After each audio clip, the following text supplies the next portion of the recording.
Good. Hello, everyone. I think I'm good. Right.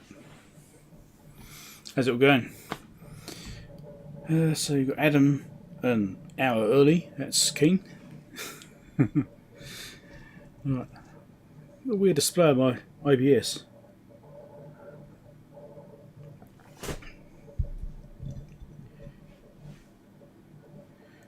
Adam, look, you up? There's 8 people watching, apparently, but you're the only one that's chatting so far, Adam. I was trying to check this. I've got a weird display.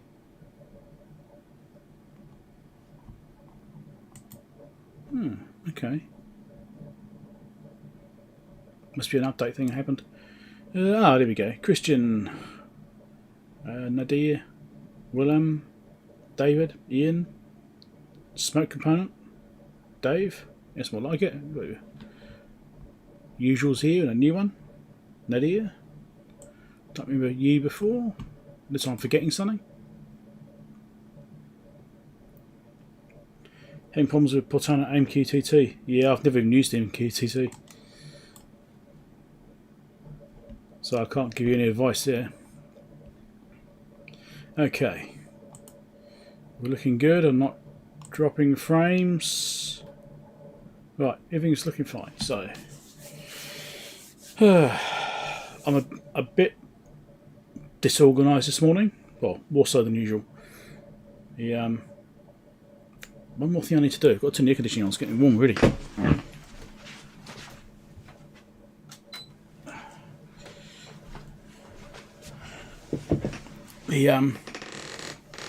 You're distracted by the snooker. Okay, you're watching snooker, right? Picked up myself a new computer up. It arrived yesterday. I'm not using it yet. I was thinking I might be able to use it today, but I've got way too much configuration to do. I've already imported, basically cloned this computer onto it, but I still need to configure a bunch of stuff.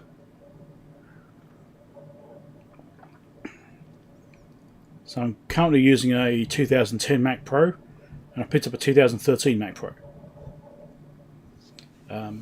It's almost up to date. It can run the latest version of DaVinci, it can run the latest version of OBS and things like that, so it's looking quite promising in that way. First time here, is it? Okay, cool. Well, welcome. So I'm hoping to use that next time. I'll probably finish configuring it later today. We'll see. I've got a lot to work on it, but there's some software which I use currently which won't work on it because I'm using an older version of this machine and older version of system software for various reasons. And one of those reasons is Photoshop.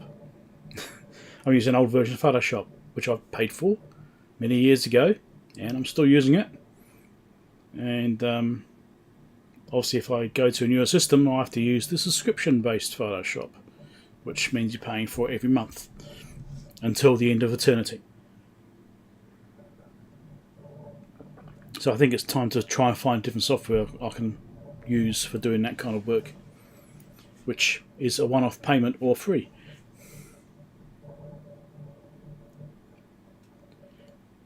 Yeah, it takes weeks and weeks to get sorted out. Yeah, indeed, Christian.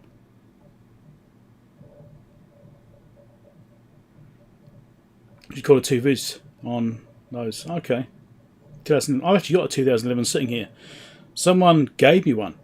Well, yeah, basically did give me one actually. Yes. They had installed or tried to install the GPU zapper from Harold.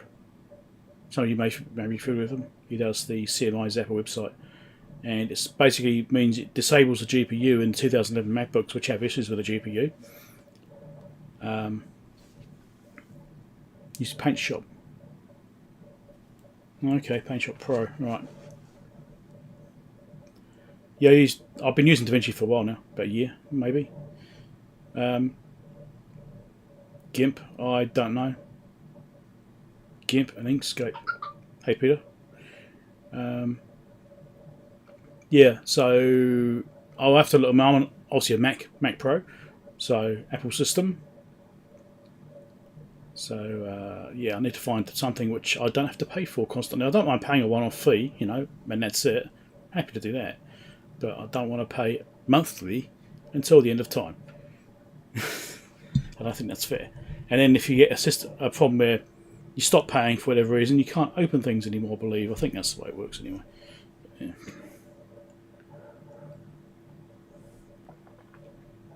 Anyway. Oh, right, he's a early beta tester. Oh, okay. Yeah, so I've got a few things to do there. I've got a lot of work to set this thing up. I mean, I've had it running. I've had it working last night, and I was, you know, trying to download updates of bits of software and stuff like that, but it's nowhere near ready yet. Not to do a live stream.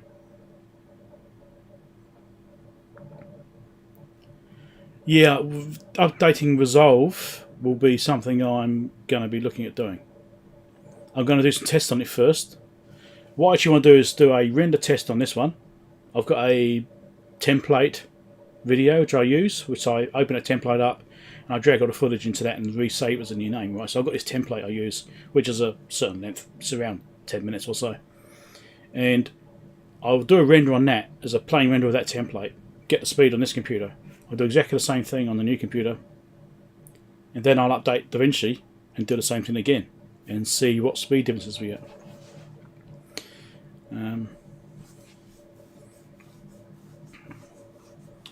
I think you can input from video devices.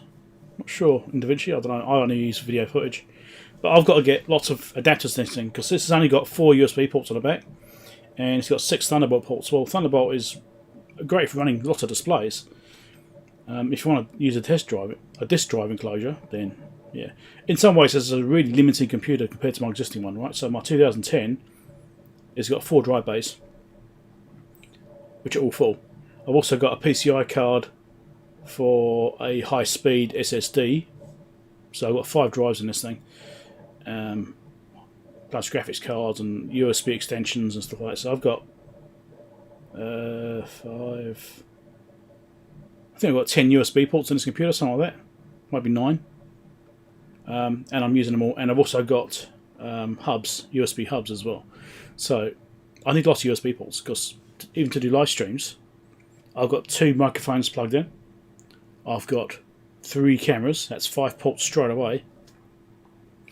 If I'm using the HDMI capture, it's another USB port. So that's 6. Is that it? Yes, that's 6 ports just for doing live streams. Right. And then I've got the mouse and keyboard. I like to use wired device. I don't like to use Bluetooth mice and keyboard, because then you have things like you've got to charge them up or replace batteries and that sort of stuff, and it's just a pain. So I use wired mice. So that's another 2 ports gone, although my keyboard's got a hub in it, so that's actually 1, I suppose. So yeah, I need at least 7 ports. And I've got something else as well. Oh yeah, my bit of test gear. So my test gear runs off USB as well for the connections to the computer for that. So yeah, that's why I need so many ports. But this computer's only got 4. Obviously I need to use some hubs and stuff like that, and I've got to configure all that. I've also got an issue where, because I've got 4 drives in this computer, in my existing one, obviously one's a main system drive, which, you know, discount that. Sorry, 5 drives I've got in here. 4 external drives. Well, 4 drives that are built into the unit. Get my thinking straight. Some of those drives are like backup drives, so they're not that important. It just backs up. I've got multiple backups. I've got backups in the computer. I've got backups onto the NAS. So I've actually got dual backups, and I've also got a drive just for software, you know, backup history stuff like that, and like archive software, what have you. And I've got a drive for my YouTube stuff, right? So all my YouTube videos, all my templates, everything, all the videos I've made, all on a drive as well, which is also backed up onto the other internal drive and backed up onto NAS. So 3 copies of it.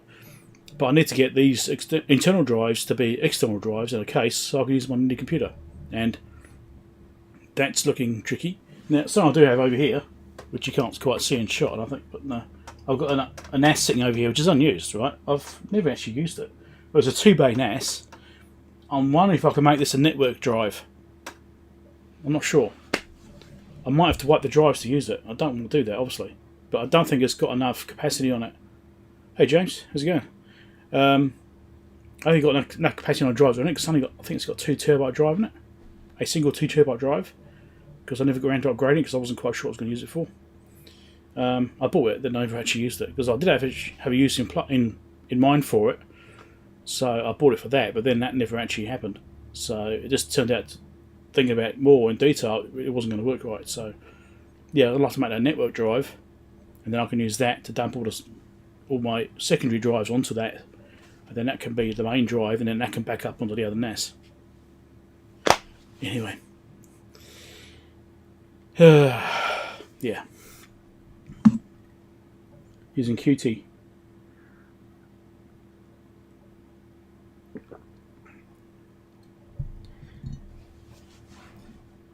Wide mouse, yeah, I'm using a wide mouse, wide keyboard. Well, I've had wide mice before, and I've had to, a wireless mouse before, and I think I had to replace the battery like once a month or something, and it just became a pain. I was like going through batteries, and, I think, well, a wire is much better for the environment than having to chuck batteries away. Anyway.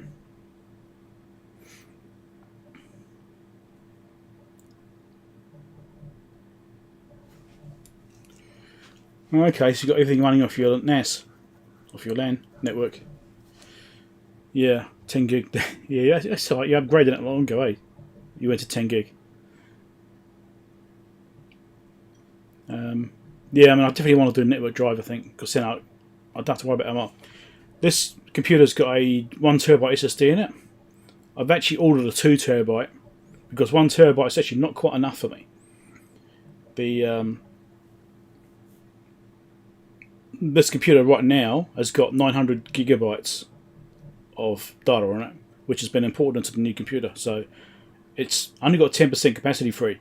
So I don't like to run SSDs that chocker because that tends to wear them out. You need a bit of overhead in them so they don't wear out so quick, because otherwise it's writing over the same section all the time and you get problems. So I've ordered a 2 terabyte SSD, which is actually what I've got in my main machine here already. I've got a 2 terabyte NAS, but it's different drive format. And yes, I need to get that in there.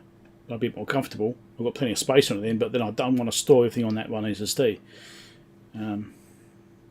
Because my YouTube videos alone, that's 2 terabytes nearly 2 terabytes of YouTube channel stuff. Biggest D.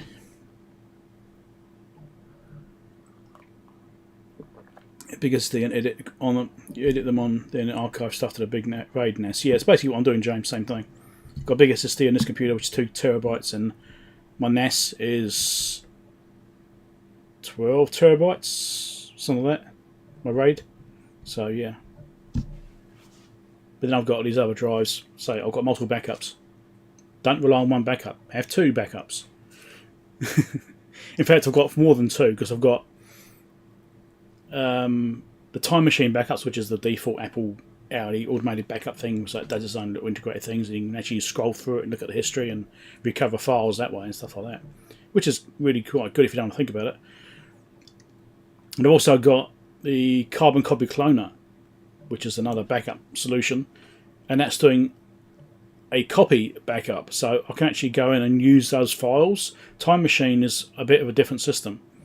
It is purely a backup solution, but you can pull stuff back out of it, but it's not something you can easily browse around and that sort of stuff. And by using CCC to do a second backup of that as well, so I've actually got like an identical copy of my drive plus the Time Machine backups.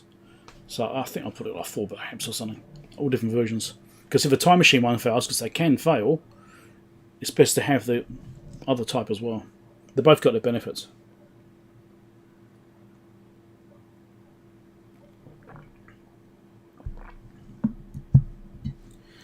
Hey Greg, any contact cleaner? I just use a bit of deoxit and a little cotton bud thing. I've got some little wooden ones which are really fine. It's like a standard cotton bud. It's really fine. Can't put it from now, but it's like a little wooden stick, and it's got a really fine layer of like cotton on the tip of it, and it's pointy. So it's really fine detail, so you can actually get into those USB ports and clean them. It's really good for that.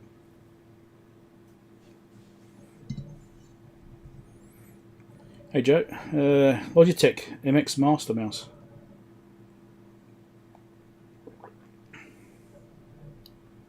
You have daily, weekly, and offset monthly backup. Yeah.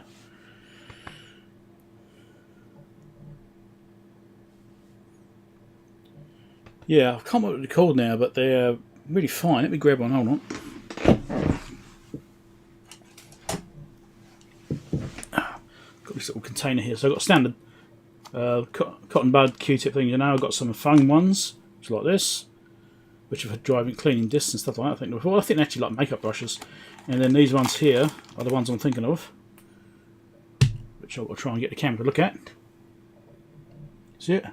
So it's a wooden stick with a little bit of cotton on the tip of it, so you can get into ports and stuff to clean them. You even get into things like lightning ports on iPhones and things like that. Really good for that.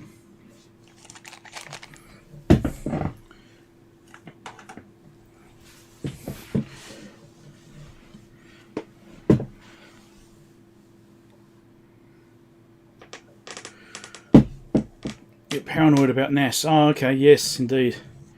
Well, there's no harm being paranoid. A big spike can destroy all sorts of stuff.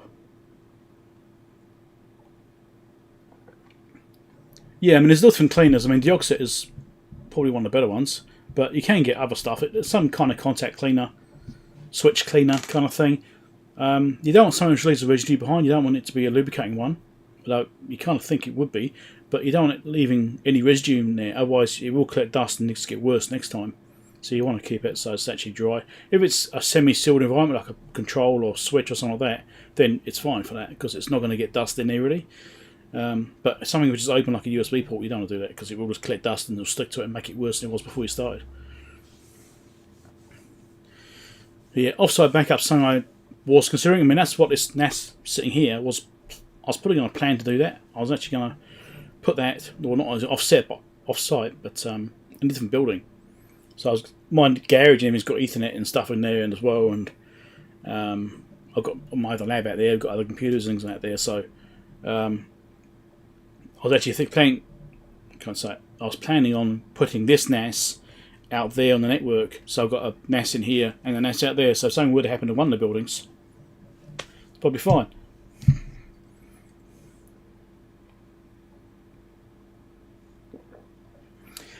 I haven't actually seen it like WD-40 clean. I mean, I know you can get it. I've seen people using it in videos and stuff like that, but I haven't actually seen it here. I've only ever seen the WD-40 oil, never seen the contact cleaners and the other things that I offer. Not in this country anyway. Not sponsored. Yeah. Okay, right, so I have some stuff sitting on my desk here. Oh, wow, I'm really... Let's push the buttons over here. Let's do it. And I've seen to move my camera a little bit. Maybe.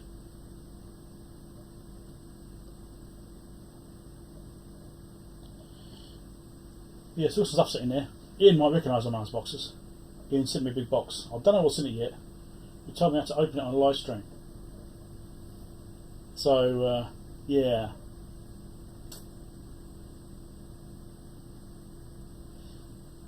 I don't know what's in it. He said it's going to be fun. I'm almost a bit scared to open it on live stream.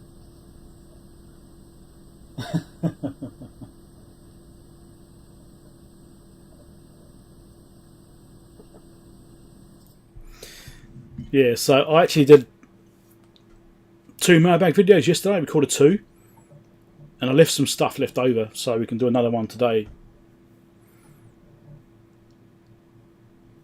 Let's see what Ian sent me.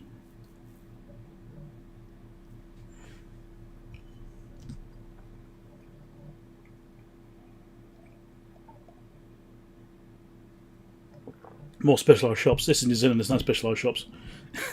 That's probably not true, but the number of shops available for specialty products, not so much, it's more generalised.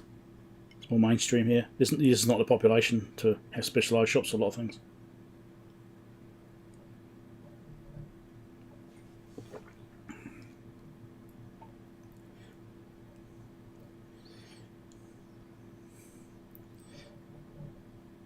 Hey Rob, how's it going? Hi Rob, while you're here, while I think about it, any luck with SSA? I'm buying now. SSA.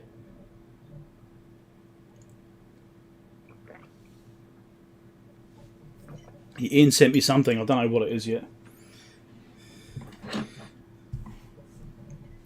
So yeah, Rob, I've been spending a lot of money recently, like my new computer and stuff like that, and all the bits I need for that. So I'll probably have to get the STG in a couple of months' time. So I'd be looking just at getting the SSA for now. Getting closer? No worries. Just give me an email when you're ready. That's fine. I doubt you'd have forgotten about it anyway. You're pretty organised.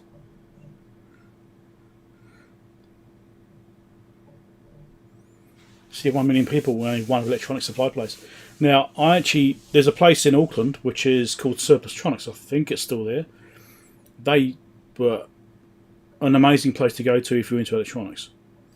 Not so much for like modern cutting edge stuff, but because they just had surplus stuff. They get these surplus components in, surplus devices. They get these old, electronic test gear bits and pieces. They have a little corner of old test gear which would turn up.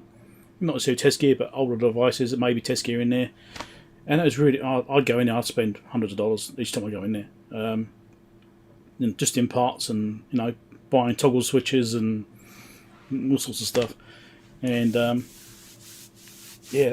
I think they're still there, but they've kind of pivoted a bit now to doing audio. They doing like audio stage stuff, speaker systems and lighting and that sort of thing. So they pivoted a little bit now, I think. But last time I went in there, I still had some electronic stuff in there. But I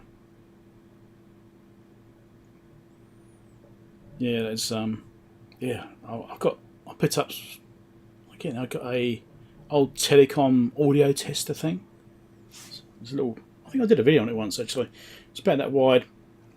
That tall was quite slimline, about that deep, and it's like an audio tester thing. Had a little 10 dB pattern effect. You could adjust the frequency on it. It's like an audio oscillator, but it's meant for telecom stuff. And that's interesting. That was pretty sure it was meant for telecom anyway. Had a big wooden box for it. What happened to that? I think I sold it. I wasn't using it anyway, so I think I ended up selling it.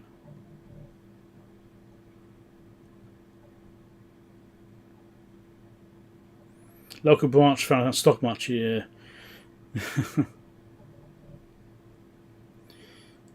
60,000 microfarad gap from Surplustronics, yeah. They had all sorts of stuff. If you wanted some little bits of weird transformers or it was amazing. I'd be in there for hours. I'd go for hours.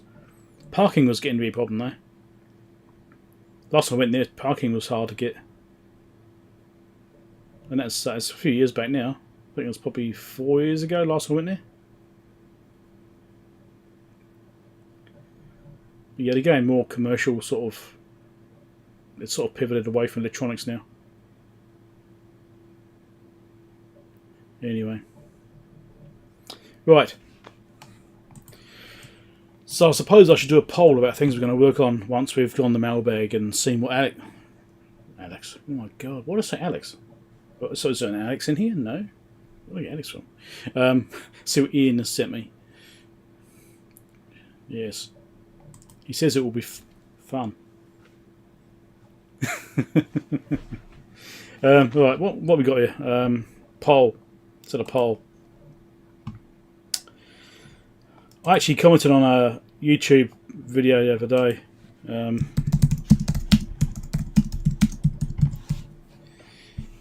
Saying the poll options aren't actually enough. It only offers 4 options.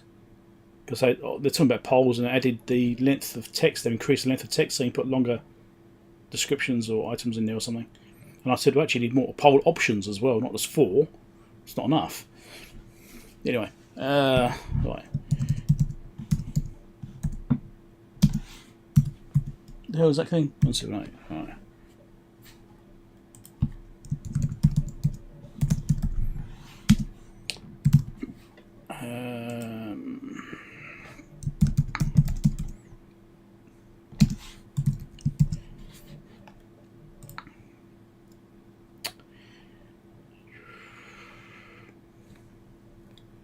You found exact 150 ohm NTC thermistor surplus to fix a scope. Nice. It's still there. Cool. How do you know it's still there? Not even in this country. Internet search. What's the other thing I've got here? Oh yeah. I've run out of options though.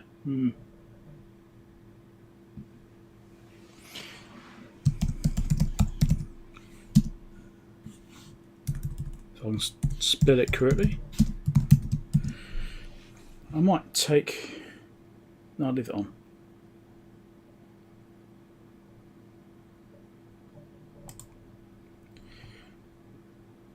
Okay, poll is posted. Hey Kim, how's it going?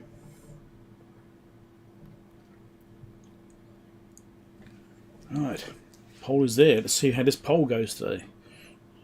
So let's jump over to the desk here and we'll open this mail, do a mailbag video, behind the scenes mailbag. I didn't do the 178 last week. Last week was something else. What did we do last week? Was it the Fluke 845? Was that what we did last week? I think it was, wasn't it? Had the battery pack missing. I've still got it sitting here behind me. I haven't put it away yet. Because I'm debating whether or not to put a battery pack in it. You don't fell asleep. Yeah, I suppose it gets a bit late, doesn't it? The 178 was on the list last week too.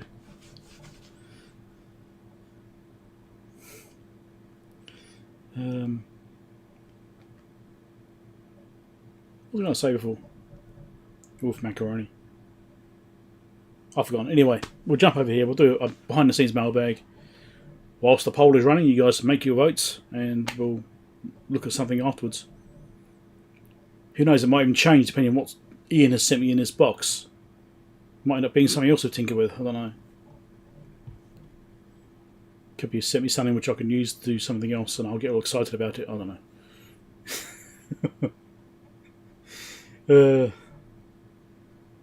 Right, let's turn some lights and stuff on.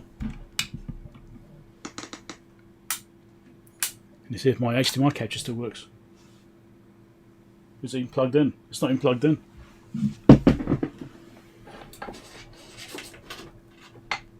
Oh, yes it is. Yes it is. It's okay. That's right, I've got hubs tucked behind the computer. Does the box randomly vibrate? I don't know. Not that I've noticed.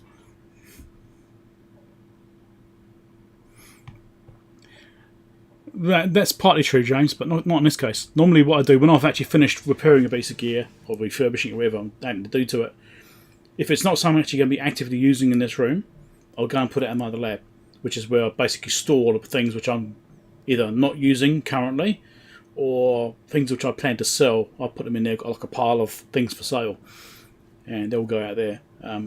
The Fluke 845 is something I'm going to be keeping, because it's... glitter bomb. God, I hope not. I was another fart spray. It should be fine.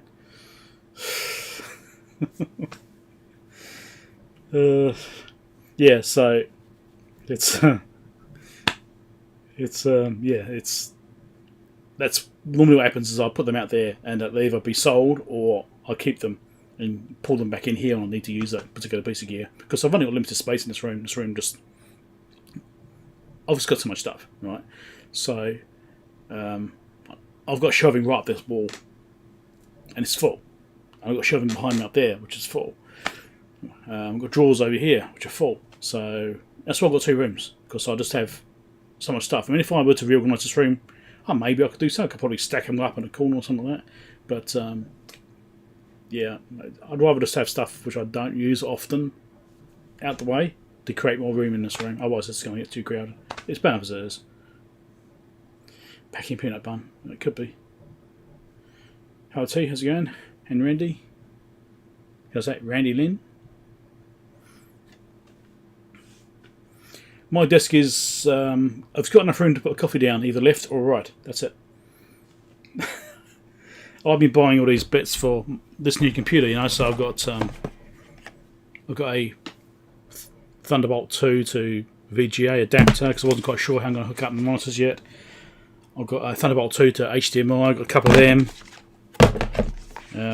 I've got a Thunderbolt 2 to Thunderbolt 3 adapter, which is bi-directional apparently.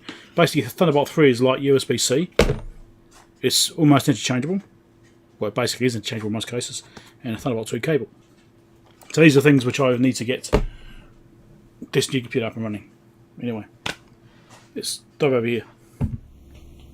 There we go, it's actually working.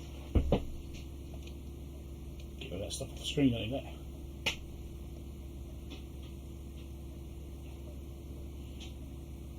Box of roofing nails. Because so much junk has taken the posting it manually to YouTubers. That's possible actually. I think it's a bit like me in that way. He's got a lot of stuff. Alright, get the tablet going. Wake up. So I can see the chat. Already powered up earlier on.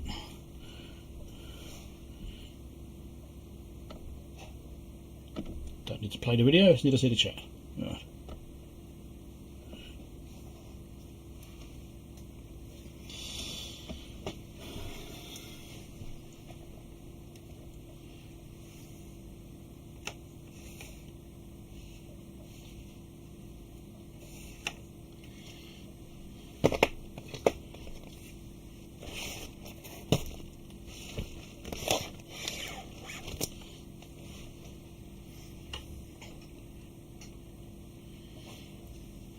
Follow this.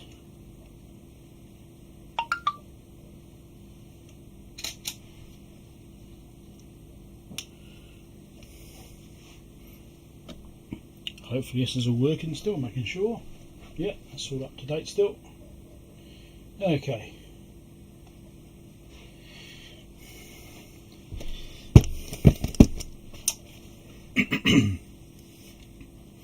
Right, mailbag time. Got a bunch of stuff here.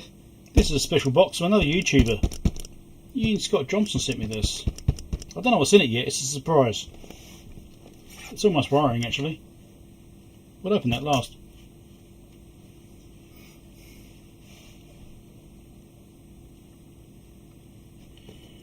5 backup drives, a box of SSD cards and a pile of pills on my desk. Right.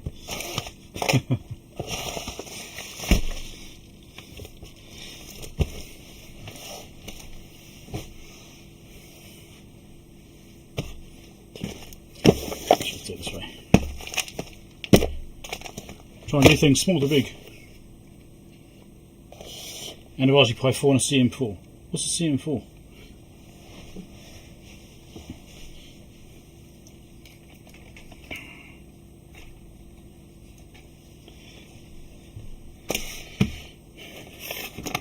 I'm actually worried about trying to open that box with my RAM stick. I don't think it can do it. Hey Friday, how's this going?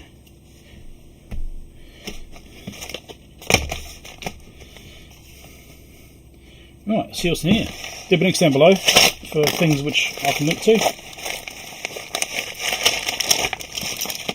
Oh, there's a lot of those. And it appears to be marked as 9 volt. What is this thing? Didn't know what it's saying.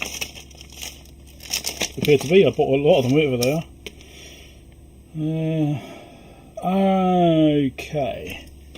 I think I know what this is. Double checking.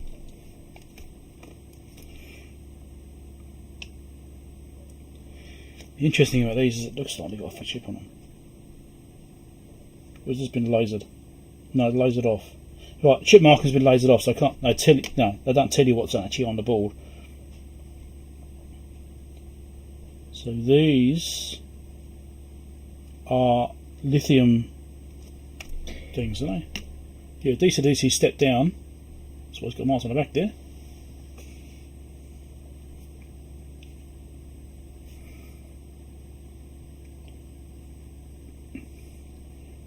And that's what's on the front. You can see that chip there has been lasered off.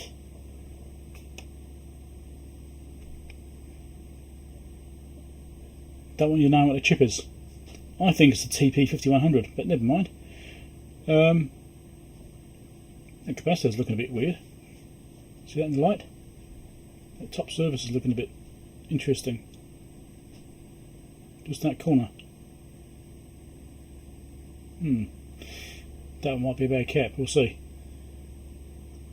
So I think this is a lithium charging cell. I'll get it right. I think this is a lithium charging device. So you put power on one side and it charges up lithium cells. And I think it is configurable for current with these jumpers. I think it was those ones there, those two resistors. If this is what I think it is. Well, it could just be a 9 volt charging cell. I don't know. I don't remember. There's a link there for the LED. Disable that. Yeah, I'll put a link in down below. Follow the link. Find out what it is. Even I'm not 100% sure. I've been buying 3 different things recently. So, I'm pretty sure it's a TP5100 device, which is a lithium charger.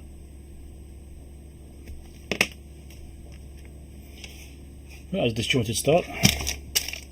Trying to get my thoughts together. Chit chat.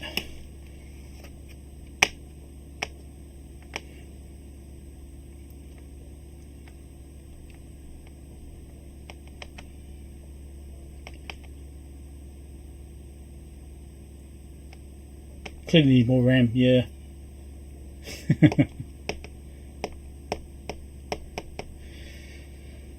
Yeah, actually, I measure that cap actually, just make sure it's actually not dead, shall we? I've got this bloody cat hair everywhere. I've got cat hair everywhere. I haven't put my cat up in a while. I don't know why I've got so much cat hair floating around.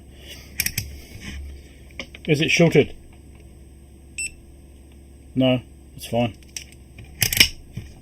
Interesting. It's definitely deformed though.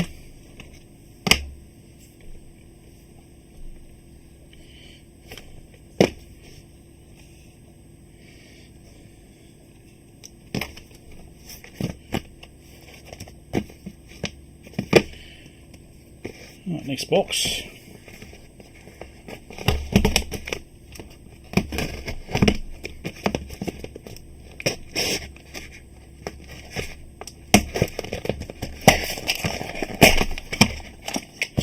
You guys are going to get sick of seeing these things.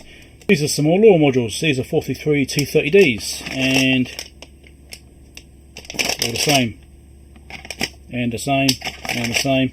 Okay, so I've got loads of these things now, and these are basically a UART adapter. So you can put UART on one side, and it converts it to a radio signal, and you have another unit on the other side, gets the radio signal, converts it back to UART. Really great for doing communication projects, for microcontrollers, stuff like that. Really good. But yeah, I've got a selection of them now. I've got these because I was going to use this frequency, and since I purchased these, I've actually tried them out and had some problems with ranging and things like that. So I was getting interference issues. So I'm actually not going to use this frequency now, because in my situation it wasn't reliable enough for the purpose I need it for. So I've got these 433s. I probably won't be using them, at least not for the thing I actually bought them for. The 868 ones are working much better for me, because the quieter frequencies up there.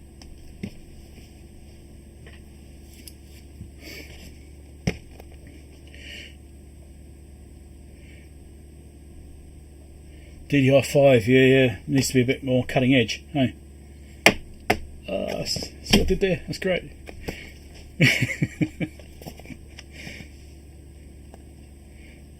Hey Ray. Well, baud rate. The actual there's two baud rates you can use. You can set the baud rates of the UART communication,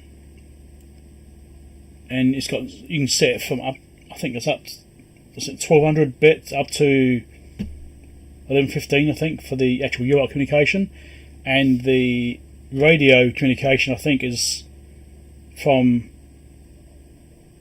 might be 1200 as well, up to 19.2 kilobit,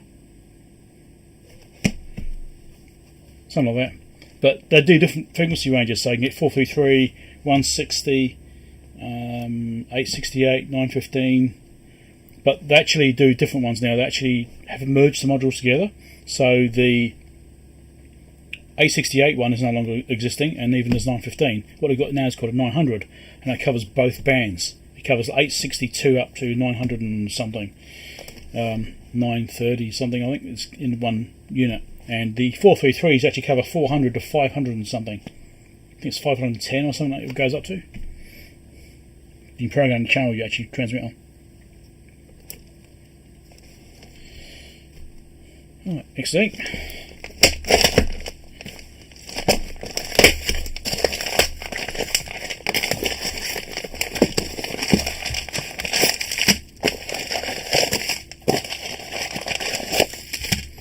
Right. Know what these are. Let's open this one first. So, let's open this one. I'm not going to show all of them. I have to open one. TFT display. I'll actually open one. I'll try and open one. These are one of my favourite displays. So it's a TFT touchscreen. I think it's 3.5 inch. Pretty sure it's 3.5 inch. Might be 4. I think it's 3.5. Yeah, 3.5. There we go. So it uses SPI through this header over here. You've also got an SD card here, which you can connect to with these connections. It doesn't use these ones. It uses these ones. These are separate. So you don't actually have to use that.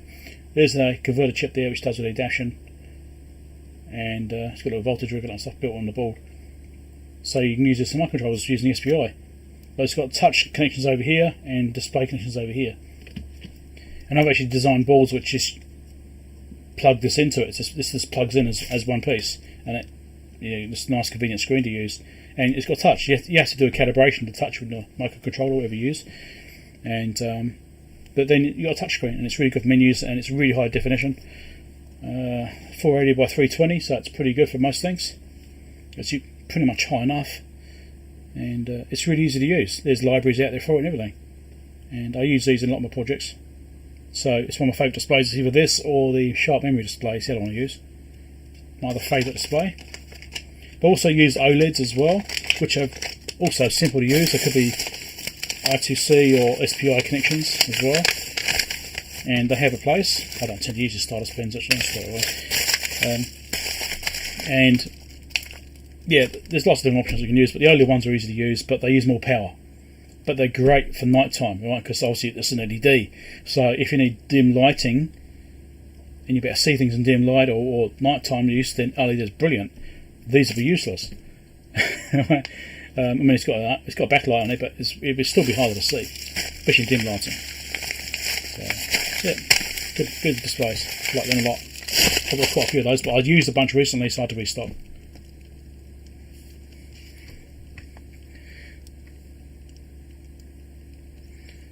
115-200 is what it uses, okay.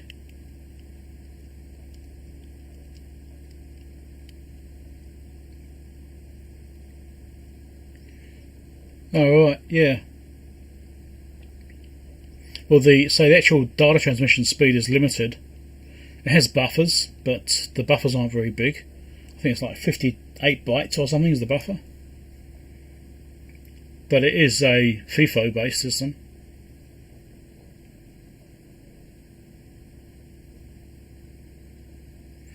The ones I converted to I2C, however you want to pronounce it, whatever you want to call it, I should say. That was an OLED screen. Yeah, I've got a bunch of those.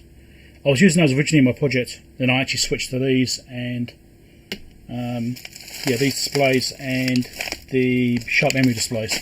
I'll switch to those now.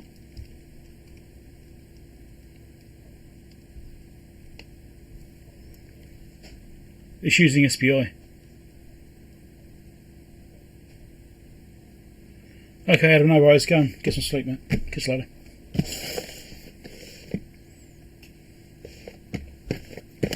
Thanks for dropping by. You're going to miss out on Ian's thing. The same thing. You're going to miss Ian's gift. Whatever it is. You can always watch the stream later on. That's fine. That's why I do the replayed recordings. What a mailbag.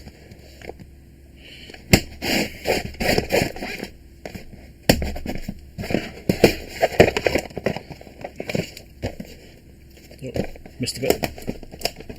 Well, that's tough. Someone's telling me to get DDR5 in my chat here because I'm doing a live stream right now, and someone said I need to get DDR5, and I said, yeah, I need to be more cutting edge technology. Cutting edge, RAM stick, knife, cutting edge. Yeah, I thought it was funny anyway. Even more law modules. So these ones are the 4320D. So these are the lower power ones. These ones do 100 milliwatts, and the 30Ds, which I should mention before, they're 1 watt modules. They are power adjustable. We can reduce the power down. And again, same reasoning. These are what I was going to use, and then I've changed my mind. There's still be links down below. They might be good for your situation if you're doing a little bit of data occasionally, just a bit of monitoring, or whatever it is. Nothing too time critical. These will be fine for you. But in my case, I needed time critical data communication, and it wasn't quite suiting for me because I was getting too much interference.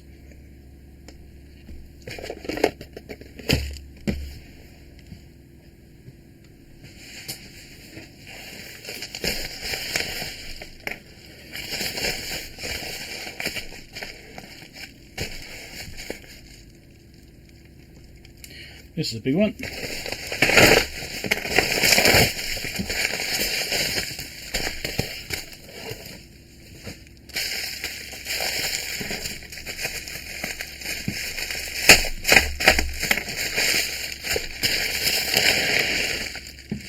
Wow.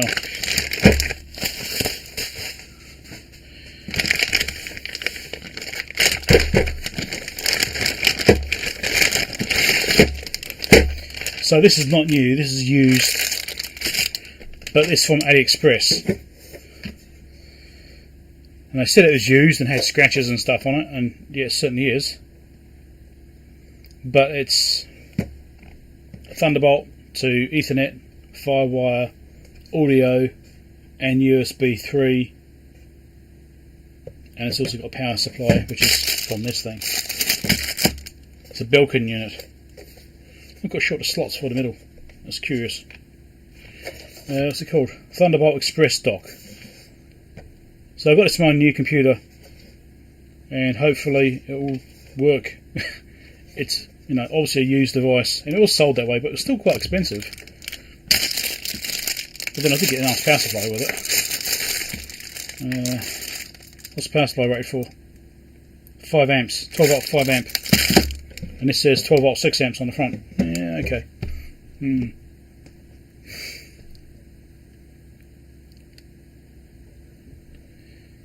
Hey computer Buddha, how's it going? Haven't seen you here before either. Yeah, everyone needs a RAM knife.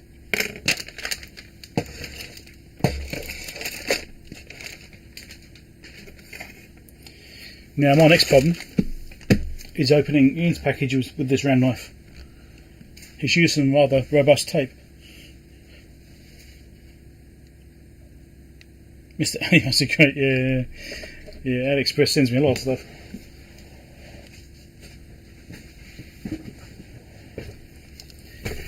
Like I said, I actually did 2 mailbag videos yesterday because I had so much stuff. I actually had one package which is full of packages, which happens, they're bulk ship stuff. And I had 10 packages in that one. And I opened it up, okay. Because I could tell there was a bunch of stuff in it, so I opened it up beforehand, And, so I had enough to do 3 mailbags in 1 week. Which in a way is quite good, I suppose, but...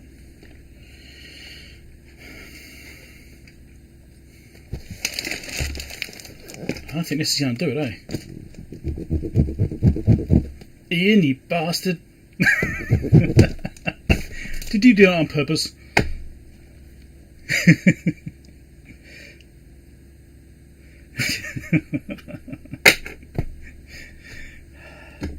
He just wants to see the world burn, eh? I have to use a knife.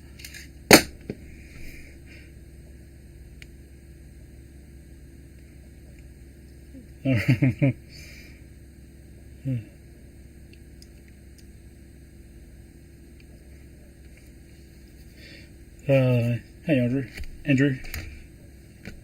RAM proof, yes. Oh dear. Ruining my system there. Ruining my system.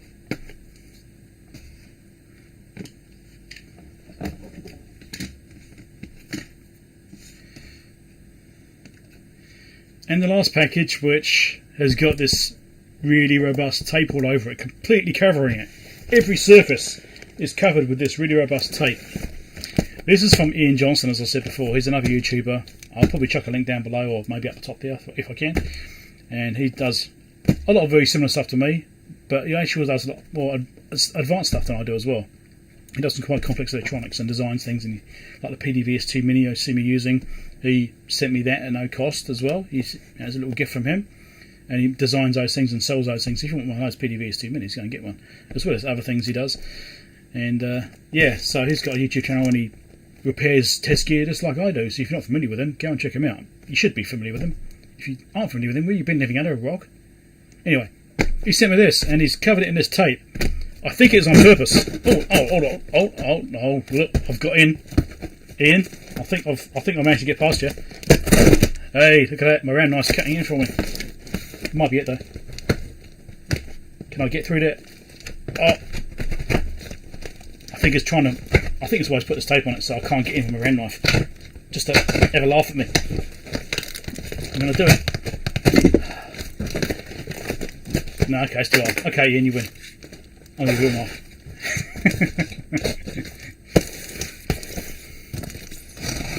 I hope not going to dox me, like, everything's got like my address on it. So.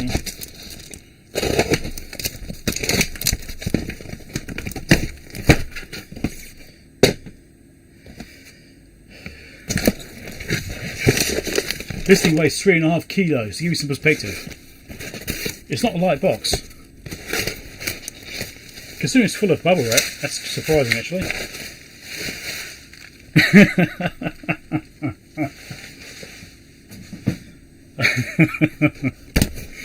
Oh, that's hilarious. He sent me some capacitors. Oh wow. Look at them all. Okay, I'm going to have to get all these out. Just a few capacitors, eh, Ian? Just a few. Oh, well. Peanuts, can't remember. 3.5 kilos of capacitors.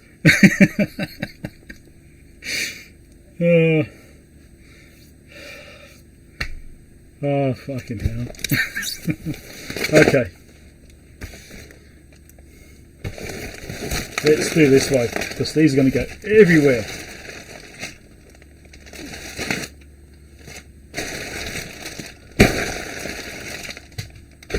I'll have to get some more drawers.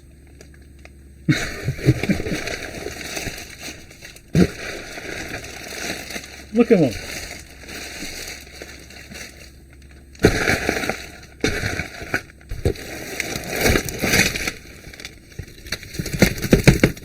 You know, I see this another YouTube does a lot of stuff like me.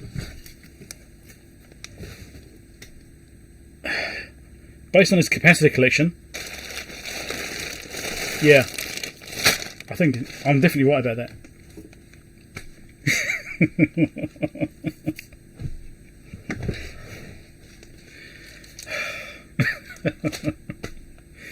Oh wow. Okay. This is a lot in. Bloody hell, I've got to sort all these out. I've got drawers for these types now. I've got a set of drawers for this type of capacitor now, so I can sort these ones out at least. But there's some other ones here. I don't have drawers for this type. Or do I? Yeah, maybe I do. Wow. Got some dip ceramics. Wow. Yeah, so Ian sent me just a few capacitors here. Luckily I do actually have some storage with this type now. I've actually set some drawers up last week for this type of capacitor. I don't know why it took me so long. I used to have them just mixed in. Oh look, we've got some reefer-esque capacitors, high voltage ones. Got some special one in there, actual one. Some dipped ceramic caps, small poly caps. What are these ones? 1 millifarad, 250 volt cap. Wow. Wow. If I were to go and buy these caps, this would cost hundreds and hundreds of dollars. To give you some perspective, it's not just a lot of caps. This is significant money's worth of caps, which is given me. So thank you very much, Ian. That's brilliant. I'm going to kill you, but yeah, I've got to try and sort these things out now. This is my, like, it's going to take me a week to sort these out. Is that why you sent them to me because you didn't want to sort them? That could be it.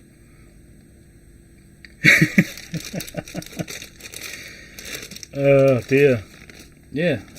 Just like bag of caps here. This assortment here, various ones.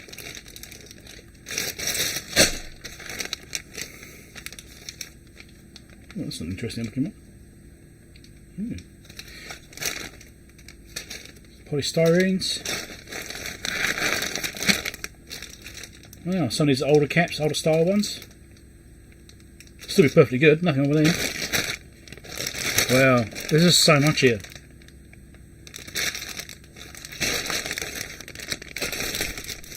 I've got a drawer set up for this type as well now.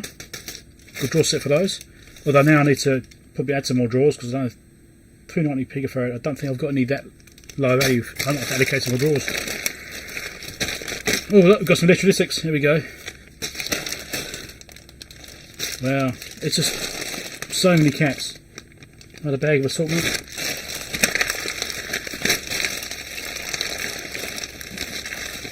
Oh, there we go. This is nice simple ceramics. Old school ceramics. Wow, thanks a lot, Ian. That's brilliant. You're just like, look at these ones. Wow. Just, wow. That's wow, that's what I can say. It's just, that's a lot of caps. And I thought I was doing quite badly last time I did a mailbag with lots of caps in. Mind you, you won't see that until next year. I'm going to publish that one next year. So that'll be a secret until next year. If you're watching the live stream, you would have seen it, but yeah, anyway. Thanks a lot, Ian. Check out the videos down below. Check out my other videos where I might use some caps every once in a while. And subscribe there, Patreon supporting over there if you want to support the channel and help me buy test gear and stuff. Right. Holy crap, Ian. Any solid tents? I don't know. There's just so much here. What was the job lot? You've paid less than £30 for them. Wow. Still, we could have kept them and, you know, avoided buying capacitors yourself in the future. But wow, that's a lot of caps. Brilliant. Thanks a lot, Ian. 3.5 kilos of capacitors. There's some new reefers in there. Well, I saw the these ones. I saw this type. Oh, there's a reefer. There's a reefer cap, that one there. Yep, there you go. Brand new reefers. Nothing wrong with brand new reefers. I mean, they're still going to last 10-15 years before the casing cracks. So there's nothing wrong with having new ones. Wow. Just little ones there. Oh, we're trying to organise these. That's going to be a fun bit. That was slipping out.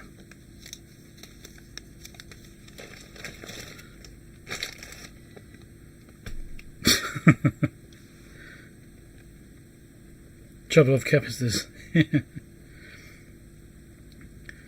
Yes, is it trouble with tribbles, wasn't it? Trouble with tribbles. Where's my alarm going off?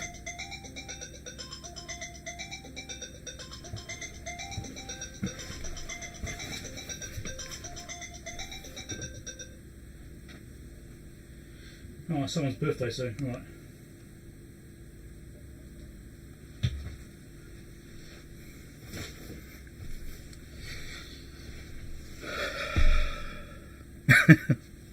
This is, I'm going to put these in the box for now, and obviously I'm going to sort these out later on. But yeah, that's brilliant. Thanks a lot, Ian. That will definitely get used, you know that. Like I say, I already capacitor drawer set up for some of these types of caps. I've already got some for that, where I can allocate them spaces, which is good. I actually purchased some more parts drawers in Orgo, which you'll see in a future mailbag. And they arrived, was it last week, was it? I can't remember. Anyway, week before maybe. So I've actually got 3 empty parts drawer sets there. I've got 25 drawers in each one, is it? Was it 30? 30 drawers in each set. So there's over 90 drawers available to me if I need to. Of course, then I've got the problem of where to put the drawers. But they're already starting to get up the wall quite high. Wow.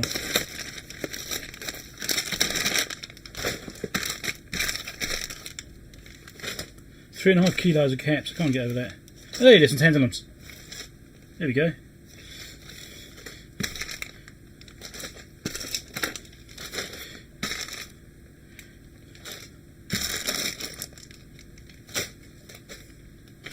Certainly is quite a selection. That's pretty cool looking ones, eh? 2,400 picofarad, 350 volt.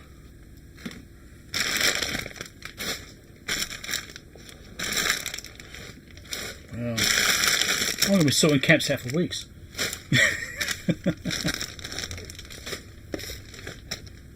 This style cap is used some gear, some of the older gear I work on. I've seen gear with that kind of capacitor in. There's actual ones. They're kind of axial, aren't they? I don't know. Strange footprint. Loads of these ones. Brilliant.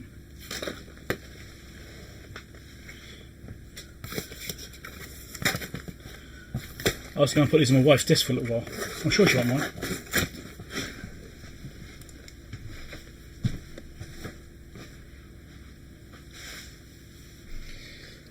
Oh dear. That was a lot of caps. That's crazy. Okay. Let's turn the camera off for now. And back over here.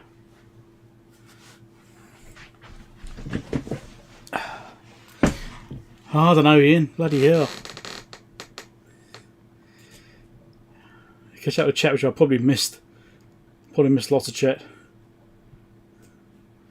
Fred would be having orgasms, I expect. Oh dear.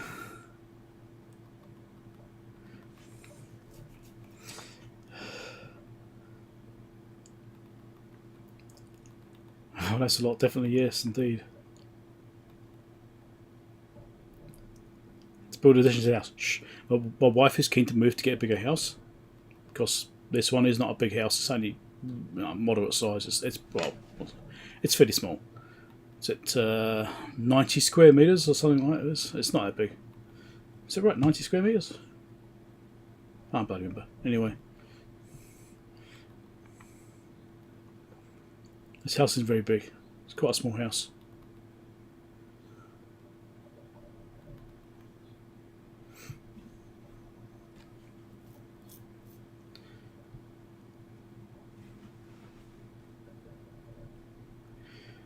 Watch half of them could be cheap fakes that got sold as brand caps. Who knows?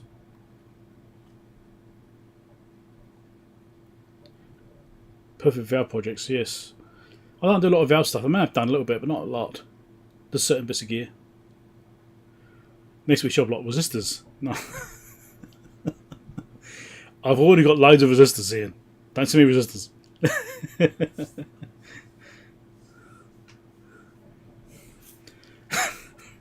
Ian only separate them from the tape and put them in mixed bags.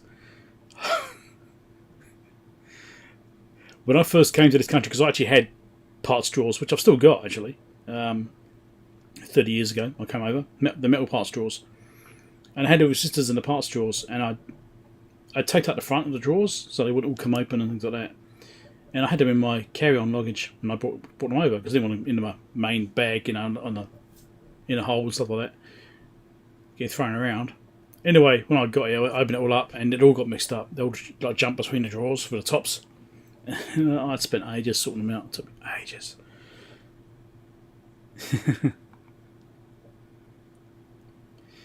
Oh dear. That's funny. Brilliant. There's a lot of caps. And lots of unusual caps as well. Stuff which I don't normally have. So that would be good. 30 votes and 26 watching, is it really? I don't see the votes on this particular bit. Must have hit or dropped off. Probably Adam voted several times or something. What do you mean the pole? The pole, yes. Oh, we got neck and neck here.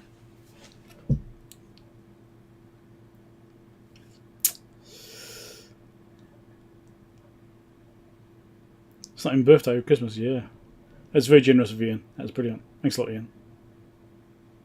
But there's lots of unusual ones in there, which will be the ones which I wouldn't even normally get, or be able to get maybe, because they're older styles. So yeah, it'd be definite special uses for those caps when they come up. Bearded Hobbyist, yes, you missed it. 3.5 kilos of capacitors. It's all Ian's fault. Must rewind. Just rewind 5 minutes, you'll see it.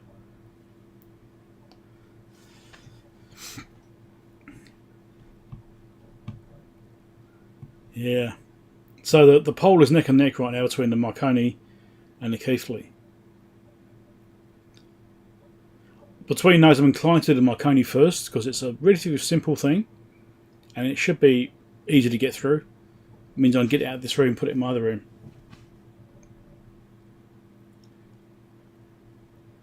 Well, 40 minutes back is when I opened it. Yeah, it's 5 minutes ago you would have seen it. I'm on Wi-Fi. Where's my Wi-Fi on? Let's turn the Wi-Fi off.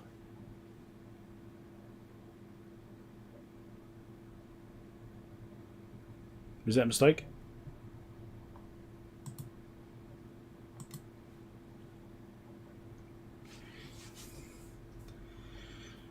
Oh, that's interesting.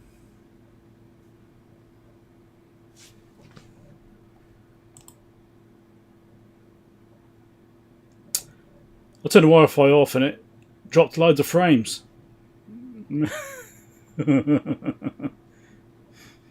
It's also using the Wi-Fi for some reason, even though I've got an Ethernet connection. That's fine. It should have switched back to Ethernet. It should be using Ethernet as primary, Wi-Fi as secondary, so it shouldn't even be using the Wi-Fi.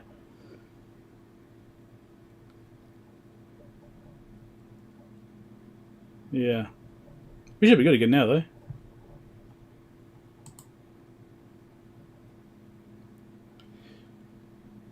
Anyway. I don't know. Well, it looks like the pole's looking at the Marconi.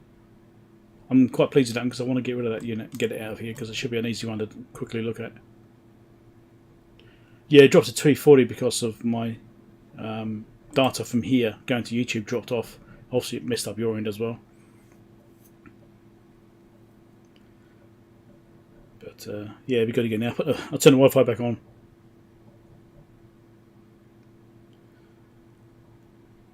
Oh, he threw it.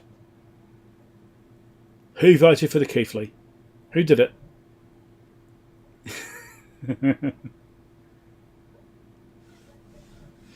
Oh, I don't know. That's fine. That's fine. We'll do the Keithley. Whatever. It's been from an easy job to a hard one. Damn it. Yeah, it'll probably be fine again now. It's because I would have got interrupted and I turned the Wi-Fi off, thinking it wasn't using it.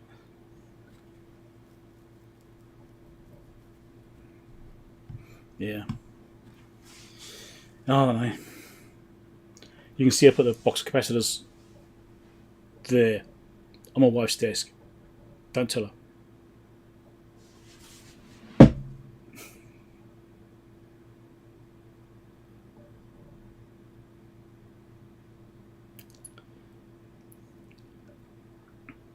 You can't see the vote. Oh, interesting. Hey Joe, how's it going?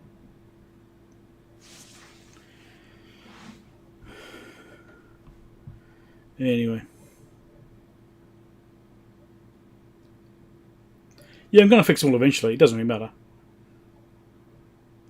I mean, that's the whole point of getting them all, is to work through them and do videos about them all. So it doesn't really matter. I'm just trying to get space in this room. So, you know, this room's small. It's only 3 meters by 3.6 and I've got like a 1 meter hole away through the room. So trying to get gear out of it.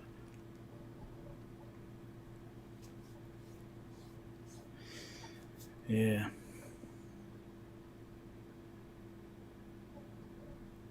Dangerous proposition to me. It's extreme QC to Scott. I don't know about that. Anyway, it's fine. It's working now. It's not dropped any frames. Just turn the Wi-Fi back on again. So don't know why she isn't Wi-Fi, but it is.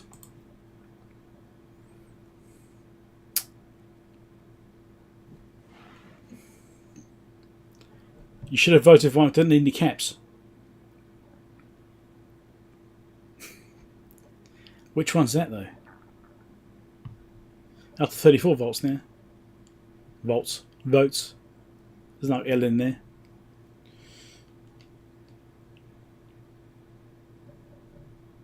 Okay, Rob, catch you later.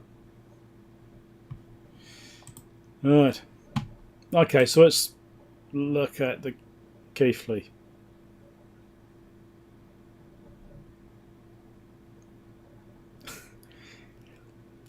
That's fine. I'll look at the Keithley then. Mind you, I need to probably clear my desk off a bit because it's full of stuff now.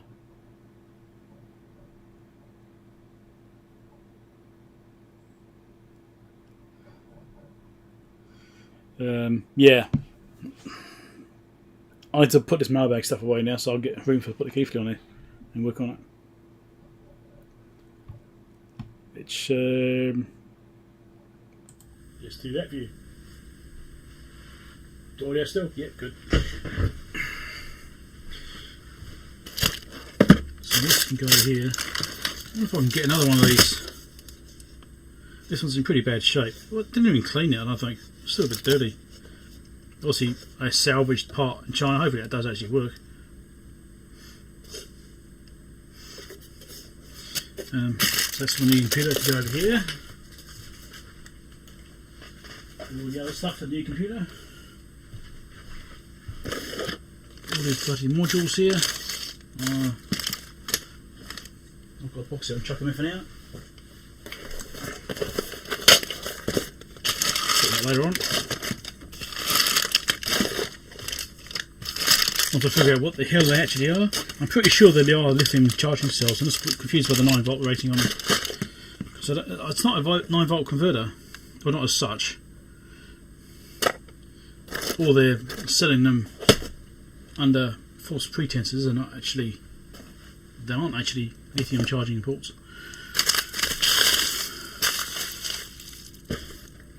Those are lower modules. Oh, I missed some capacitors.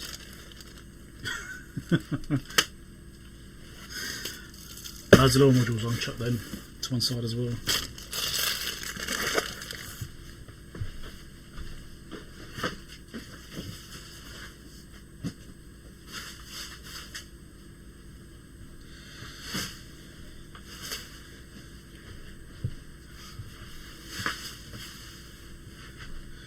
Okay.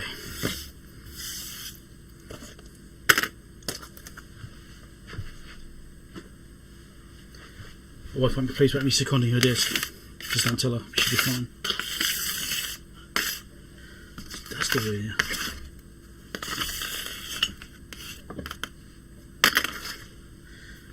yeah. Okay. Keithley. Check, just in case it's changed. No, still Keithley. Alright. I should end the poll. Keithley it is.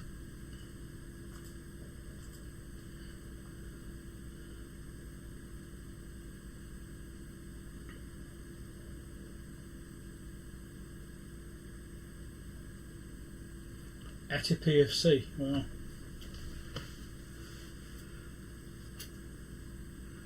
$51.60. Is that a HP one? Oh, now they got stuck together. Almost split a 2 piece of gear then. That wasn't good.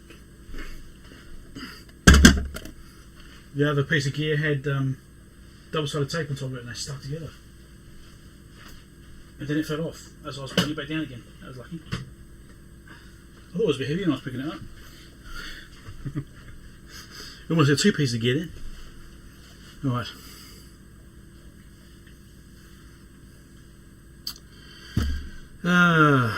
I've got no idea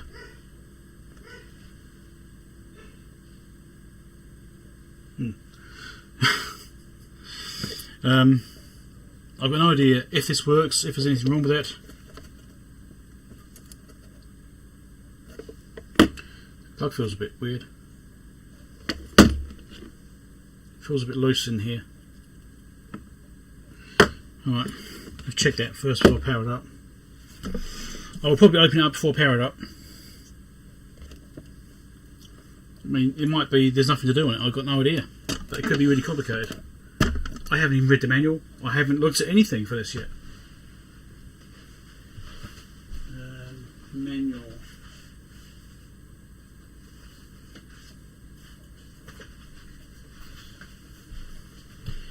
I have the original manual for it. The instruction manual, but it's got diagrams in it. There's power supply. And there's the actual system itself. Doesn't look too bad actually.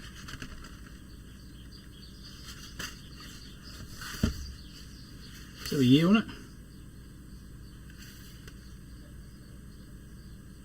1967. Designed in 1967. Wow. Okay.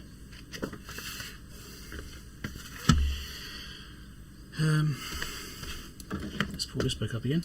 Wake up. Go on, wake up. Oh, let's quit it.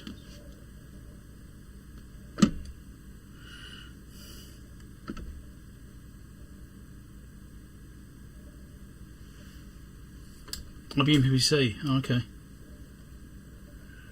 5150, right. So let's do video about this.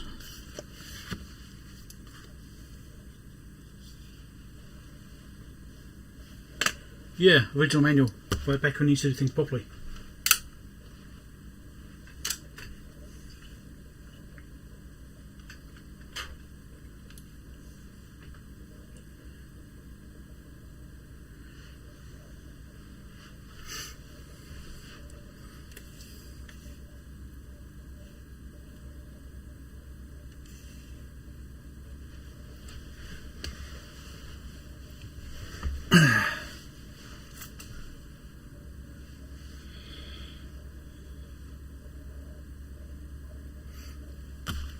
Okay.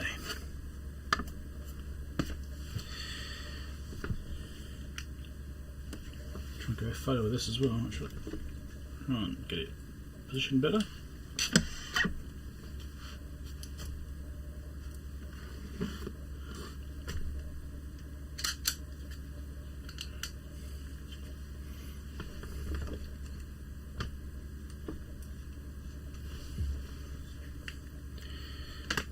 So today I'm going to look at this Keithley 150B microvolt ammeter.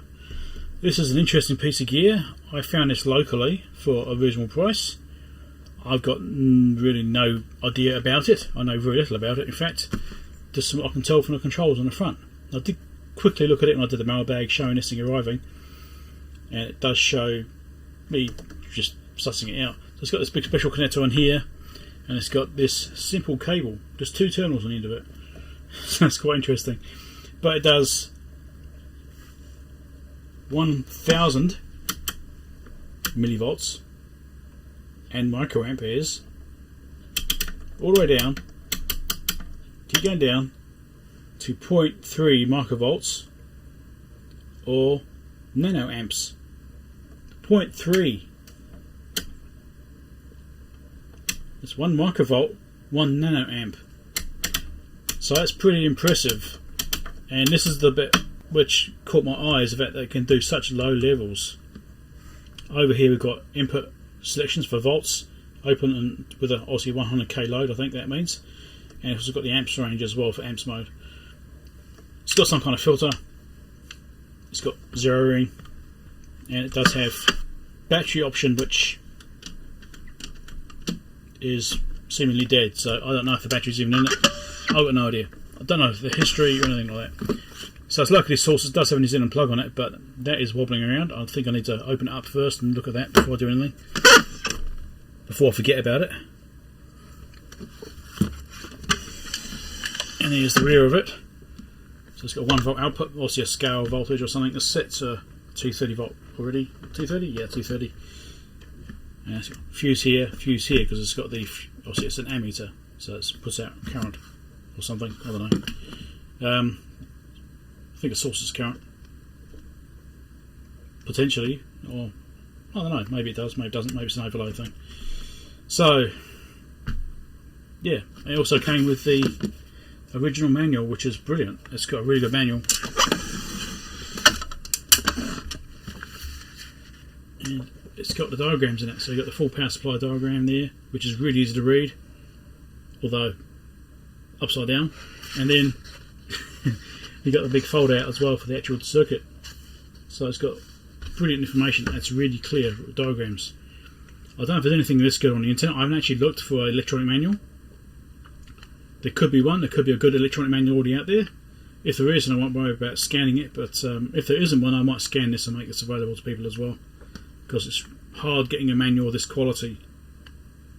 This is just really nice. Usually you get manuals, they're like a scan or a photocopy of the original and that sort of stuff. This is the original manual, which is beautiful.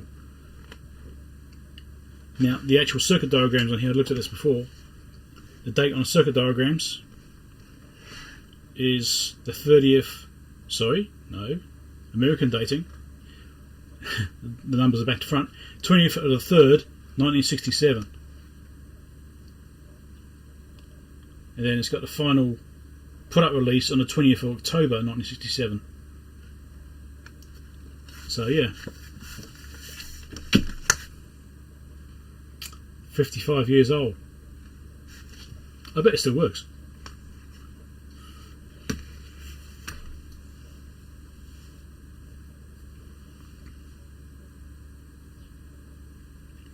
Tetronics got a good scan? Okay. Well, I mean, this is a really nice shot. Obviously, it's original print and it's really clear. So if it's not wonderful, then no. Like the layouts on the, usually the PCB layout is the biggest issue. We've got a photo of the PCB and it shows the parts on the PCB, because obviously the numbers aren't on the PCB itself, they'll be on the diagram in the manual. If that bit's hard to read, that's the bit which is important to get, because often those bits are the bits you can't read. The actual diagrams, like the circuit diagram, you can usually make sense of, but the parts layouts are usually the things which had the biggest issue with trying to read them.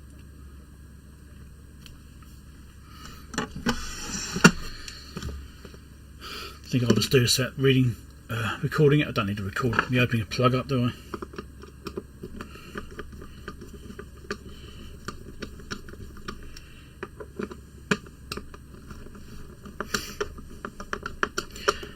I recorded a review yesterday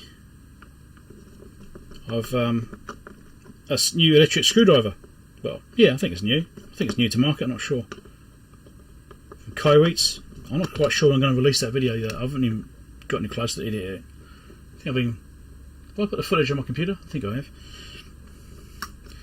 So, yeah, little electric screwdriver. So I've got the wow stick. I'll talk to you about it actually.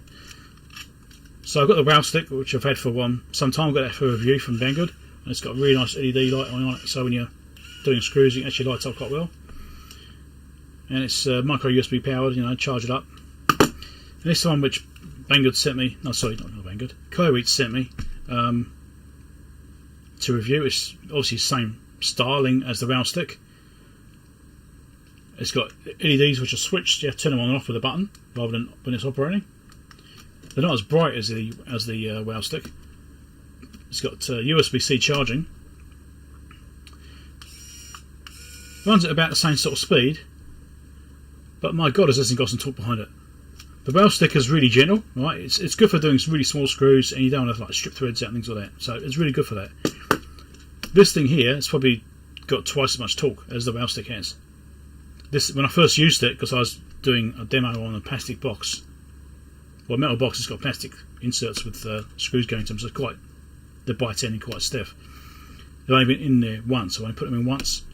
And this couldn't move them, and this was no real problem.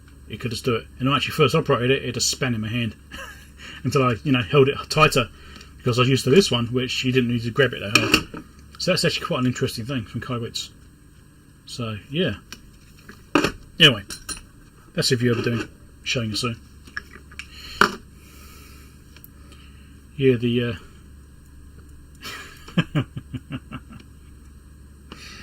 oh wow. Okay.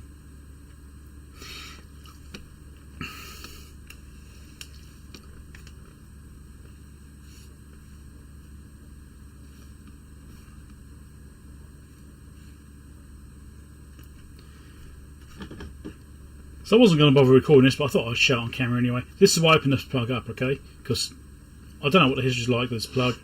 No idea. So I noticed the wiring is moving around.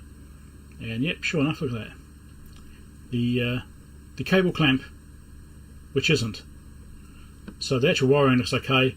It's obviously American wiring because it's black for the active line, or the phase, or the hot, people want to call it. And then white for the neutral. So the actual wiring looks okay.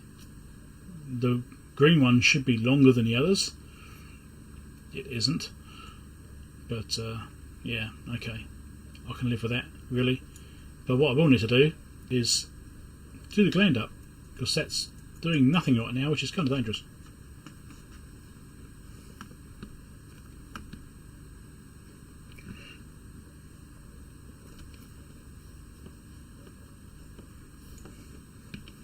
Component layout values, photos are usable, not great. Okay, well maybe it's something I'll do later on, is scan this manual and make it available.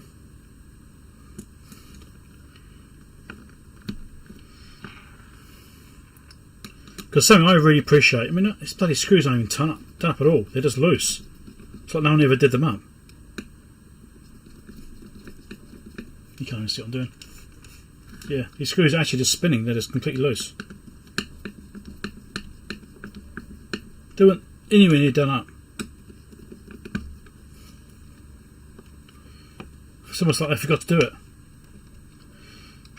Oh, they're right down now. Now it's good.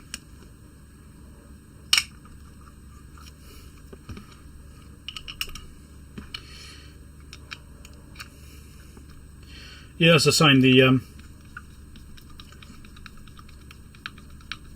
I appreciate people which do take the time to scan manuals and upload them for everyone else to see, because you know, in this older age where things weren't available online, or even the modern age where things aren't available online, it's really great to be able to get those things and actually see them. Even if they're not the best quality, you know, it's still good to get them. So I do appreciate when people do that. So I'm actually really happy to scan things, because I've got the gear to do it. I've got that CZUR scanner, Caesar scanner, what you want to call it, ET18 I think it was, which is great for scanning documents. I've only used it a couple of times really, I've only used it a few times, but that's perfect for doing this kind of job and making those available to other people. So if there's something I've got which people might need, I'm happy to scan it. I assume I've got the time. It's not like a 500 page manual. 500 pages is a bit of a problem, but this is not that much of effort. That won't take me long to scan it, that will probably take me 5 minutes. So, not a big deal. Fred!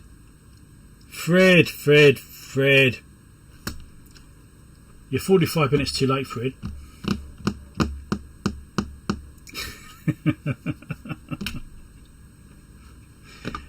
Who's going to tell him? Who's going to tell Fred? Who's going to tell him?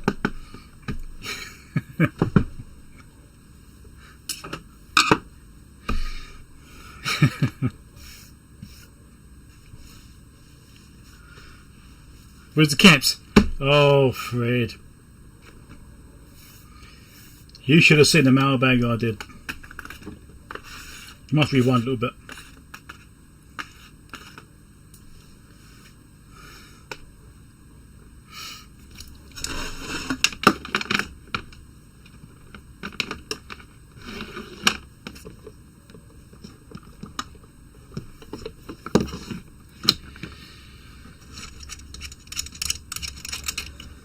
Hey, Dusha, how's it going?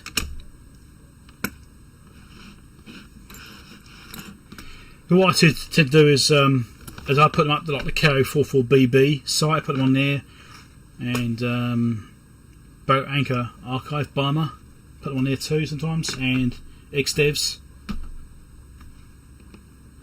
and obviously have them for my own archive. So I actually have quite a collection of manuals myself on my computer, so I'm actually thinking I should probably one day make them available somehow. I don't want to run a local server because that opens up to a bit of risk. You have to be really careful with that. But yeah, it would be nice to make them available, because I've got stuff which you may not be able to get, actually, I'm sure.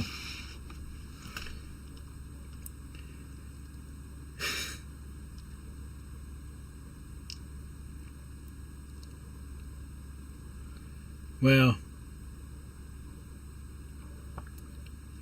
over 2,700 manuals. What was your site again? I think you told me in the past, but I've forgotten. What is your website? Put a link in and I'll approve it. How does that sound? Everyone else can get to it as well then.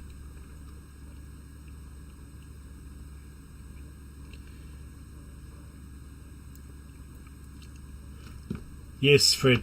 Last week, powers in comparison. You missed it. You're going to have to rewind and look at it.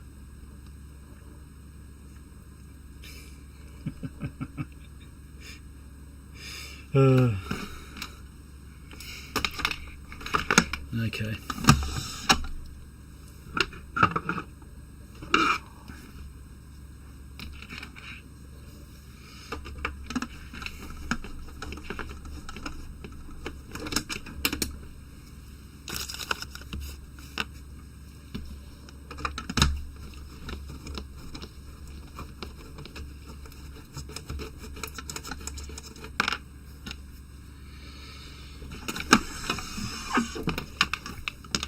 Take this off while I'm looking at it, actually.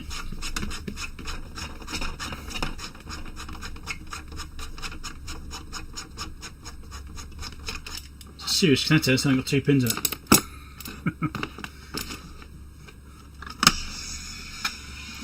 $52.30, there you go. Ian's tagged it for you.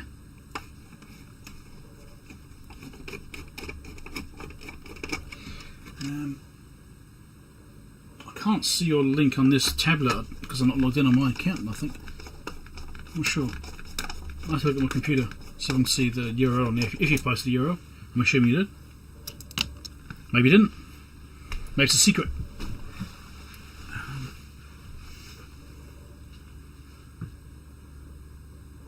Nothing yet. Okay.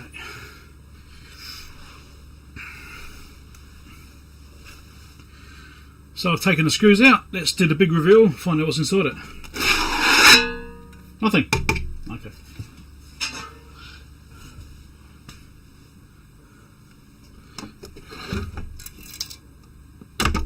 I mean, here's something rattling around inside there.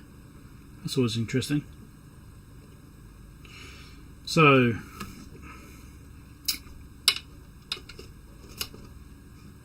these are curious. Big pot down there, nice switch, a couple of transformers. There's a few caps in there. Brilliant. A few caps. Fred will be happy. Not many caps, it's not too bad actually. Oh, then again, now I've seen that board. Yeah, there's a few caps in there. That's going to take a little while to recap that. Anyway, that's alright. Big transistors on the back there. 2-in-1-535. 3 of those. There's still be something floating around here.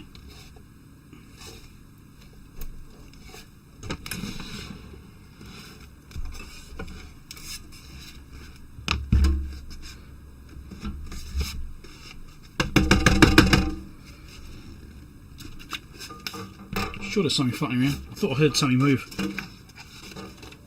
Now I'm not hearing anything. I don't know.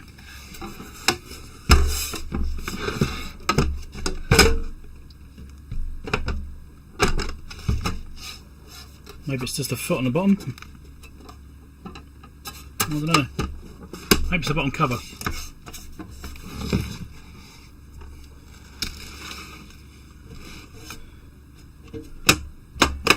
Maybe it's fairly loose. How do you get this cover off?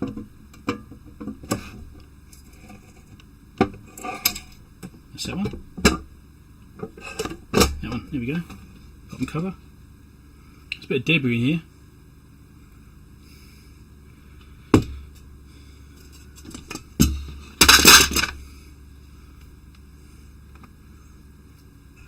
Okay.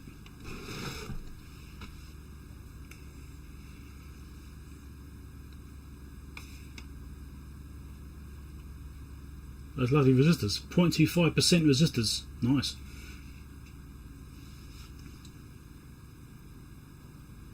So there's not a lot going on here. There's a few things. There's some transistors upside down in sockets, which is always interesting. Surprised they don't fall out. These capacitors are actually little holders. Look, inside little holders. Has their attention to detail. Instead of hanging off the PCB or hanging off the legs, they put them in holders. That's really surprising. Also, you've got some carbon composite resistors. Those may or may not be problematic. There's a spiral cap there. You might have to look at that. Got a whole bunch of precision resistors more down here. 0.25%. Got carbons around here. That may or may not be a problem. Seeing some deranging circuitry, it could be a problem. But I thought if it is going to be special, then it'd be these caps. Sorry. If it was going to be important, it'd be these resistors here it's using rather than these carbon composites, because these aren't exactly wonderful. They're only silver banded as well, so that's 10% rated. Alright. Lovely. Well, there's nothing horrendous in there. So I thought I heard something moving around, but I can't see anything. Maybe it was nothing.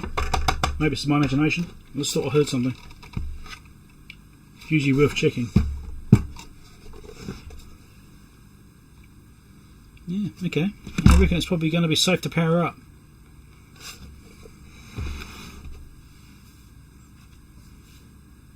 Hope so.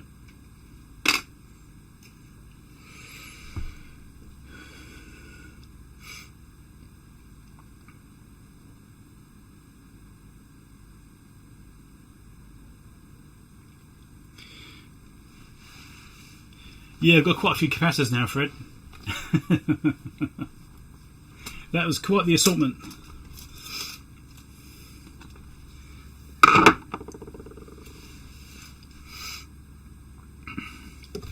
Just have a closer look just to make absolutely sure. So I'm actually surprised about the debris that's in there. I mean, there are those vents on the top. Maybe something got through the vents. I was looking for any bits of foam and stuff like that. It's got board edge connectors.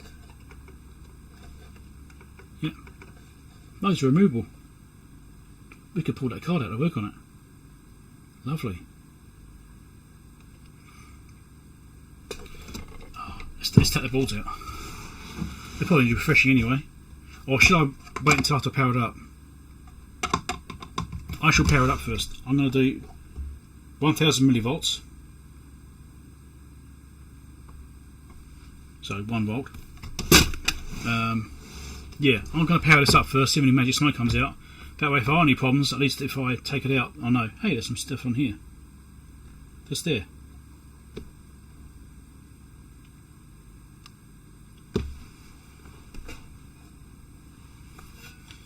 No, where did that come from? Okay, right. So I was trying to figure out where this little bits of debris are, you know, where it all came from.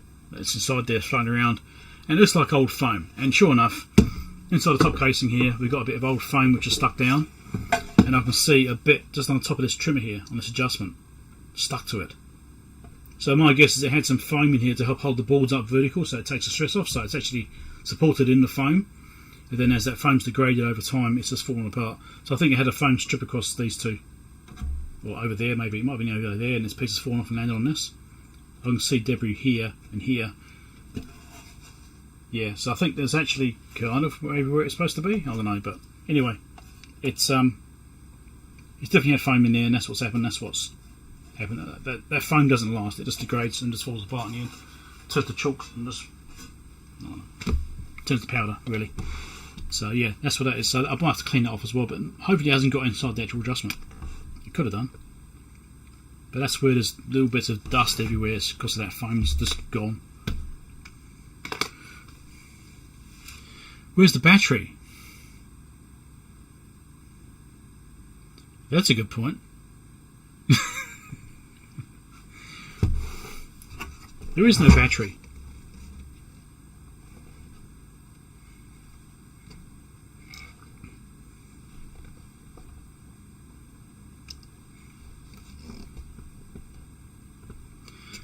So on the side here, so someone just asked a question inside my chat here, my live stream, because I can't live streaming this. Where's the battery? Because it's a good point, because it's supposed to have a battery in it. And there's a fuse holder on the back here, which is for the battery. Nice protection. It comes through to this block, and the block has got nothing on the other side of it. So I think the battery used to be in here somewhere because it was connected to that block. That's what I think. I'm pretty sure that's the case. The battery used to go to this block, I believe. I'm guessing here. But yeah, where did it used to mount?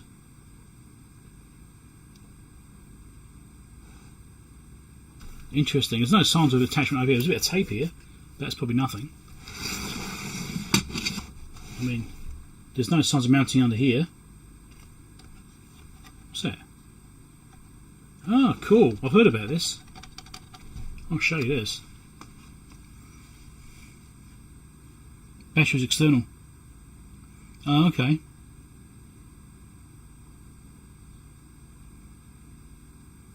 Got enough capacitors around the next 100 years. Yeah. Just noticed that. That's pretty cool. I've heard of this. I've heard rumours of this happening.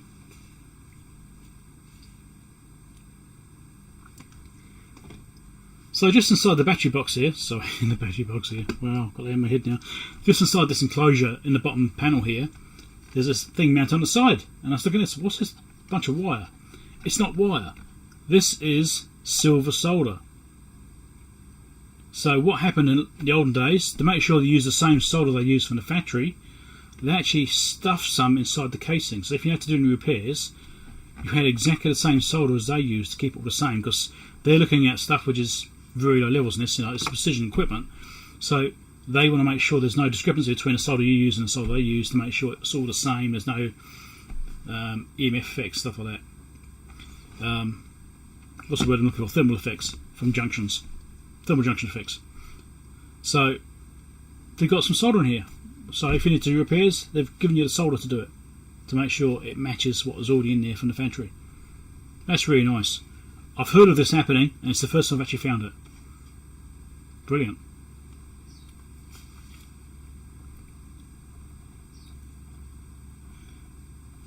Hey, East Power Engineering, how's it going? Good to see you joining stream. 1:45 in the morning, yeah.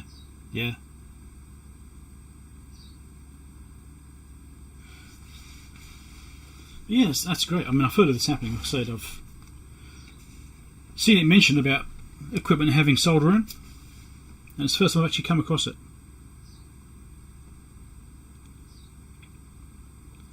So the battery's external, we reckon,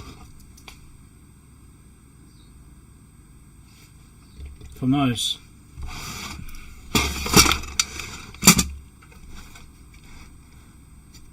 I can't see the wiring.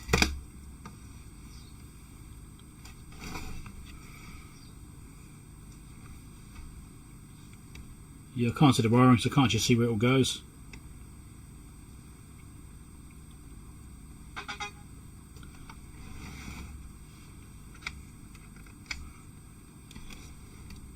But this jumper block here, there's no connection on one side of that fuse, so it must have wired up to that.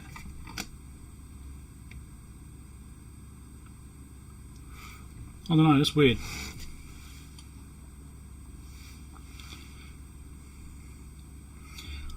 Tektronix do it as well, yeah. It could be worth, I don't know, I've heard it mentioned, I don't know where I've seen it mentioned, but someone's mentioned it.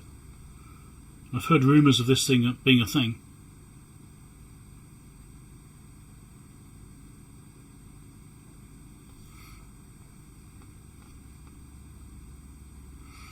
Well, that's what I'm wondering if it goes to those binding posts. But then it's also got this link here. Hold on, let's move this around. Or stretch it up, get out of the way.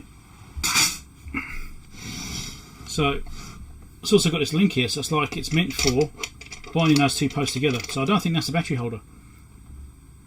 I think that is for the earth link for the front panel connections, for the actual sense leads. I don't think that's it. And those are outputs. So I think it must have been an internal battery. I don't know what synchronising things for. The fact that these terminals have got nothing on one side, there's only wire going to one side of that block and nothing on the other side. I'm pretty sure that means it must have had an internal battery.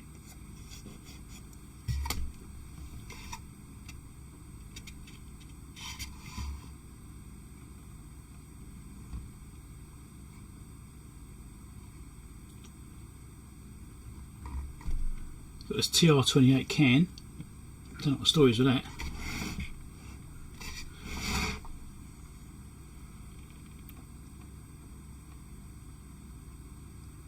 I'm trying to see what it says. Of course I can look at the manual. Triad. It's a triad apparently.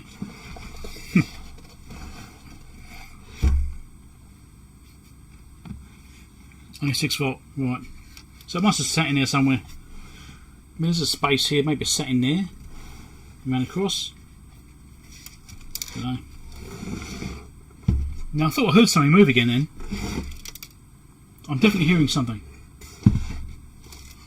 Yeah, there's definitely a noise. There's definitely something floating around. There, it fell out. There we go. I knew I heard something. Okay. So before I was sure I could hear something moving around inside it. I heard it move once or twice and then nothing else. Anyway, I could hear it again and this just fell out. It's a little spring washer. Where's that from?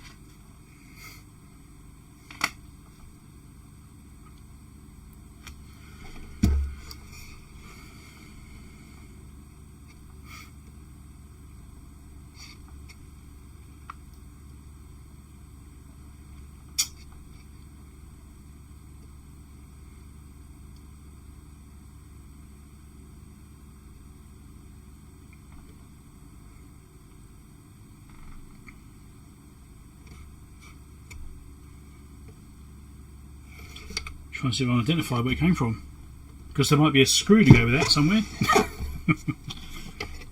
Oh, well, that tablet's turned off again. I hate that. Wake up.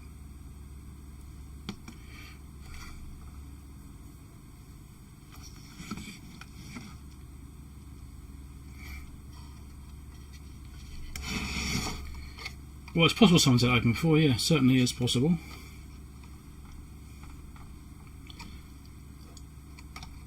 Or it could be it's fallen from somewhere else and fallen into the equipment.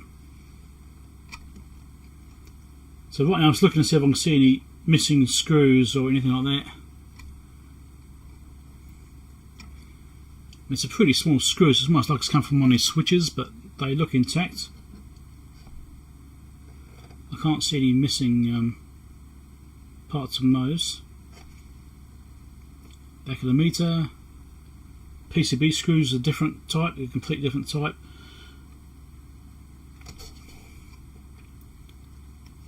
Transformer mounts are a different type. The transistors on the back are a different type.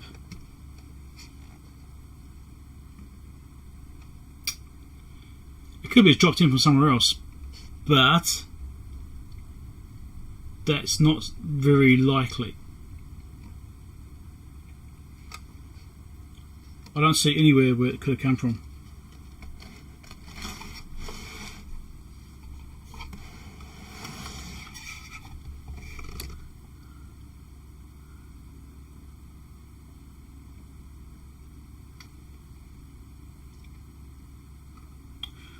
Ah, I found something. Found it, I think. Okay.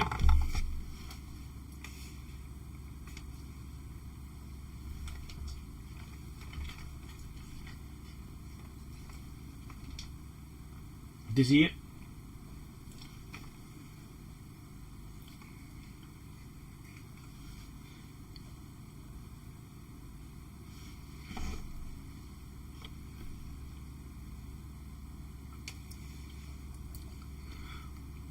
So we're looking around trying to find out where this little washer came from, and I think I found it.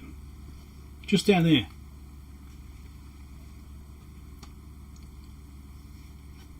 So 3 screws, 1 missing. And they look about the right size, and these do have washers on. So that is likely where they came from. The question is, where's the screw? Hey Raphael, how's it going? Speaking from the past, indeed.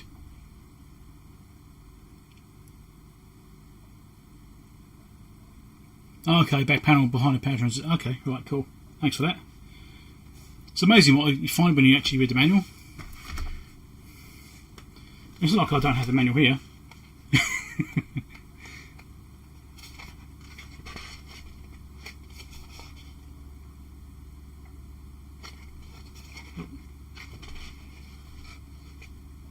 Oh yeah, there it is. That's where it goes. Right there. Lovely. And yet, sure enough, it shows 4 screws in there.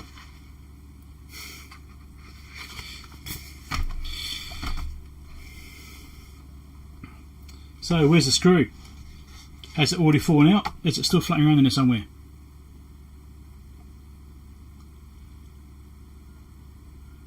Because I don't want to give it a bang or anything like that to try and dislodge things.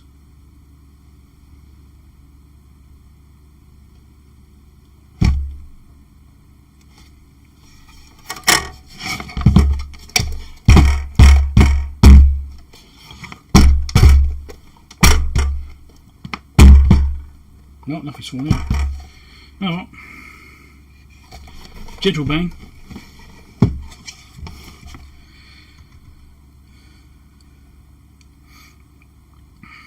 Okay, I think I'll pull these cards out. Let's back up again.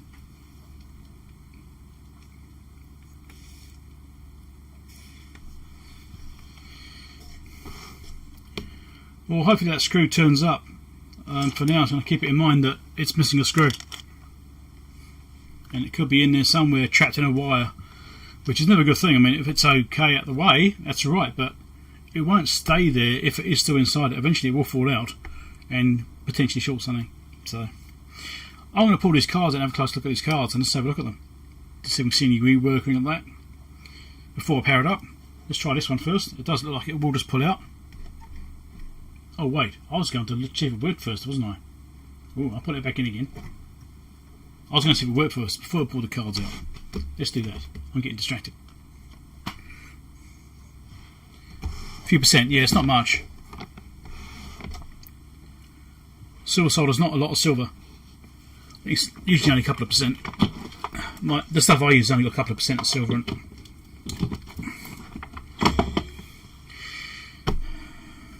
I should check for earth continuity, shouldn't I?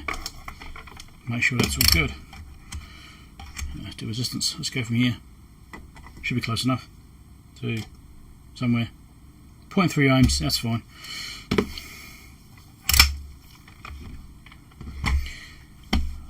Oh, should I check the transformer as well? I'll do it here and check the transformer. Let's do that too.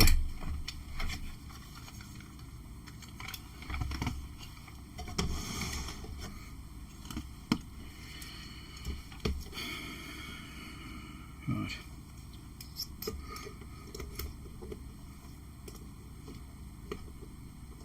Oh, don't slip. Yeah, getting something when the power's not even on. 152 ohms. Okay, it's like it's always got power then. There you go. So it looks like when it's actually plugged in, it'll be charging all the time. I think I mentioned that in the video.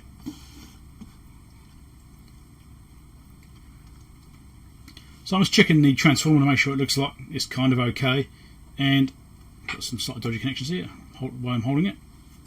So when it's in the off state, I've still got a connection to the transformer here, and when it's on, it's still there. Ignore the jumping around, this is my connections. When I go to battery, it disappears. The battery test disappears. So it looks like when you got this thing plugged in, even if it's turned off, it'll be sitting there charging the battery in the background. That's quite nice.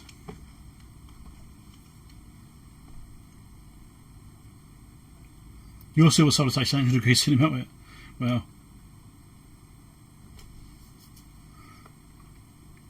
plug it in. Robert, I will be.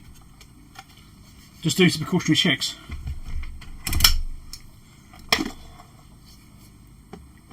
And welcome to the channel, by the way. I haven't seen you around before, I think.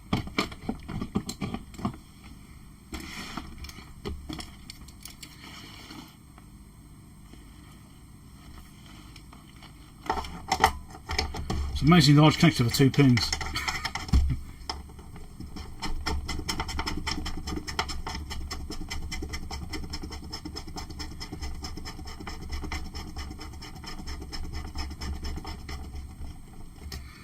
So it's got binding posts, connections. I'll hook this up to PDVS2 Mini because I want to do low voltage injection.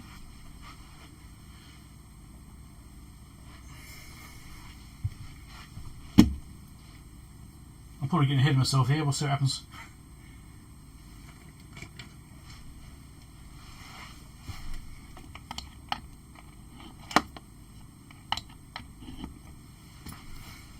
I should turn this on if this thing actually works. You can see it's got a twist in this wire here. I don't even see it on camera or not, but it's twisted. You can see it twisting around. It's actually a twisted pair. It's quite nice. All the way down the cable. It's not because it's been twisted, it's because it is designed that way. It is a twisted pair. Alright. I should mention that in the video as well. Oh, Dave's going. Thanks, Dave. Catch you later. Can't say. Thanks, Dave, for dropping by. Catch you later. I can smoke on the reefer now. Got capacitors replacements. Yeah, there could be reefers in there. We'll find out. We'll find out very quickly, I'm sure.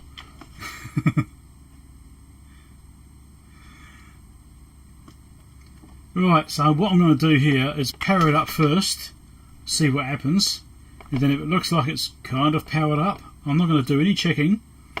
Apart from connecting this up to the PDVS2 Mini here, and we'll see if it's actually working or not.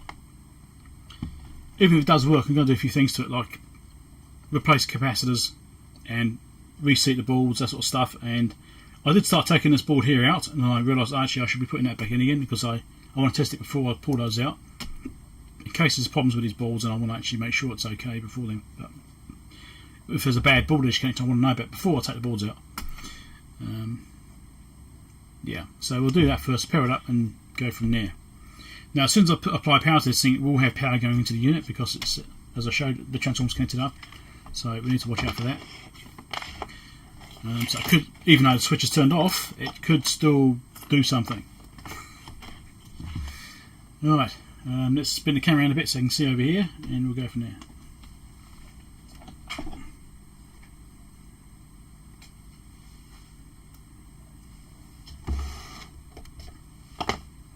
No X or Y caps, you reckon? That's possible. Back in the days where safety made you a man.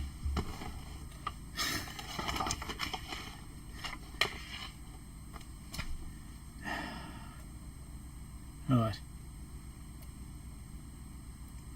Let's try this thing.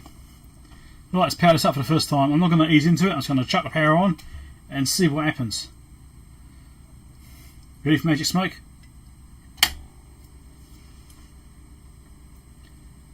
So it's drawing 800 milliwatts, which is fine in its standby state. It's also the charging circuitry. It's dropped very slightly, and it's still dropping. It's probably reforming some capacitors a little bit. Rather than risking blowing it up, let's just give it a chance to relax a bit, and then I'll do it again in a second.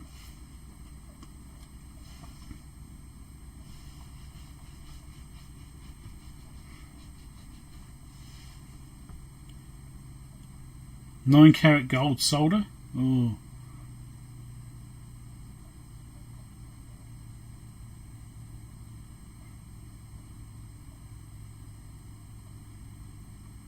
Actually grown up stuff for a while. No worries, Christian. Should be a PDCS. CS? Current source, yes. I did try and convince Ian to do a AC voltage version, But there's a lot of complexity in that to do with phasing and AC signals and frequency response and stuff like that. It's got a fuse, so it must be safe. Yeah, no. Right, give it a go.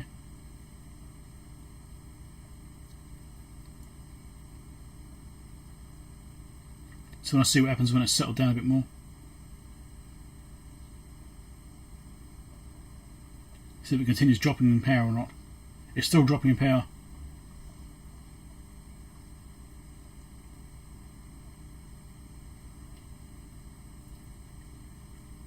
Just very slightly. I mean, it's not a very great scale. It's a very coarse scale. It's changeable like 24 milliwatts or something each time. Scaling is not very granular. It does appear like it's still dropping power though, just a little bit.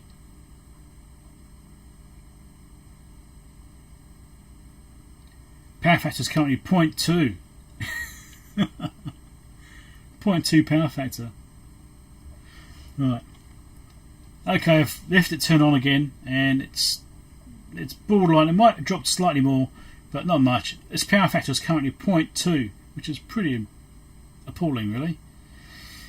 Let's turn this thing on and see what happens.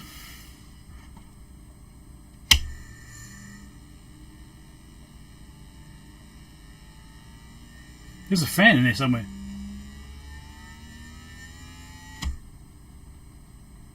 It sounded like a fan. Something was making a weird noise.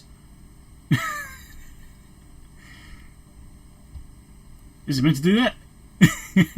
Is that the noise it makes right before it goes bang?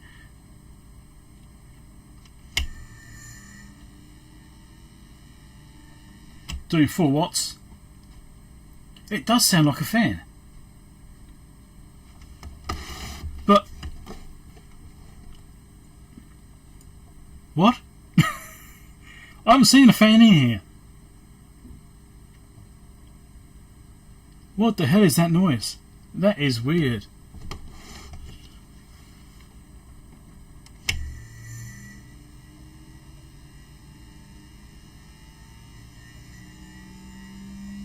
It sounds like a motor spinning up. And the current's going up at the same time. Well, that is really curious. As it sounds like it's ramping up, the current's also increasing. Which isn't what you'd normally expect from a motor. Normally the current would go down as it ramps up. Not a fan. I can't see a fan in here. That's weird. I'll have to look at the diagrams to figure out what this is. Mechanical chopper, is it?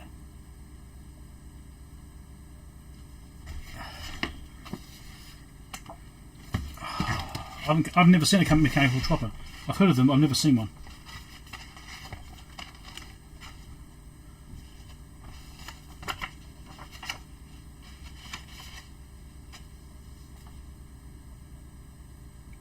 It has a motor. It does have a motor.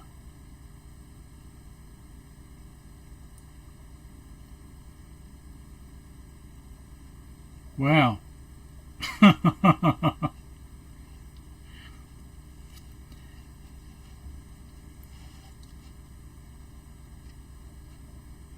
Is that what's inside the metal can? I can't identify.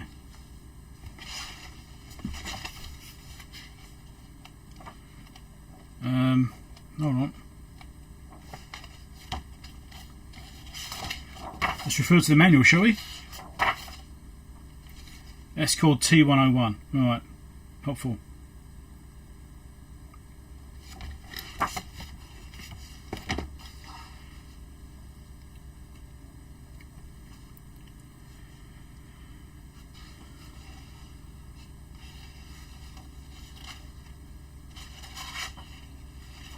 Which is over here.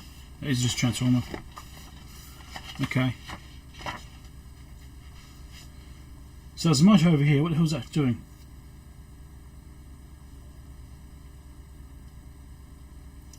There's some switch contacts here. Switch 103. Switch is there.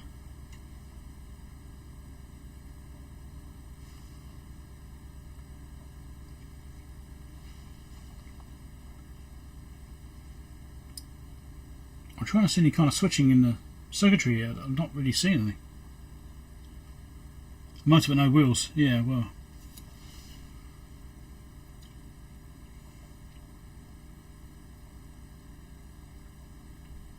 So I'm right, it was a motor spinning up. Because it does have a motor in 101.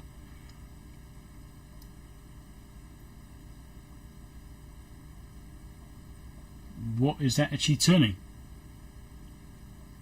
I'm trying to find it on a diagram, but I can't really see anything. There's a lot going on here though. Trying to decipher it all, figure out where things are.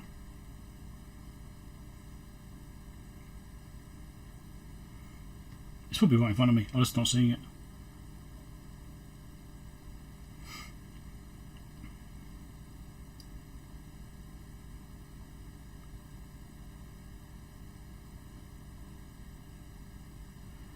In standby, the current's come down to 700 milliwatts now.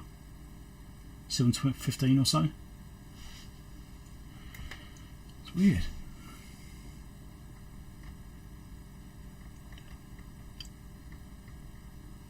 No smoke yet. Yeah, well, it's still got power, but there's no smoke yet, so that's good. And it's still coming down.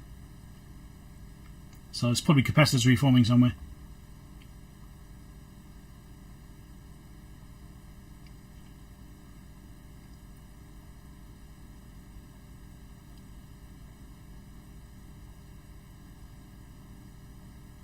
Curious. Is there another page of the drawing which I'm not looking at? Only power supply schematic, so we've got that.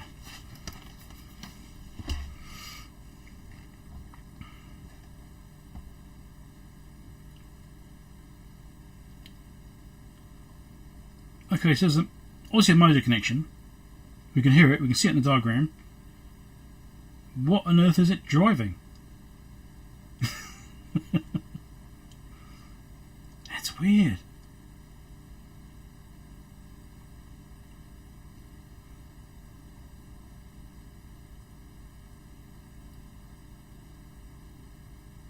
Might have to read the manual, that'd be bad. And one is the meter, but it's across the AC supply line.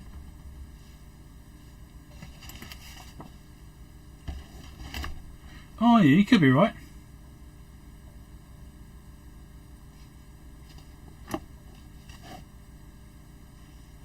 AC is going between whatever this is, so it's the common rail. And meter count. Oh yeah, sorry, it's not a motor, it's a bloody meter connection. Well done.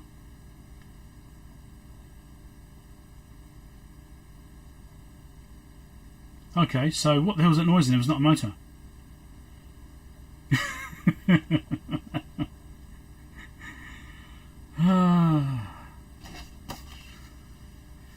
Wow.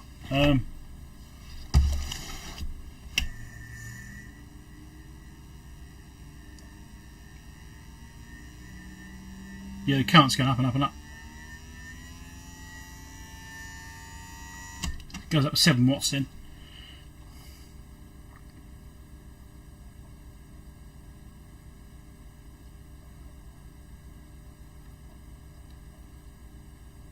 G101 is making the noise. So why is the current increasing? That's what I don't like. Parts list, G101. So I like doing these things on live stream because you guys help me out a bit as well, and you're looking for things whilst I'm trying to figure it out, and usually do a better job of finding it. Chopper assembly. Okay, yes. So it could be a chopper, but why is the current going up?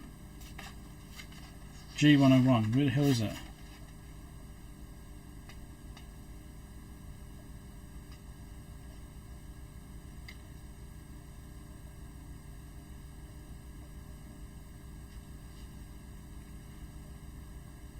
So the 100 PCB is underneath, or is it? No, maybe the main board. These numberings aren't consistent.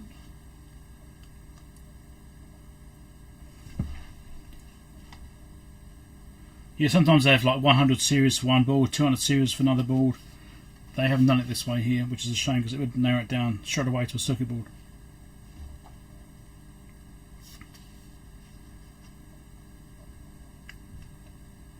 G101. Right, got it. Okay.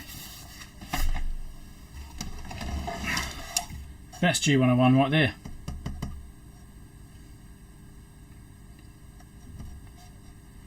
G101's mechanical chopper. Yes, thank you. Right, so let me fill that. Yeah.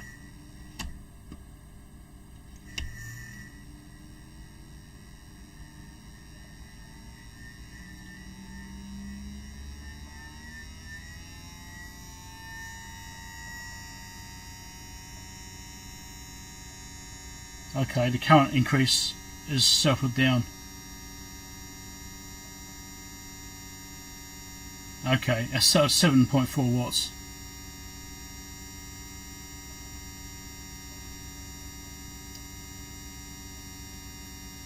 Right. What an interesting piece of gear. Wow. Okay, I'm sort of panicking about that then. This sounded weird. It's the first time I've had a piece of gear with a mechanical chopper in it. Recording video. So that noise has been identified now.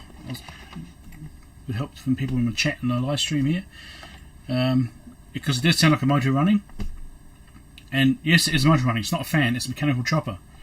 So if I'd actually read the manual, I would have known that probably, because it is actually listed in here and mentioned. And yeah. Anyway, so it's actually just over here. Oh, I'm getting stuck on the stuff. Getting tangled up. Right. So that little block right there, that's a mechanical chopper. Very interesting. I've never seen one before. I've heard of them. I knew they existed, but I've never actually seen one myself.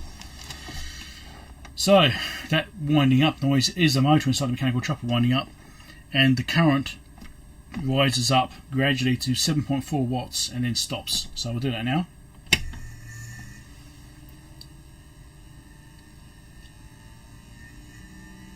And each time I'm using this, it's actually getting slightly better each time. The noise is getting better and better.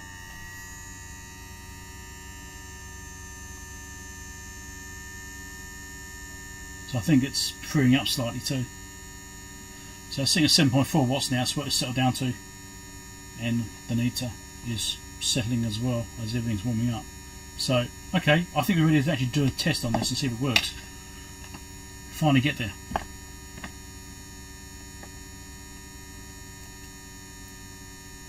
These are slightly old copper connections. Let's turn the PVS2 mini on.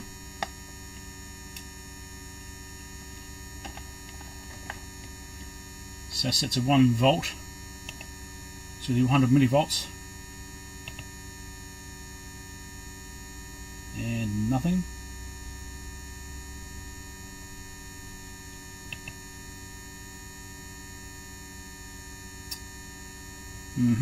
Let's go down to a different scale. Still nothing. Give you some time to settle. No. Okay, I could be using this thing wrong. I've got absolutely no idea what I'm doing.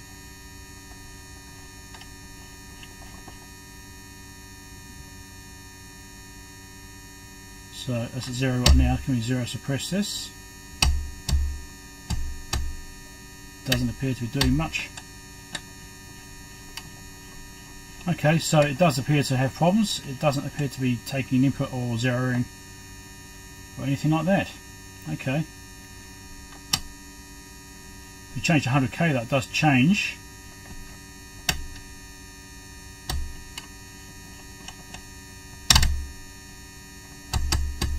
It could be slow responding as well because it's averaging, because it is pretty sensitive. Goes in and out, nothing changing. Okay.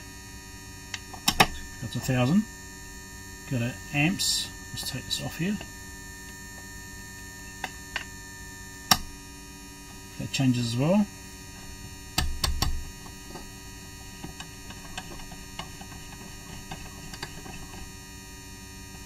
Oh, it's moving around. Look, that is going down. Is this working to some degree? Go back up the other way. Okay, it's working to some degree.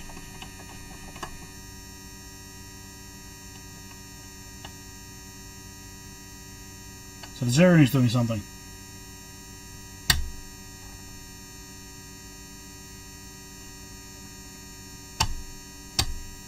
but it doesn't seem to be doing a lot.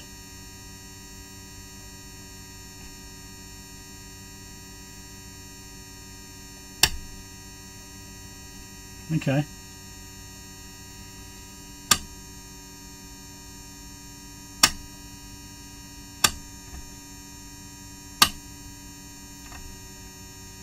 So now I ran that right round, it's zeroing there. Let's try injecting voltage again. I don't know what I'm doing with this. I'm just trying to figure it out as I go. 100 millivolts again. Nothing. 300.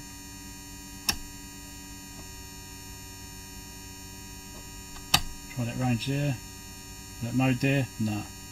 It's not seeing any input at all. That could be a cable problem though. Let's check for that.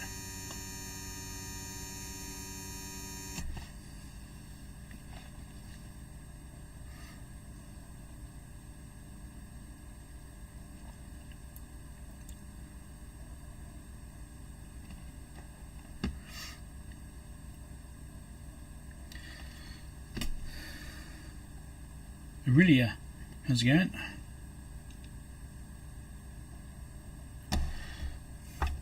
So I'll check for the cable problems in case there's something like that going on. Maybe it's a bad cable, it's possible. And maybe that's why it's not seeing anything. Just to rule that out. Because obviously the meter's responding, but maybe not as well as it should be.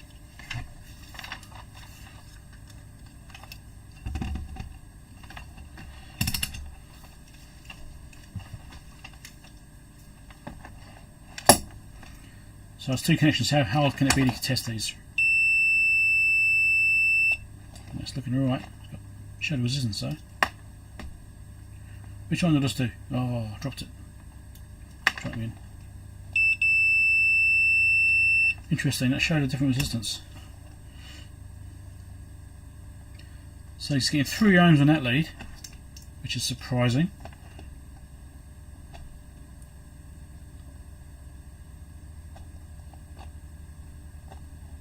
Get decent connection here. You'll stop slipping off.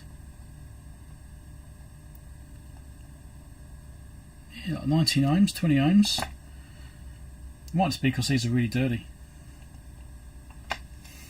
I mean, there's a connection, that's the main thing. Let's get some fresh copper.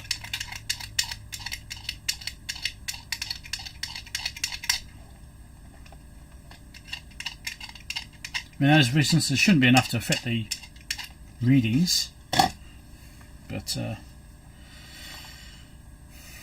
want to check the actual cable itself, obviously. Let's try it again with clean connections. There you go, 1 ohm now on that one.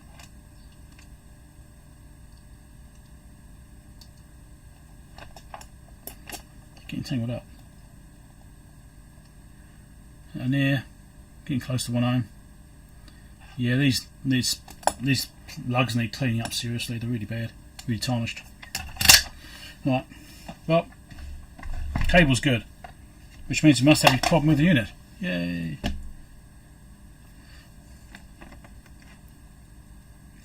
There's a missing bolt from the chopper mount. Yes.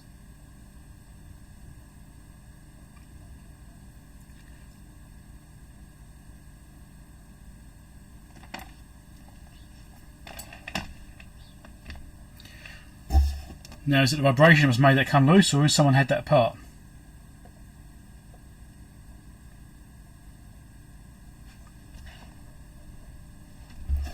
Maybe the mechanical chopper's worn out.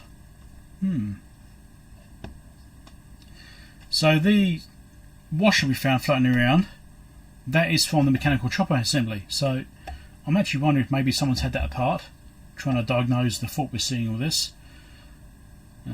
It's possible, but then I don't know. Why would you go straight to that if there's nothing else happening? Yeah, maybe, I don't know. It could just be vibration that made it fall out. It's possible.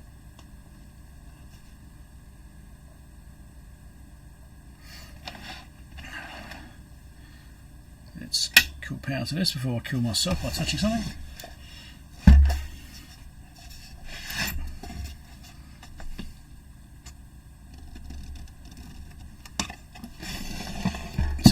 these look like they've been undone.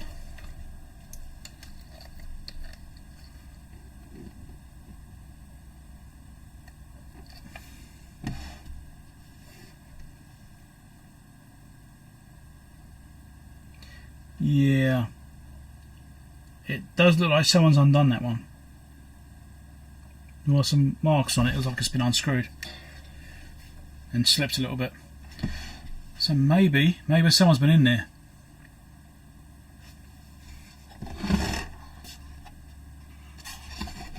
So these connections down here for the chopper.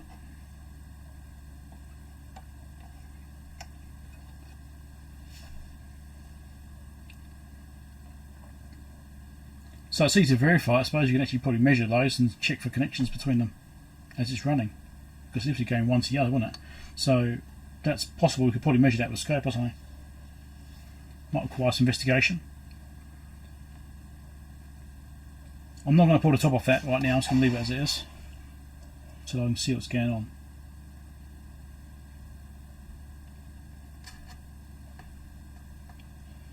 Just looking for anything else which might not have been obvious in the first look over.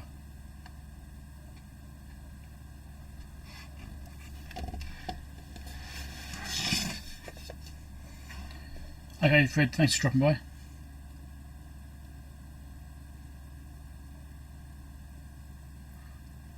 Well, yeah, mechanical things will wear out faster.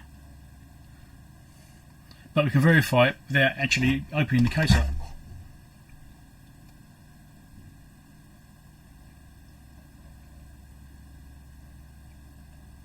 There's also this other cable comes down here, so I'm not quite sure. Maybe that's the chopper output. Work over the motor speed control. That comes down here, which has got this assembly. So I don't know.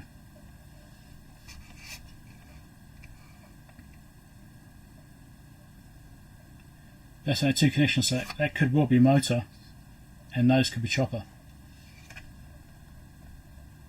I'd say those would be chopper. Because the terminals, they've got like gold. They've got these really nice, like beryllium copper terminals on them. Actually, look really good ones. So I'm thinking that's probably going to chopper up, and this is the motor connection. Okay, thanks for dropping by, Nvidia Hobbyist. Right.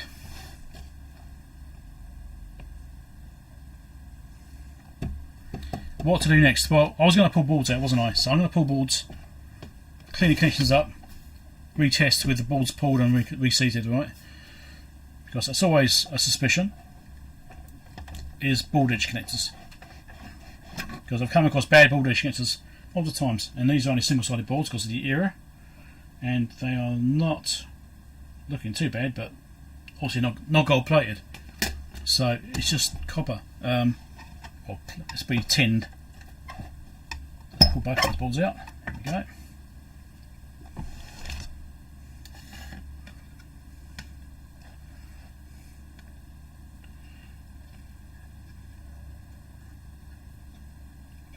No signs of bulging.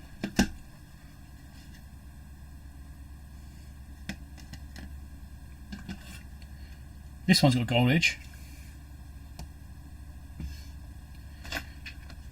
Let's just adjust the camera slightly.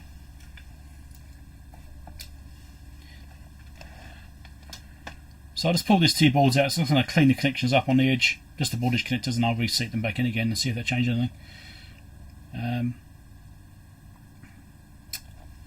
This one's got gold edge connectors on the board edge, and this one does not. So corrosion and oxidization is a quite likely scenario for these cards. Even gold-plated ones like this will have problems with oxidization. They will still get it. I've had lots of time, especially on things like the HP 5342A. Those are quite prone to it, actually. They've got gold edge connectors, but they still get oxidization. I solved some repairs on those ones. I'll try stringing that sentence together. I've repaired some of those before just by cleaning the edge connectors up, and that's what was wrong with it. Just clean the edge connectors and made it work. So yes, let's clean these up and see if anything changes.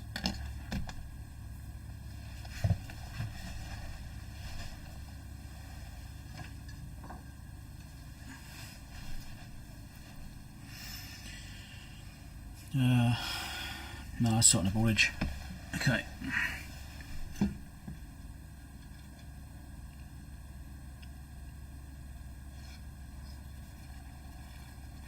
Try to just put in the minimum amount. This stuff's expensive.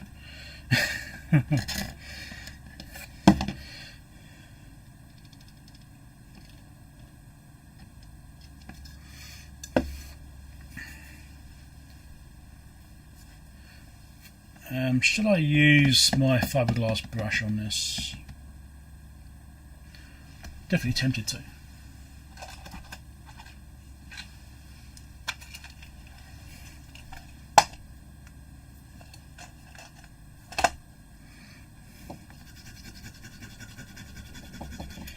Let's just see what comes off the cotton bud.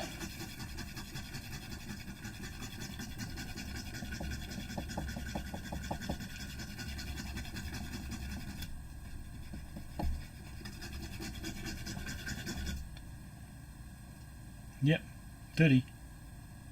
And that's on the gold one.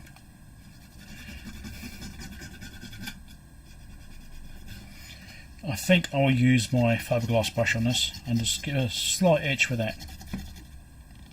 Yeah, this one's even worse because of the lack of gold. Look at that. So I'm going to use my fiberglass brush on these. I'm less worried about this one because it's just a tin surface anyway. Also the gold one, I've got to be careful not to overdo it.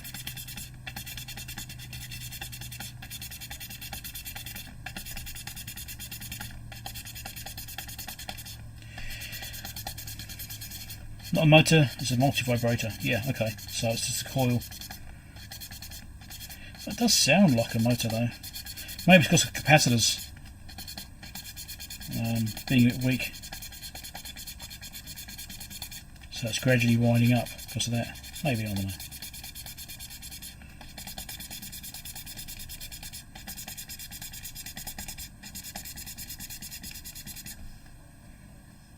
Yep, that's getting better.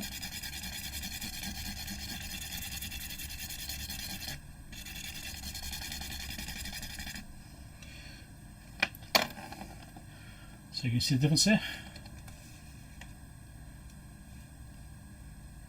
between original and cleaned up.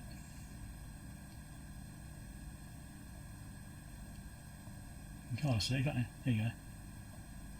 Bit of difference there.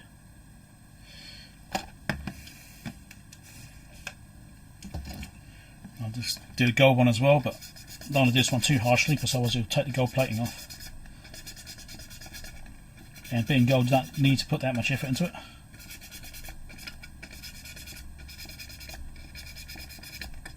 Still is a little bit, but not as much.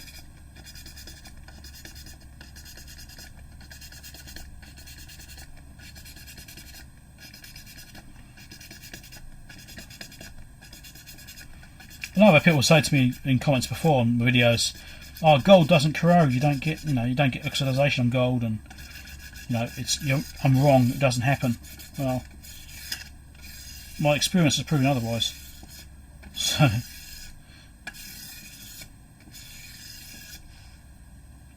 okay, give this another clean. I can actually see a difference in surface finish on that. This again. I don't know if it'll come up on camera though. I can definitely see it's different.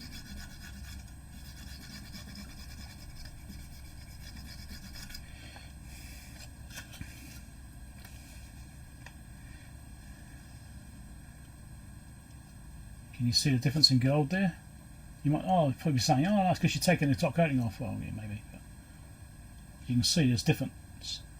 Maybe you can just see it between this edge and there. I didn't do the whole strip. I just did the bottom half of it. You might be able to see some slight differences there in the tarnishing. The bit I just did is definitely looking slightly brighter. Anyway, Should I check some caps whilst it's out? I think I probably should.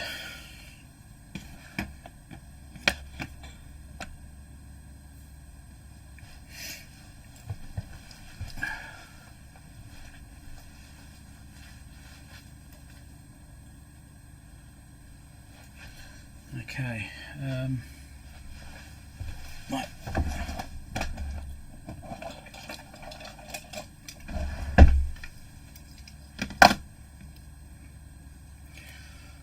I'm just going to have a look right now. I'm not going to change anything. I'm just going to, first thing I'm going to do is put these boards back in again and see if it changed anything with the operating state.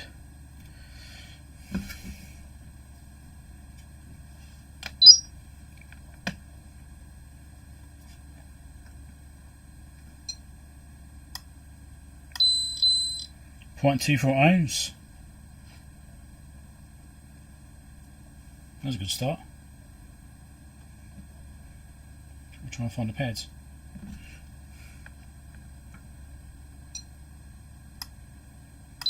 .25 ohms. Actually has the positive marks on the traces in the bottom here, it's quite nice. 0.18 ohms. 0.53. 0.38. Looking surprisingly good actually, I have to say.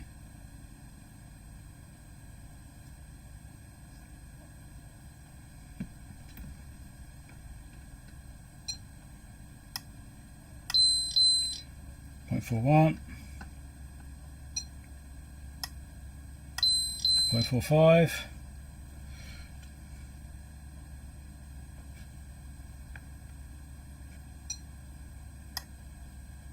0.22,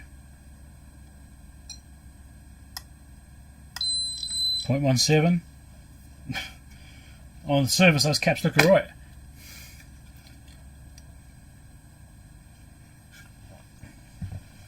Yeah, it's not true gold, is it? It's dilution of it, I suppose.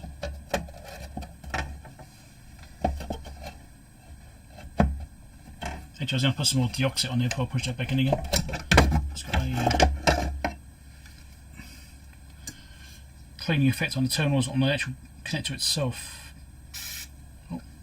Oh, I put too much on there. It's gone everywhere now. That's right.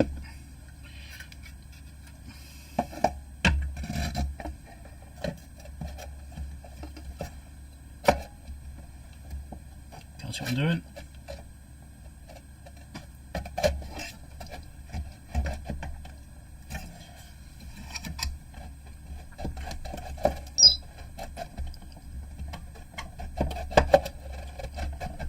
Going to reset this a few times in the actual edge connector just to make sure that the connector gets a bit of a scrape as well from the edge of the board.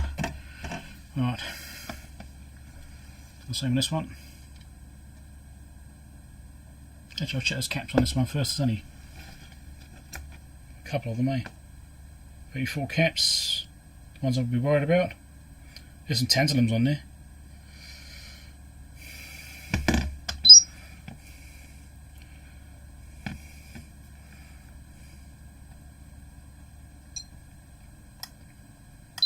.43 ohms.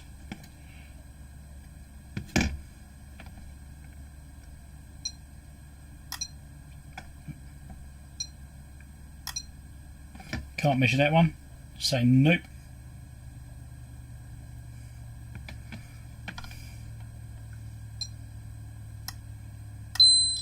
.42. I think it's got some circuitry around that one. It's not liking it.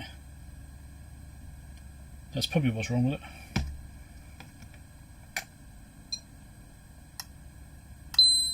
.4. Alright. Let's just check these tantalums. 1.32. That's measuring at 22 microfarad. 2.8 at 26 microfarad. What's that one? 2.1 at 10 microfarad. 10.1 at 4.1 microfarad. These might be electrolytic, so these are definitely tantalum. That might be electrolytic. Not sure. So this one's measuring a little bit higher. Alright, well it's not too bad. I mean the tantalums do usually read higher ESCRs anyway. It's not like they're in tens or hundreds. Oh, tens or 20s. So there's nothing horrendously bad there.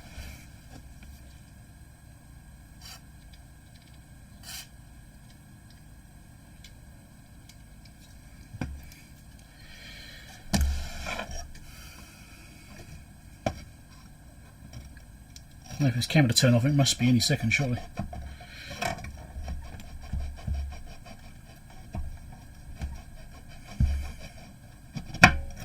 Okay. I shall try this again.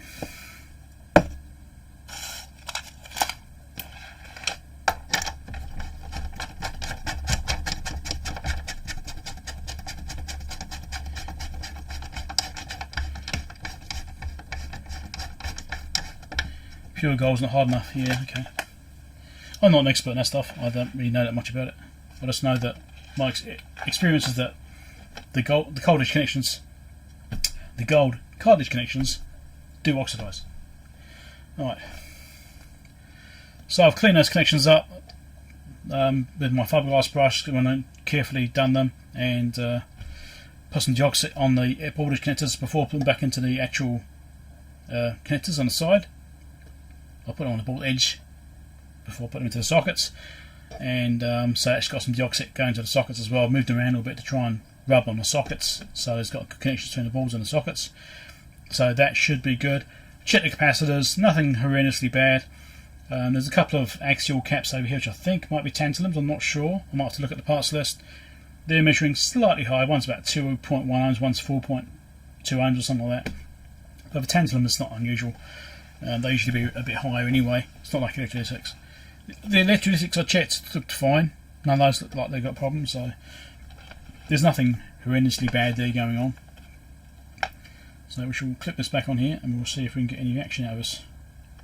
See if anything's changed just by doing the board edge connections. Sometimes it does fix things.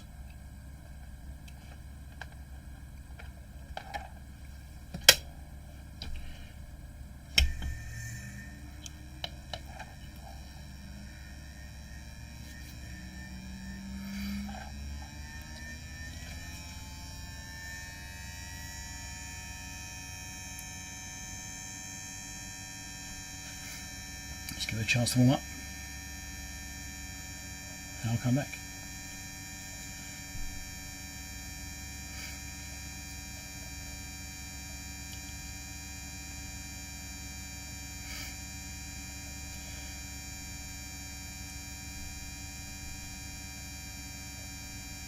More likely the inverter starting up, which is causing chopsticks to change. Yes.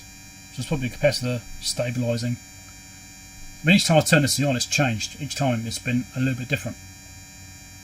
So I think it's all freeing up and settling down a bit. Okay, so set to 1 volt. We'll try this. It's open circuit. Just the loading. Right, let's try it again, see if anything changes. Injecting 100 millivolts. 1 volt scale, still nothing. 200, 300. 500 millivolts going in, and nothing changing on here. Let's go down to 300, go to next scale down, nothing changing. Filter on and off, nope. 100k, nope. So it looks like it's still dead. Clean the board edge connectors, hasn't changed anything, which is a shame. I wasn't expecting it to. It does sometimes help things. In fact, it quite often helps things, but having a complete failure like this would be unusual for it to fix it. But you never know. We'll get the simple things first. It's more than that.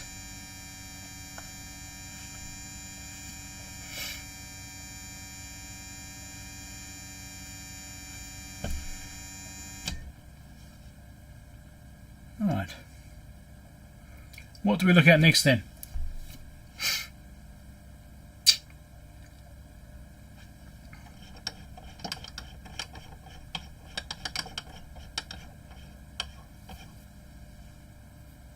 Power supply rails, you reckon? The house will check voltages, as the saying goes.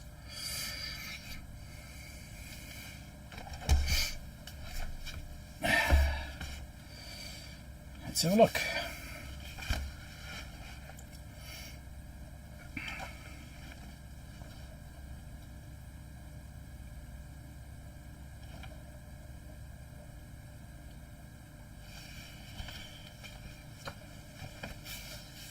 I'm sure it'll be mentioned in here somewhere.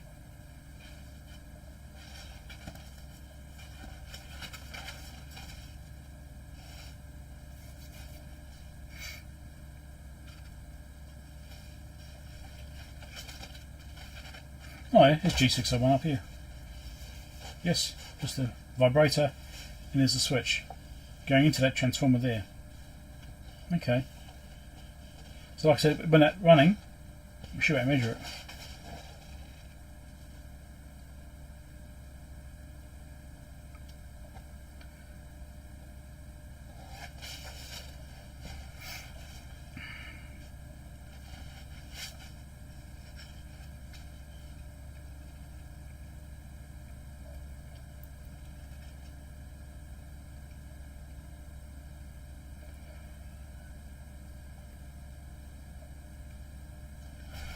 Just trying to read the diagram here to see what's going on with these rails. So it's A, B, C and B. Well, A, B, C and D. Over here D looks like the ground plane. We have a negative rail, which is C, negative 12 volts.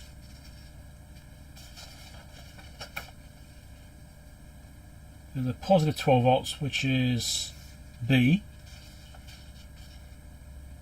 A seems to go to battery test, which is interesting. Is that the trickle charging for the battery? Look at the other diagram. Yes, that shows the battery connections on it.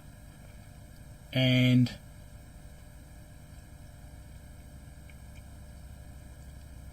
the main transformer system coming in.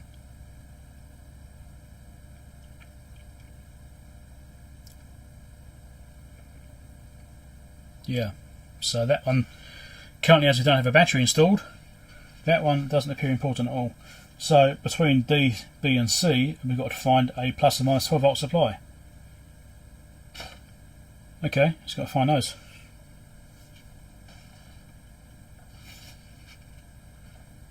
So it's got some jumper pins. Jumper 1.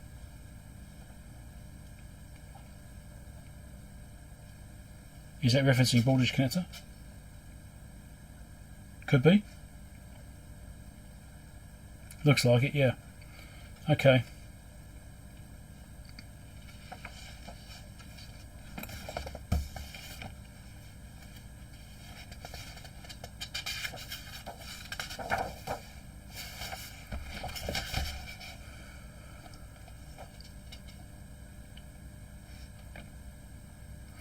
Minus 5.4. Okay.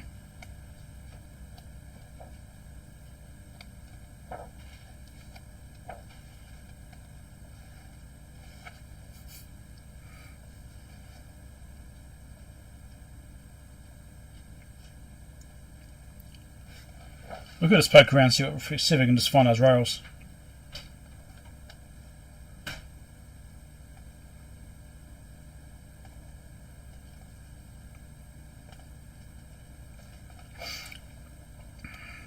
There we go. A and D are marked on here as well.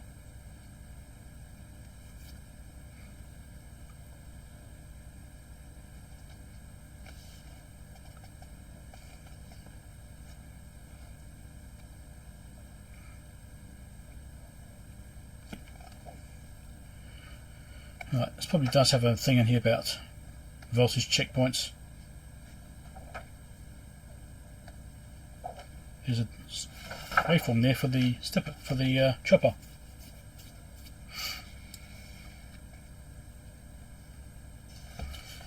Mentions a minus 5 volt regulated supply.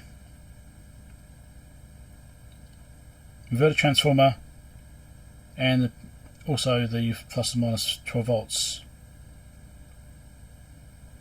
Check the 5 volt supply rail. Okay, so there's 3 supply rails there.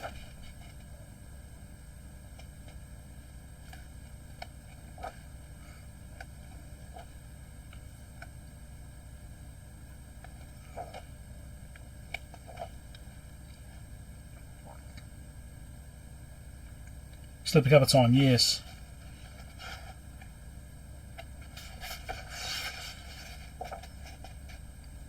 Okay. So, let's get back to the circuit diagram.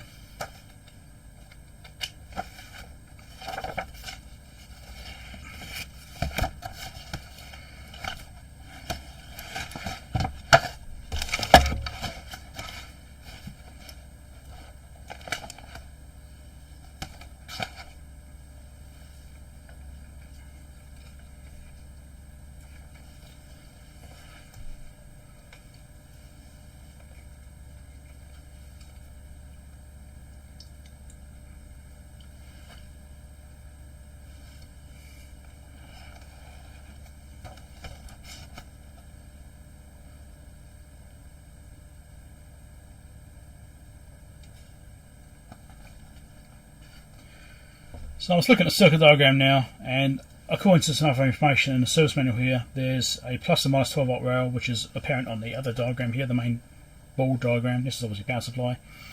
And there's also a 5 volt rail as well, which is dependent on producing the other 2 rails. So this is obviously the main power supply transformer and everything in this section. And here we've got a minus 12 volt showing here. And what else is there? I'm trying to figure this stuff out yet still. Minus 5 volt over here. There we go. Minus 5 volt here. Minus 13 volt there. So it does have voltages listed on here for various sections. It doesn't matter, we're just figuring out where everything is and actually learning it. So you've got plus 12 volt there, minus 12 volt there. And where's the other one? Maybe the 5 volts internal to this section. I don't think it goes off board.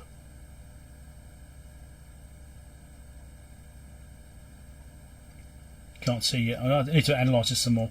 But yeah, we'll look at this section first and we'll figure out what's going on. The plus 5.4 as well, is there?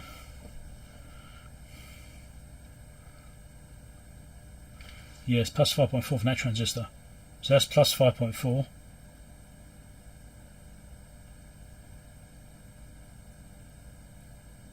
And so is that one.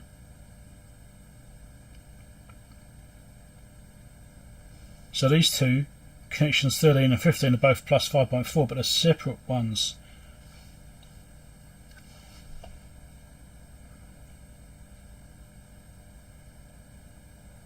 Curious.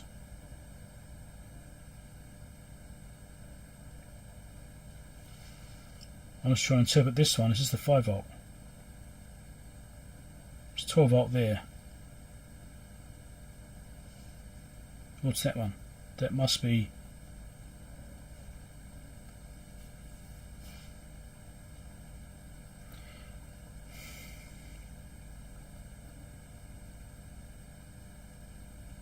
there's A and D here.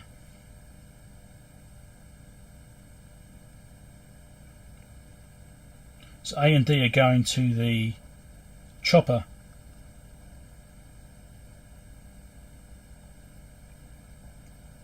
So that's running for just like almost directly off a transformer here. So it must be trying to run at 50 Hertz.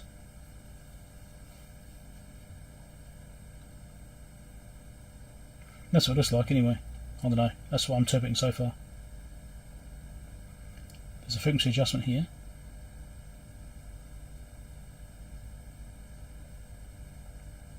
Alright, so it's effectively like a switch mode supply then, because you've got the main transformer over this side, which is coming through this section, which is then generating the same stuff. It's got a frequency adjustment here, which is then coming over to this transformer. We've got these transistors here which are doing some control in this coil. those are directly off the drive, are they? No, that's switching, so it's going from this circuit here into there. It's got the opposing coils going into these two transistors, which are then driving these coils. So that minus 5 volt rail right here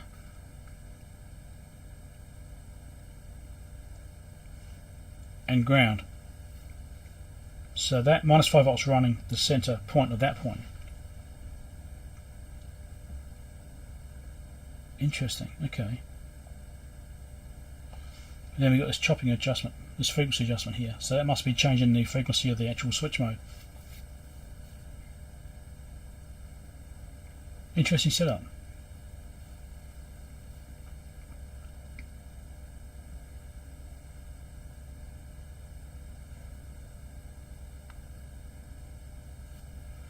And that's probably why there's a synchronization thing, because it shows a synchronization connection just up here. Just there. Which is what those two connectors are on the back.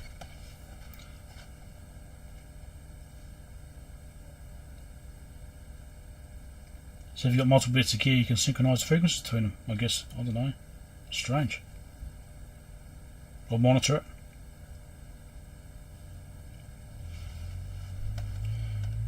Well, there's a lot of figuring out to do in this thing.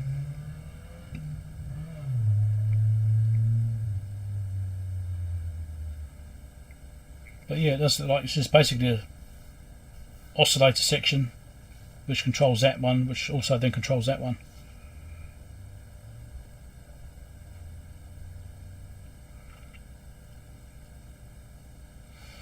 So I mean, it shows minus 5 volts there, but that must be oscillating.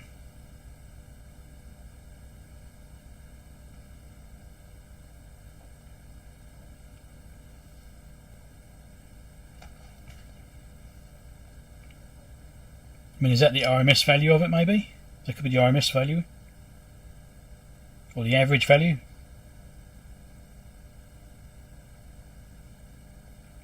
Because it has to be AC, doesn't it? It's going to a transformer, it has to be an AC voltage. Right, interesting. This is going to take some more thinking. Anyway, let's find these test points and go from there. So J201 is the connection for that board, which is which board? I think it was the big one. Yeah, there's a frequency adjustment, which you can't see. Yep. So that's frequency adjustment just there. So that must be that board there is the one we're looking at. I'm actually quite surprised it's got markings on it. Boards of this area usually didn't have any silk screens at all, or minimal. I'm actually quite surprised it's got it. Don't look at your desk. Your desk is fine. There's nothing wrong with your desk. You need a smaller hobby.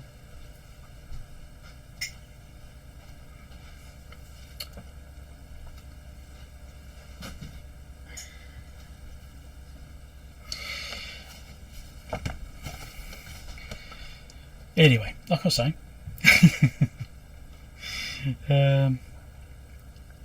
so yes, it's plus 5.4 there and there.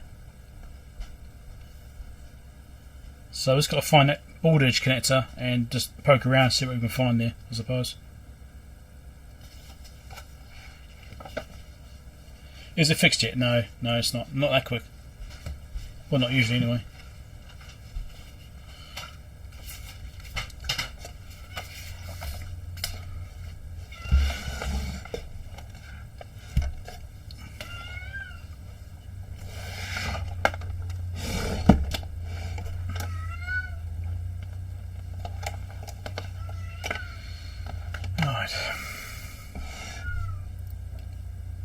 So somewhere on here will be the test points we want.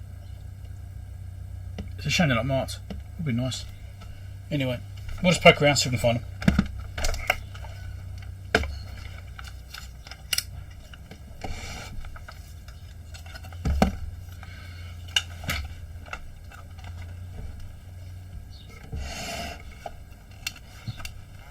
Slide. So it doesn't matter where I put it, it's in the way.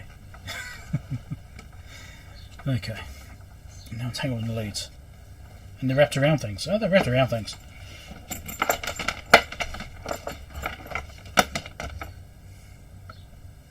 Heard that say before? Yes. Okay, turn the power on, which is there.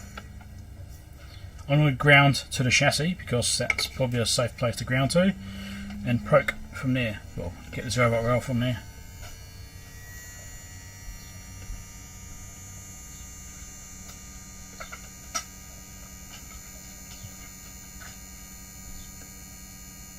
It's a bit of a place to get it from. As soon as you've got these other strange voltages floating around.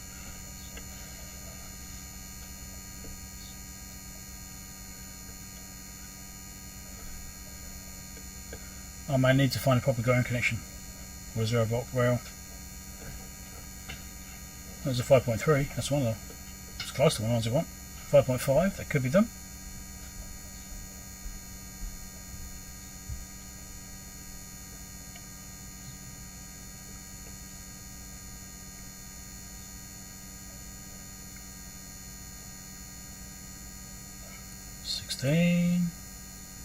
Of course I could do this logically and look at the diagram and figure out which pins I was supposed to be looking at.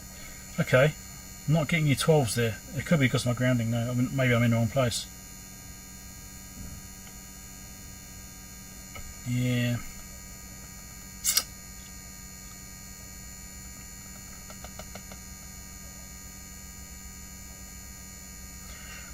I shouldn't be guessing, should I? I should do this logically. Which bloody pins is it?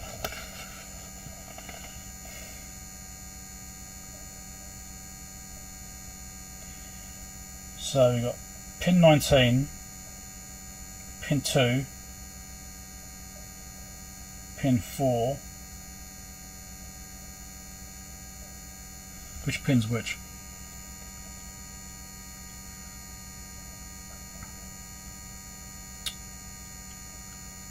I'm guessing pin 1 is that end.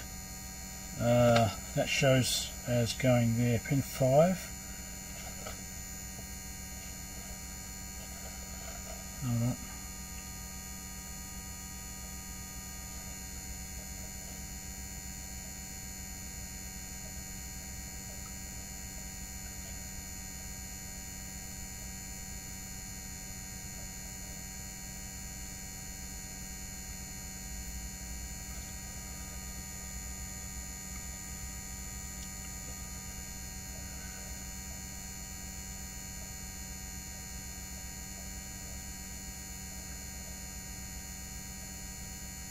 So 4 appears to be ground, or 0 volts, we want to call it.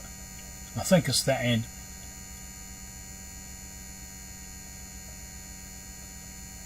So then pin 6 should be minus 12 based off that reference point. So let's go from there and see what happens. So that should be pin 4 and that should be pin 6. So that should be a 12 volt rail. It is. Okay. So it's obviously floating from the rest of it. The casing is not referenced to that rail. If I do a test against that, yeah, so we're getting 10 volt difference there. Okay. 10.6. Right. And 19 was the other one, which is somewhere. I don't know where. You go 12. How many pins on this thing? 1, 2, that's 4, 5, 6, 8, 9, 10. 11, 12, 13, 14, 15, 16, 17, 18. That should be 19 there. It is. Okay.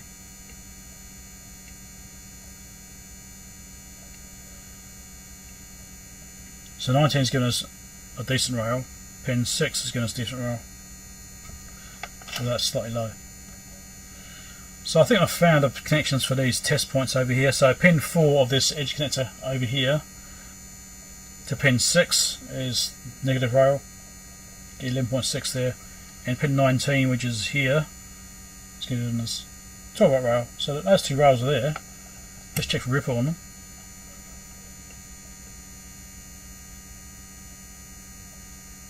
That looks fine. And check the other one.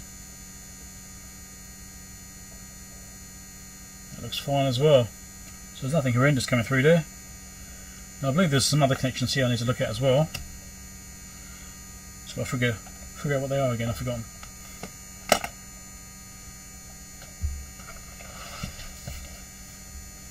Positive common, right.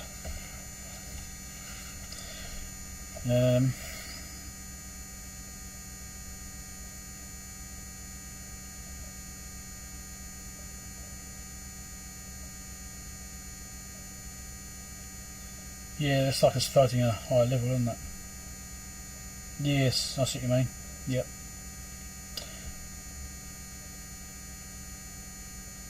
Okay, so there's that one. We checked that one. We checked that one. So you've got these plus and minus 4s, which are on pin 2 and 3.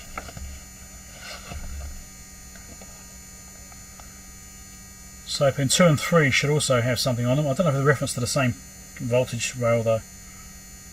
5.8, 5.9, those look fine as well. I think there's still more though.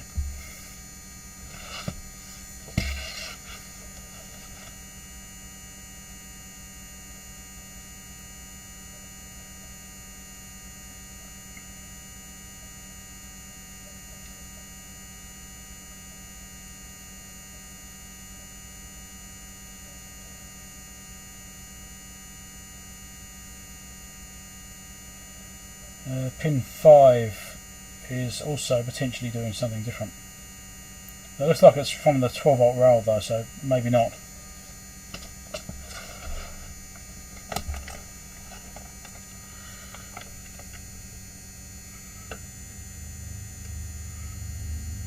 Yeah.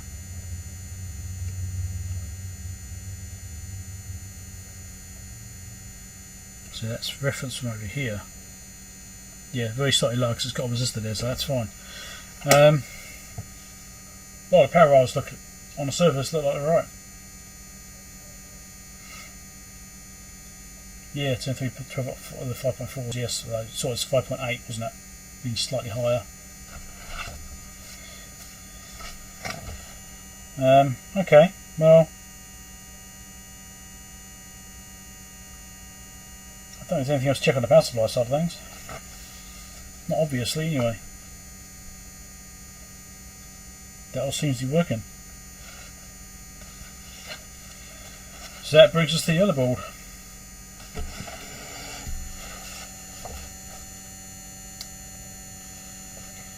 Might actually have to do the diagnostic procedure. Has got one.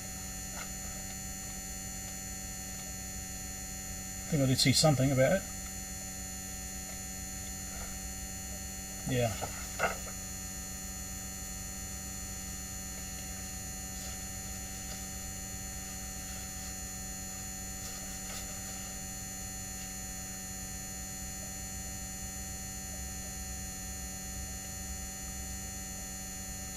Something about being at calibration.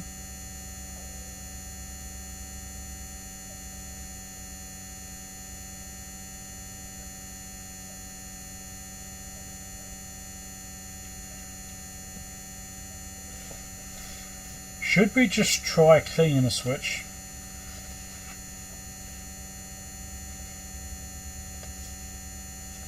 Oh look, there we go, some information about the power supply rails.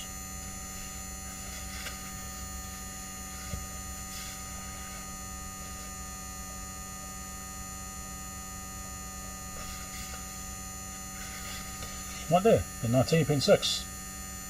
Sitting there between 11 and 12.5, which is acceptable, and within that range, both of those.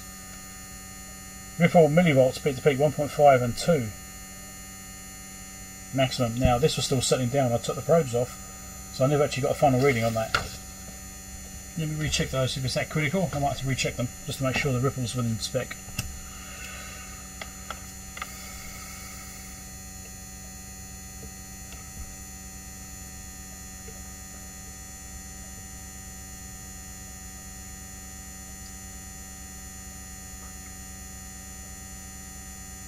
Well, it's below 1.5, so it's definitely in that one.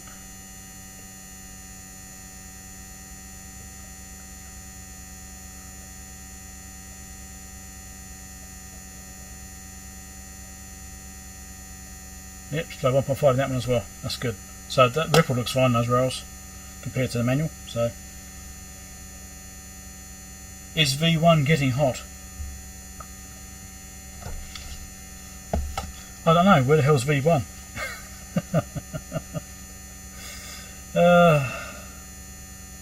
That's what happens when you don't prepare first, isn't it? Eh?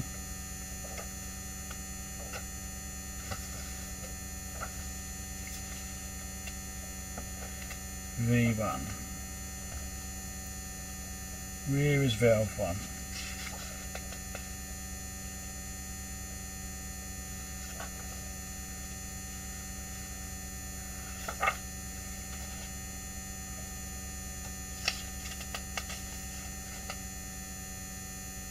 That's a really good question.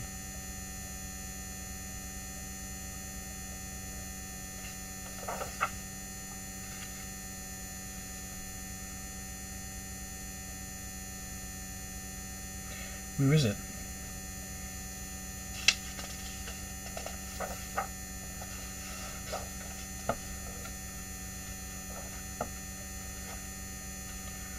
I haven't visually identified a valve.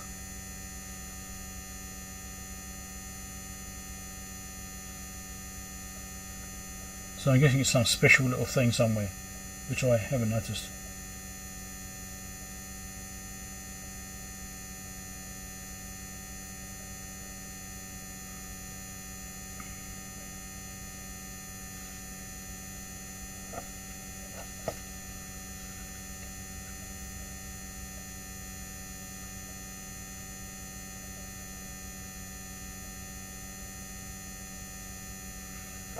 I don't even see it showing on the diagrams.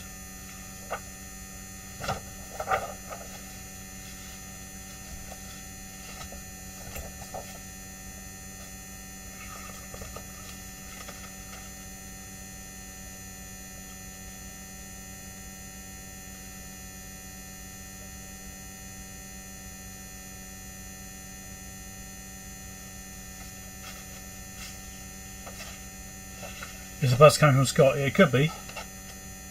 That's usually just steam. It's not buzzing, it's just steam usually. Where's the valve? I don't see a valve on the diagram.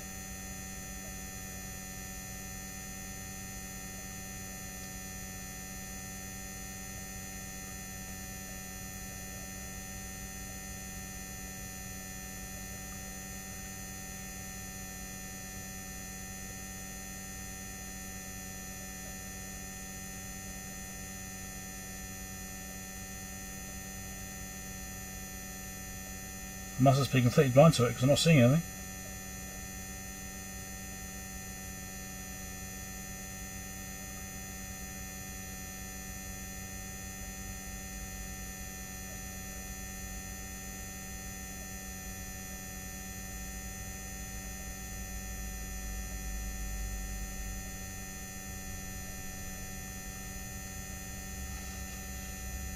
Page 35.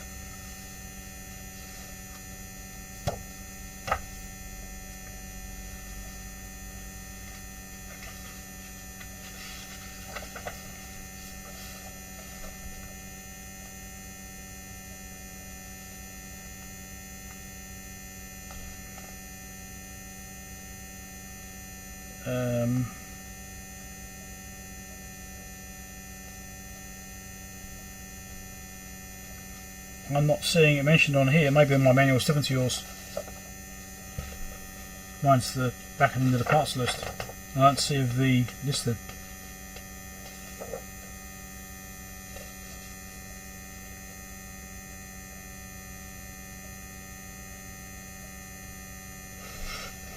Maybe mine's a different. Maybe mine's a slightly different version.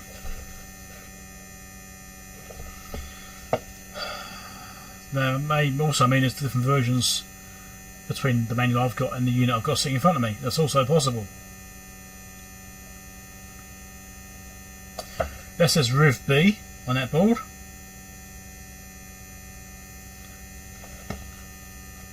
And it's got a part number of 1970, well, 19704C. PC 120.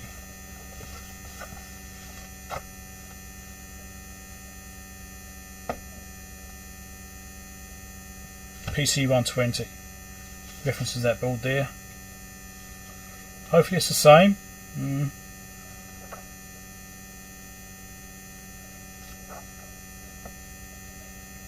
Yeah, this actually shows VFB on here as well. It's the same. It looks the same. So if I'm lucky, it's the same. Visually, it's the same. So hopefully my one is actually identical to the one which is actually in this manual. A little bit of luck.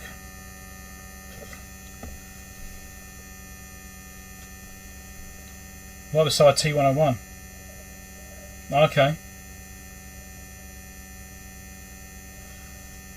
So the Tetronics one must be an older version of it. This is or at least a different version. Maybe it's older. This is 1967. So if you look in your manual on a circuit diagram,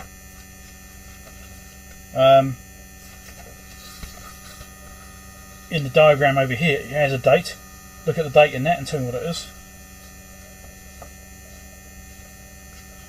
So if your version that's available is different to mine, then it almost means I will have to scan this diagram and this manual and make that available, because obviously there's different versions of it.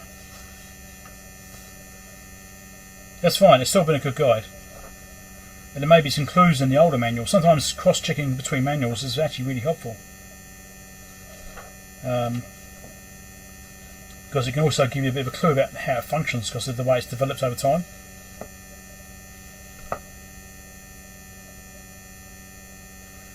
Like when I was doing the HP 3500A, which you guys haven't seen me finish yet, because, not yet, but soon. It's actually fixed, it's all working, but you haven't seen the final video yet. But that part of that diagnostics was me comparing between manuals and figuring out how sections work, because obviously as it's evolved over time, they've changed functionality slightly. Or the interface is still the same, but the actual function of the circuit is different. And so there's information between the two different manuals. One manual said various voltages, one manual said nothing about voltages. And so comparing manuals is actually really helpful. Okay. This is going to take a bit more investigation. At least that buzzing stayed consistent. Yours is from 1966. Oh, okay, so this is 1 year newer. Okay. 1 year's difference. Okay.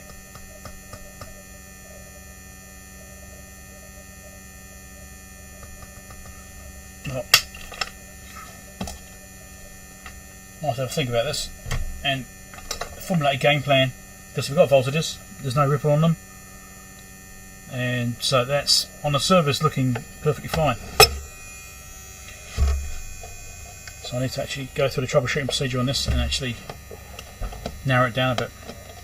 But I need to absorb it. I think I need to sit down and read the theory of operation, that sort of stuff, and read all that information and actually understand how it works, because right now I don't have a clue how it works. Obviously it's got a chopper in there, that's all I know. Yeah, I need to read all that stuff and go from there, I think. Hey Taito, how's it going? Tito? Taito? I don't know. Yeah. And say caps looks right. It could be carbon film resistors, well, carbon composite resistors, could be those giving trouble. Gone so far value it's thrown something off, maybe transistors aren't turning on or something like that. It's certainly possible. They're certainly old enough to give problems. If they're not being stressed too much, I haven't had a lot of power going through them, they're usually not too bad. But if they've been put under a lot of power, stress from high currents or towards the top end of operating capabilities, it tends to age them much more rapidly and they get far worse drift from the original values. They get a lot worse. I think I might put this to one side for the time being. Going to take further investigation. My wife bought me a coffee, so I should really sit down and drink this.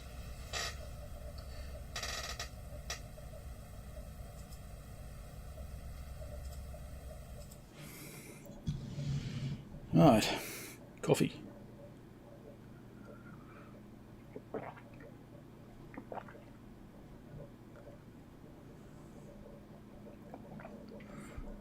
So you got the older diagram on the Tetronics side, did you? Let's go and download the older version of the diagram.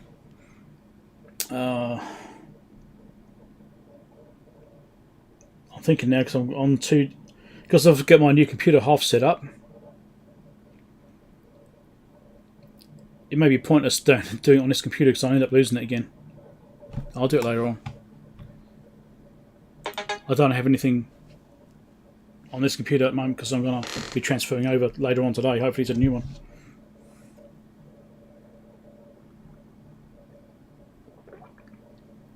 Alright, what's my phone going for? Before or after she mounted box capacitors? Before, I think. No, she came in to get my cup, and that's when she discovered the my transgression.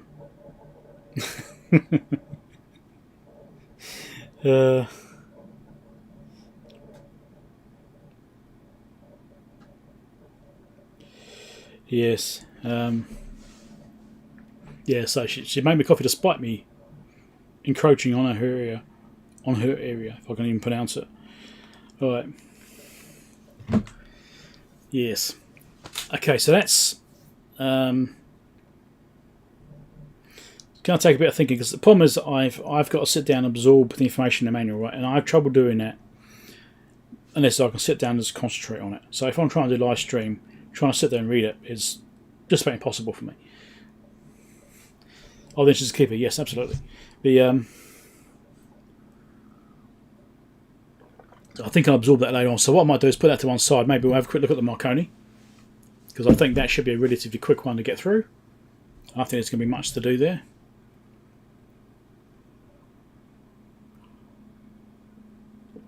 I'll have my coffee first and we'll get back to it and look at that one. And we'll just shove this to one side.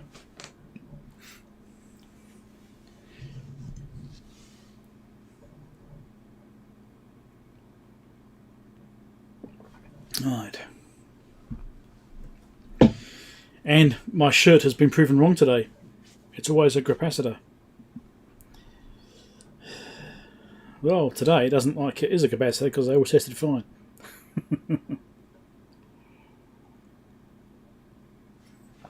Anyway, so this week I've got the review coming out for the almost secret item which I showed in the mailbag on Monday. So when I actually arranged to do this review with the company, I'm trying to be careful with my wording here. I said to them I'll do a mailbag video showing it arriving on a date before they plan to actually release it. Right? They plan to release on the 18th. I said my mailbag's going to be like 16th, 17th, like a day early. And they said, yeah, that's okay. And then I was going to do a review on the 18th of, for me, the 18th, right? So it would have been 17th for other people, so that's slightly early. And it turns out they had to do some issues with the packaging or something. They had to sort of packaging out for their product or something like that. There's some issues with getting it organised, I think, something like that. So the product itself, I think, is fine. It's just the sorting packaging out for it was an issue. So that delayed them a little bit. So they wanted to delay the release by a week. And so I said, well, yeah, okay, I can delay. And so I'm still releasing slightly early. So the review comes out on Wednesday for me, which is that 26th. They wanted to release on the 28th. So they've agreed to the 26th. That's fine. They let me do the review then. So the review will be out on Wednesday for me, Tuesday for you guys, most likely. And that'll show the product. If you want it anyway. And Friday's video is uploaded as well. Yeah, Friday's video is ready to go as well, but that, I don't know what it was now. So I've got a few things on the go. I've got 4 videos edited already, ready to go for the following week. And the week after that, I've got to do some more yet. But I'm not going to do any more editing on this machine. I'm going to wait till I get the new one going, then do it on there.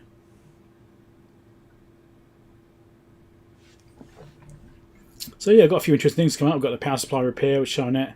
I've finished that power supply, that's that power switch, which we pulled down, stripped apart, and got kind of working last time in previous mailbag, previous live stream.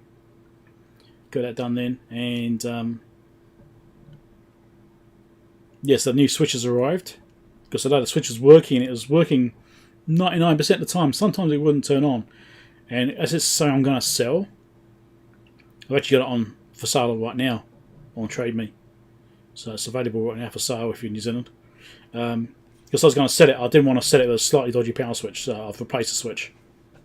Even though if it had been me keeping it, I would have not worried about it. It would have been alright. So that's available for sale now. I've got a few things on there now. So that's out of the room, gave me a bit more space. That was good. Took that out yesterday because the switches arrived in mailbag stuff I did yesterday. The thing about the switches is a wide format. It's not a standard size. It's a first time it's first time I've noticeably come across this particular format where it's like double width. Usually they're wider and taller at the same time. This is just a standard same height as the smaller ones you tend to get, the rocker switches, but twice as wide. It's a bit weird. First time I found those, so it took a bit of hunting to find the switches, but I found two different types. So I've actually put an illuminator switch in there, so when you turn it on, it lights up. But well, why not?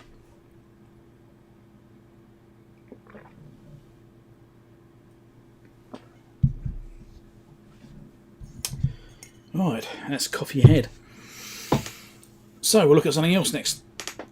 Oh, have a bit of a stretch.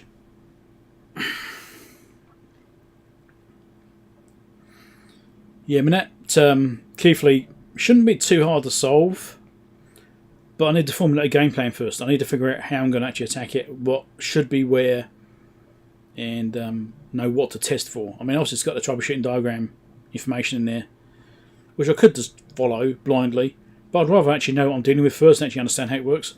So that'll take me a bit of time to actually just read that and actually understand it and absorb it.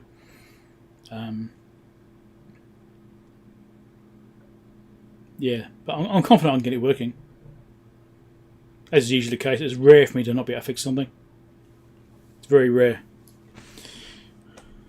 Hey, Hubbard, how's it going?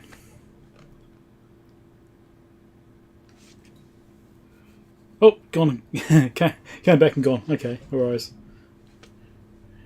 Right, so let's put this to one side and we'll look at the Marconi and hopefully I'll get one more piece of gear out of this room to make space for all the capacitors I've got.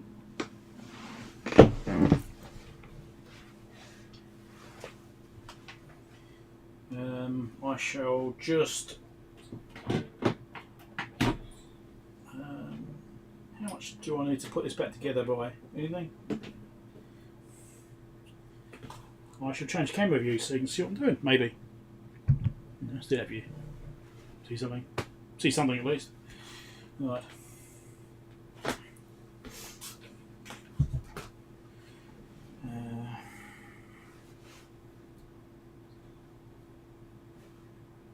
Woohoo, macaroni.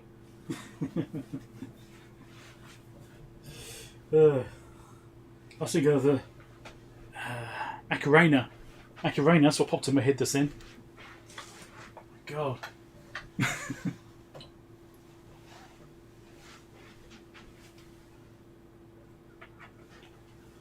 Right.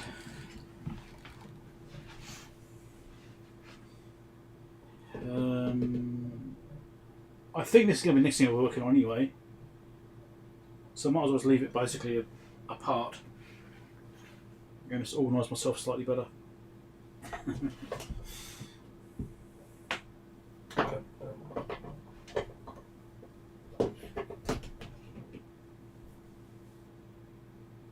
had that for lunch? Macaroni. I've had macaroni in ages actually. Quite like macaroni. It's very cheesy. I like cheese. Just ask my wife, I like cheese. I'm very cheesy. Actually, that could be misinterpreted, couldn't it?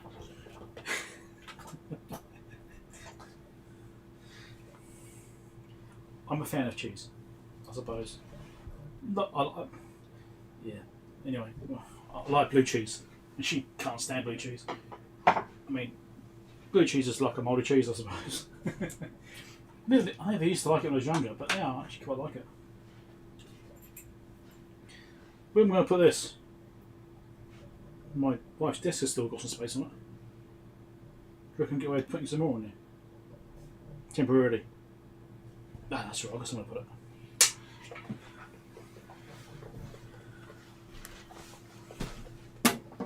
Should put it back here, where it started out.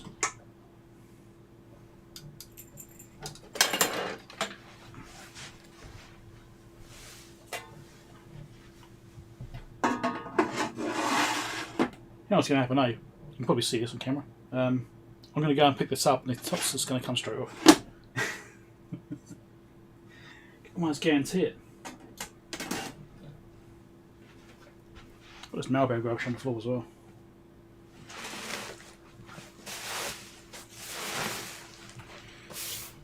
Okay. Marconi.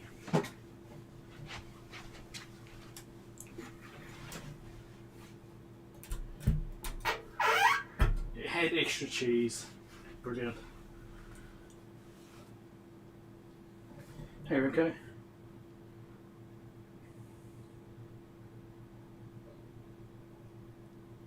IT11. I've got the IT12. It's actually in storage. Depends what kind of equipment you actually want to use it for. I mean, I'm not too familiar with the 11. I think I have looked at it in the past. I don't remember it very well though. I can't picture it. But I know the name's familiar. I do have the IT12 myself. I did a refurbishment on that one. And did a video about it. It's probably very similar. If you don't need to do leakage tests, then you can probably go realistically for a more modern tester. If you do want to do leakage tests, then absolutely you need one of these bits of older gear, which is why I got the IT12. Although I don't actually have it set up here because I've got limited space. What I would be recommending, if you think about modern gear, is one of these things. Try and get in shot. Right, now how close I can get with this. So Peak Electronics ESR 70 gold. So this does really good capacitance testing in circuit and everything. And it's small. But because you can do in circuit testing with this thing, you can catch most things. It does quite well. Obviously, you can get other types of testers as well. You can get like the DD5000, which I've also got, which I used to use in my main one. If you want more precise details about capacitor specifications, across different frequencies, stuff like that. I've also got up here on my desk up there, which you probably can't quite see. Up here, kind of see it. I've got an ET4401 with capacitance tester. This is an East tester. It's like a budget one, I suppose, but it's not that budget. It wasn't actually that cheap. But I got this for review, so it didn't cost me anything when I got this one.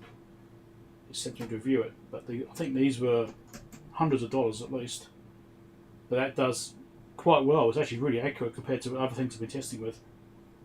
So it really depends what you want to do. But if you want more vintage equipment like the HP, like the Heathkit, then yes. If you want leakage testing, absolutely, you probably have no choice but to use that.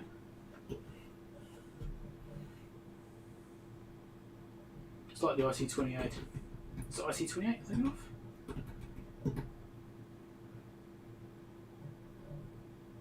You sorted that one with a tri tester, also open peak. Yes, yes. Peak sent me that one to review. I actually reviewed them, so tri tester. I've got that as well. I think. Hold on. What have I got here? So I've got. I should see on camera. So I've got the ESR 70. I've got the SCR 100. I've got the DCA 75. And I've got a Zen 50. So, handy little tools. Just do one simple little job and they do it well. And they don't take up much space. I just got them stuffed in the drawer. So when I was doing I was trying to say, if I spit a sentence out, when I was doing the diagnostics on that piece of equipment I was working on just now, I used this to test capacitors on the circuit board to tell me what the ESRs and stuff were. I didn't actually really pay attention to the capacitance values, when it did say what they were, but I didn't actually check that at that particular time. I was just looking at the ESR to see if they were out of whack, and that's all I did not check for at that time. So, and that shows it fine. In circuit, it usually works. Not always, but most of the time it works. Almost every single time. Oh, you watched the review, then you would. Okay, cool. So you were seeing what I was doing. I think I showed the DER 5000 net as well, and maybe the East Tester. I can't remember what I did there. Did I do comparisons? I can't remember. Anyway, still a video on this thing.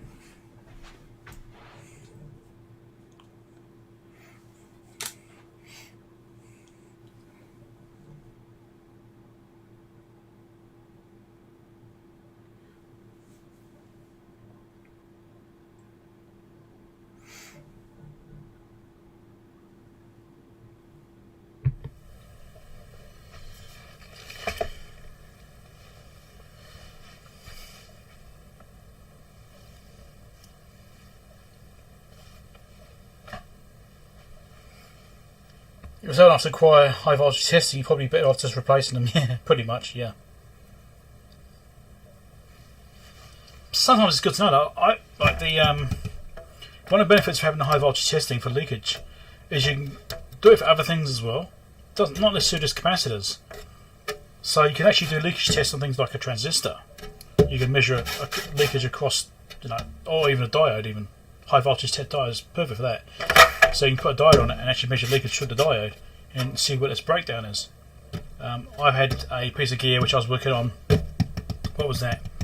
That was the Fluke 5200A AC voltage calibrator. That had breakdown issues on voltages, on diodes and transistors. So I was having a real hard time trying to find what was wrong with this thing, and I ended up tracking it down to being a leaky transistor setup and some slightly dodgy diodes. I think the diodes were marginal, but I think the transistors was the biggest problem. And they actually leaked under high voltage, so you test them in circuit or even out of circuit and they tested absolutely fine on a transistor tester. It looked fine. But when you put them under stress with a high voltage, they broke down. So when it's actually at its operating condition, which is hundreds of volts, they failed and basically shorted out. I've got a box of bits here. If they're sitting around for ages, it might even be in here.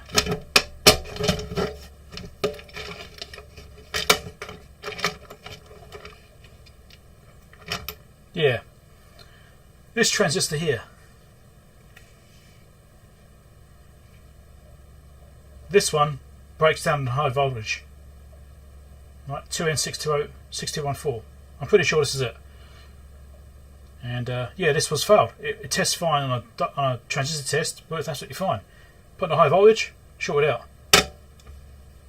So that's why it's handy to have those sorts of gear. I'm pretty sure it's that one. I've just got this bits which of various repairs and bits of junk off my desk. There's a Fluke precision resistor.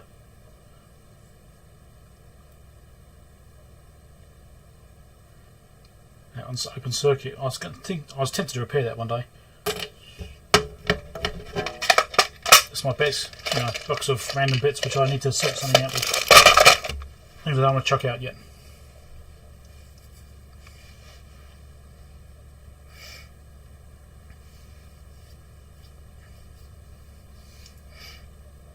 Yeah, it's better just to buy a pre-made thing. Yeah. And there's lots of videos out there on those units as well, on how to actually repair them. I've done a video on them, and there's plenty of others out there which have shown people doing work on them. These parts cascading down my desk. I've been reorganising some of my bins, my storage bins, and I had a bunch of parts in the bottom of the bin which I need to organise and sort those out. Okay, let's do a video on this thing. What's that light not on? That might make a difference.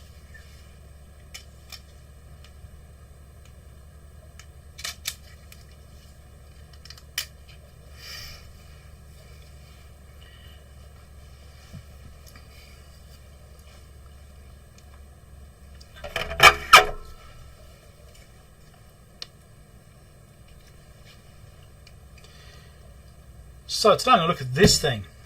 Can you see what it is yet? Well, it's a Marconi. I thought it'd be obvious. Anyway, it has a cover. Here's the front of it. Mind you, the title of the video probably gives it away anyway. So, AF power meter, 893C.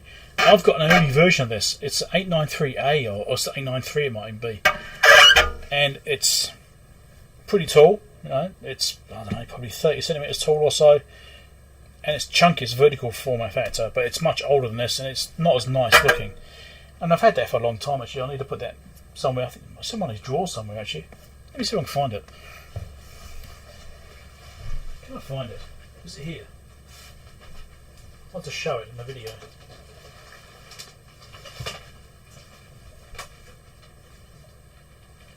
Try and drag everything out of the way. I've got a pile of gear sitting here which I need to fix. Oh, things are falling apart now.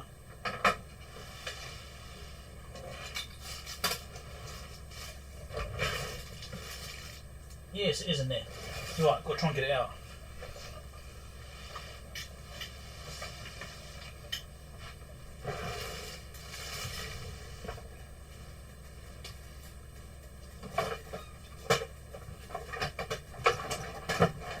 So I'm going to find out something completely different.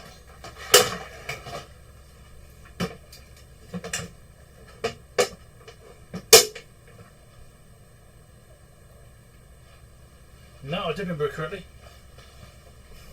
Here it is.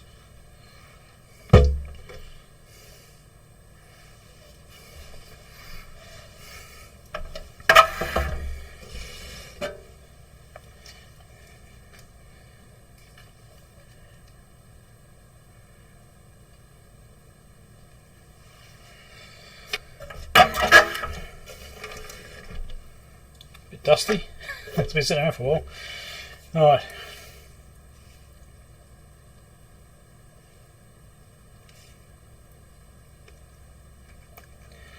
There you go, when I fished it out, then I found it. Here it is. So this is the original 893, TF893 from Marconi. So this is the modern version, well, more modern version of this. And it's got the same kind of functionality. Multipliers. It's got multipliers over here. Impedance selection. Ranging.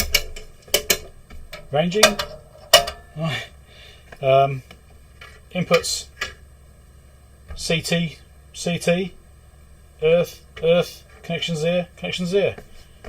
This has got a filter on it. It's got an extra function. So, you know, functionally they're very similar. I think I'll trust this one more though. But yeah, I should really do a video on this thing. I got this thing before I started doing YouTube, I think. And to be honest, I never really used it. I thought it looked pretty interesting, so I picked it up, which is often how it goes. So yes, this is the new version of this. So now I've got two of them. I'm not sure what I'm going to do with two of them.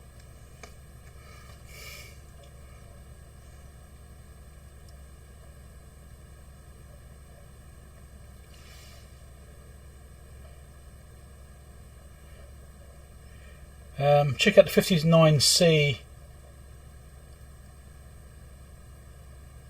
sim analyzer. Never heard of it. So I have to go and look that up now so I don't forget.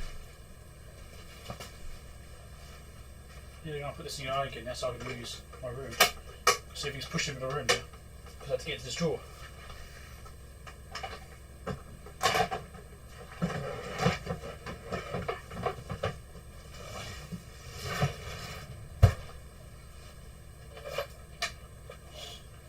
Try to slide this back.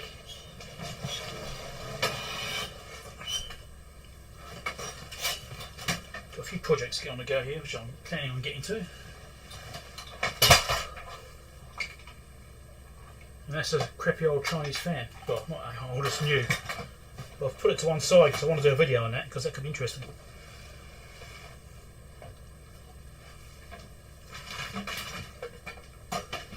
Okay.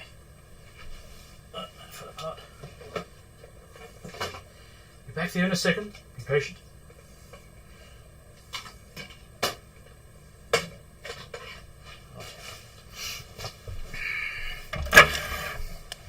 Let's go and look that up. 59C. Before I forget about it.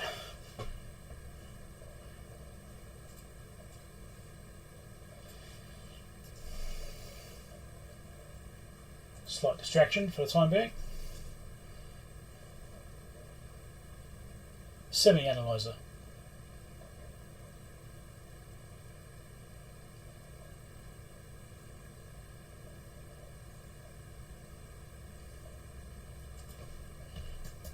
Let me just do this. You know, change over while I'm doing it. Probably hear me better whilst I'm looking for this. So it's a semi-analyzer. Should be a space in there. Nothing on eBay.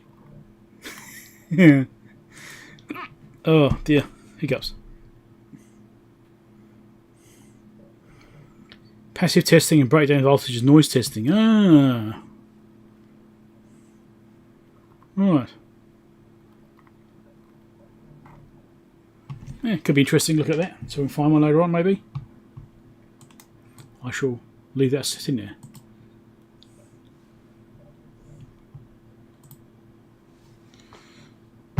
Back to here. Okay.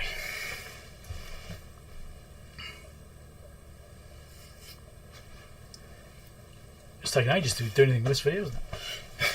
Got slightly distracted. I've recorded a video on that. I don't know if I actually recorded a video. I hope I recorded a video. I wanted to show you guys. So, let's open this thing up and actually have a look at it. I don't actually know if it works. I've got no experience with this particular unit. I picked it up for a visual price locally and it turned out to be quite good condition. I'm not quite sure how to get into it yet. That could be a mystery actually. How do we get into it? Looks like rear panels that will come off. We'll start there.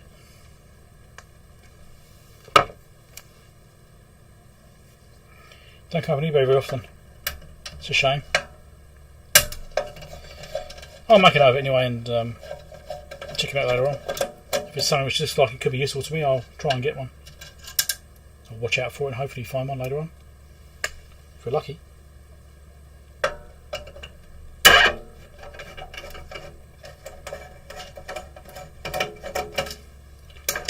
Interesting foot arrangement.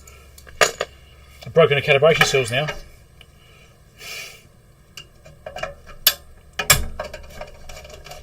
This feet almost like an afterthought.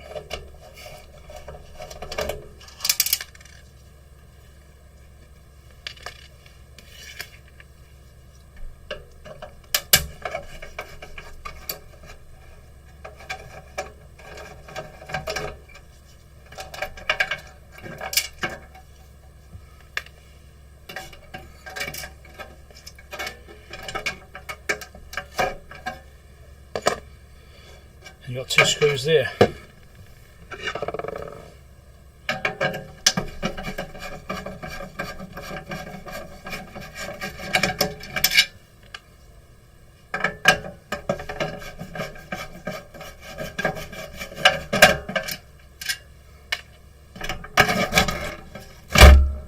Oh, that's not what I was expecting to happen.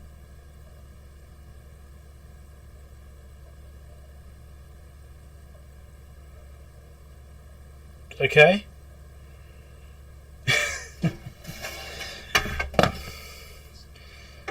Let's get a strip which holds it together. I think. No? Oh, come on, how do we get into this thing?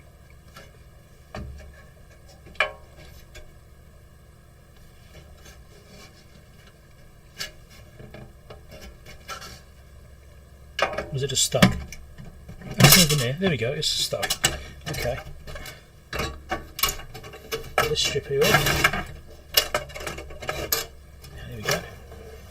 We'll do that. Interesting setup. Push this one back on again because it's going to stay on. Kind of stay on. Doesn't really stay on. Anyway.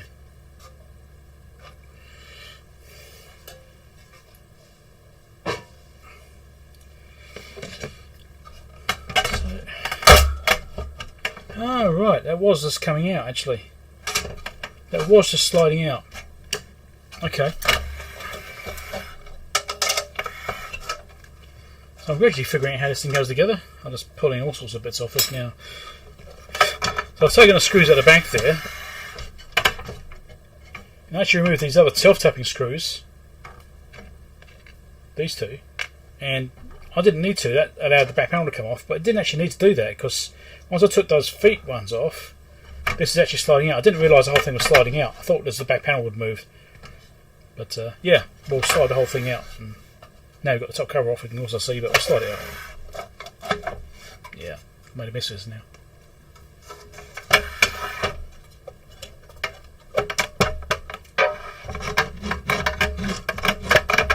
Why is this not sliding? It was sliding. There we go. Caught on screws. Yeah, so the case is falling apart.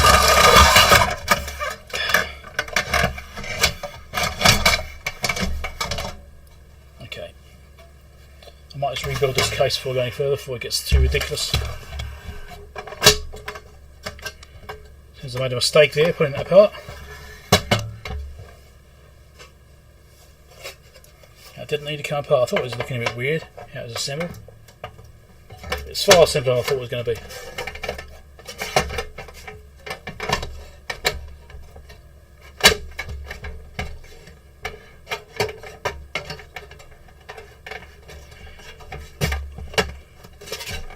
Get that realigned.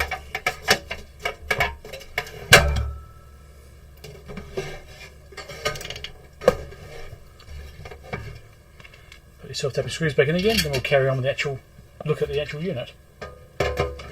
Just want to recover before I get too messed up here with all this other bits and pieces.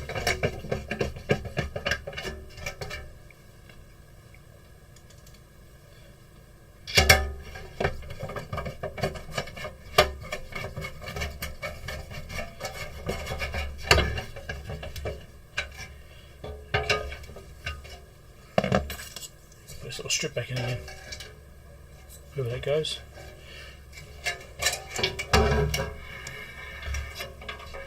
And you can't see what I'm doing, but okay, I'm almost done. Try and get it back on, and I'm almost done.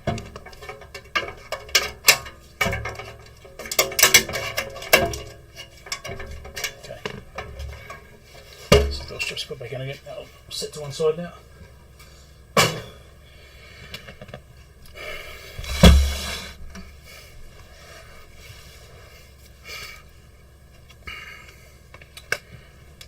So, let's have a look inside here.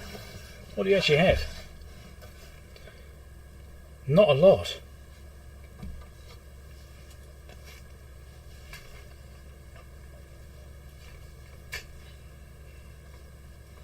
No power supply, no capacitors. That's exactly right. There is no power supply. It's a completely passive device.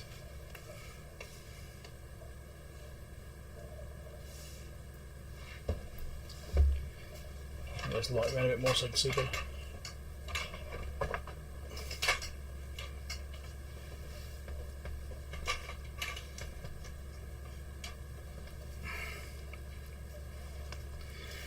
Alright, that's what the inside looks like.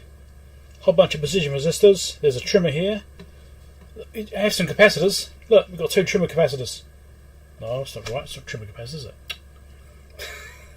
Because I was looking at the trimmer when I said it. There's two tantalum capacitors right there. So it does have caps in there. There might be almost the only ones. There's another capacitor up here. Another one just over there. But this is a completely passive device. It doesn't have any power supply at all. It's run from the audio input. So it's not a power meter. So it uses the audio power to filter itself out and run its own controls. So we've got these transformers and inductors and stuff in here. It's just quite clever design, but it runs off its own circuitry. It just uses the audio input power to run itself.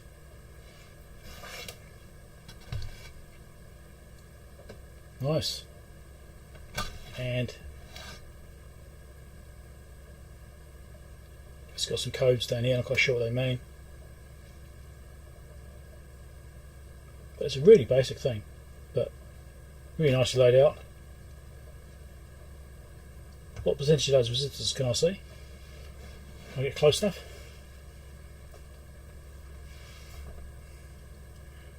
.25% resistors. That's what it's using. A whole bunch of precision ones. Loads of them. That's how I guess it's accuracy.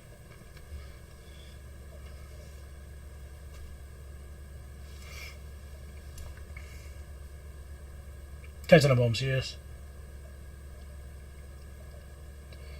BG7 TBL Fluke counters and GPCS don't know. I'm not familiar with them, so I can't give you any comment on that.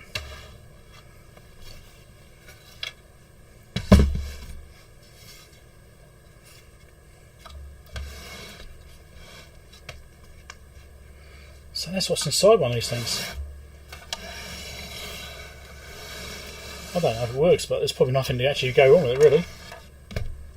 A circuit diagram. So we've got a circuit board on the bottom. It's got a bit of flux residue around the switches and stuff. Probably nothing too major. So I think the only thing that can really go wrong with these is someone overloading it and burning resistors, or switch contact problems. You know, the switch is getting dirty from oxidization. I expect this thing still works fine. Jet screws.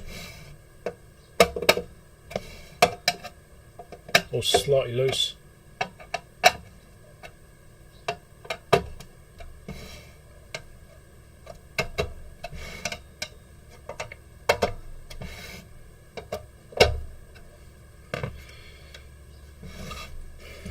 Nice. Nice zinc casing. Or zinced, I should say. Zinc plated.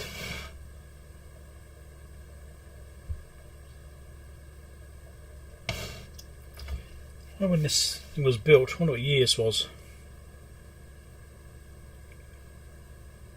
The transformer's got 9410 on it, so 1994, that's probably about right. There's something on the back here.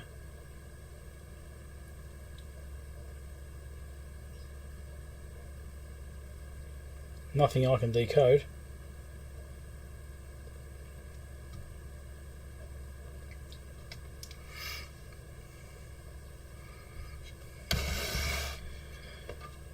Yeah, it would be nice to know a year.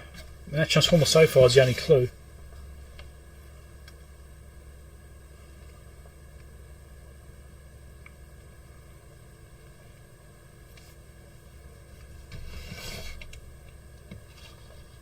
This says PM3. As mentioned on the top side of the board as well. It's PM1, which is obviously the actual board numbers themselves, nothing else. Yeah, I can't really see any dates anywhere apart from there. Mind you, we've got this. Actually, this might be a clue as well.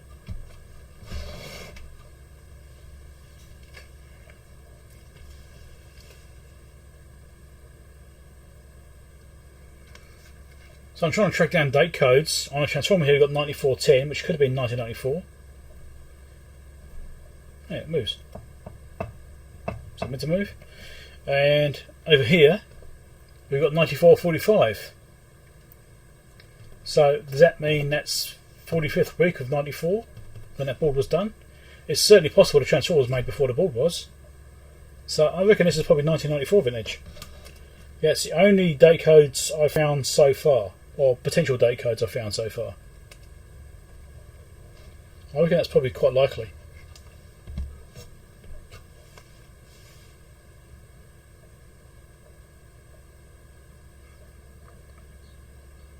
Sort of through the case LCD screen. Yeah, I probably have seen them. I'm just not familiar with the numbers.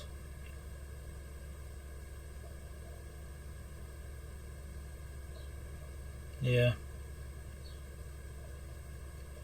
Did Tony Orbis? Have you seen Tony Orbis's channel? I think he's got one. I've done some videos on it. I mean, it does sound vaguely familiar, but maybe he's got one. Because he's got some things like that.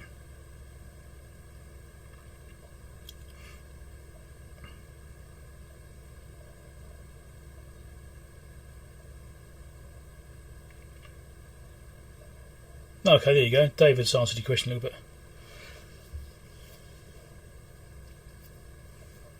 Yeah, check Channy Albus out. I think he's done one, maybe. I know he's got some GPSDO things, and maybe that's something to do with it. Might be it.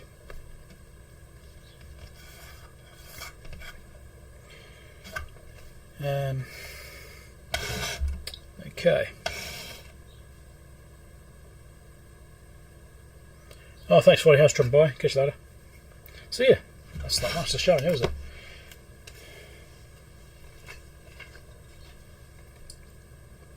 I think I might leave this as a teardown video actually. Nothing really to do. It probably works.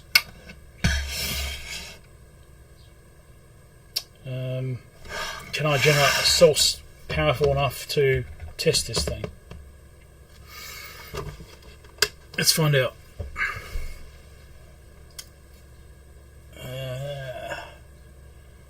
What can I use for this?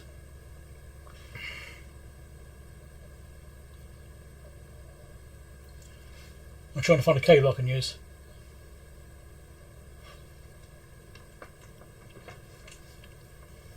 Probably this one. Oh no, maybe not that one. Hold on, I'm sure I've got a cable I can use for this. I'm sure I've got one.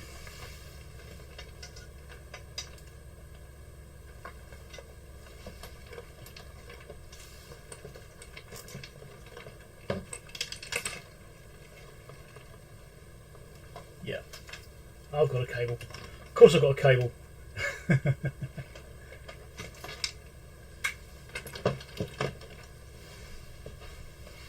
It's not a perfect cable, but it will work.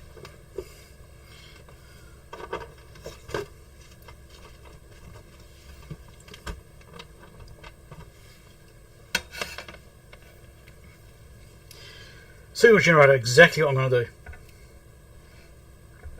Wow, that crocodile clip is super tight. Wow, I can barely even open it. Wow, that's super strong. Wow, that is a troublesome connection. I'll do it this way. Not really. Can I get in there? Oh, wow. Wow, it's so stiff. Also, I haven't used this cable much. Get onto the side. There we go. Onto the side of that one. Hammer down from the side. This one's actually got a metal plate, so I'll just use that. Come on. Even my hand's getting really weak. That's really strong springs.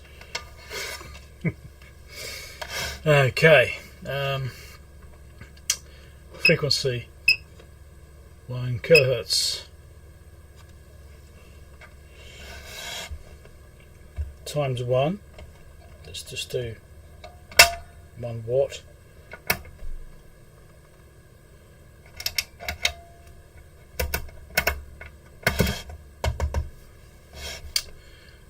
We do indeed have an output, but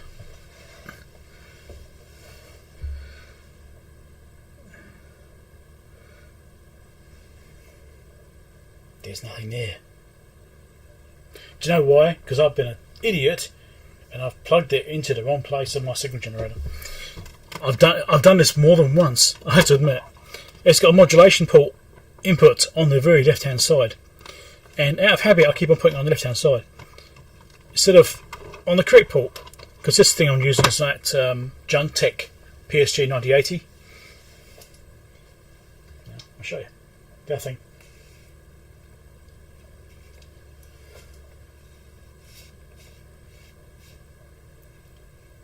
Which I've got for review at some point. Anyway.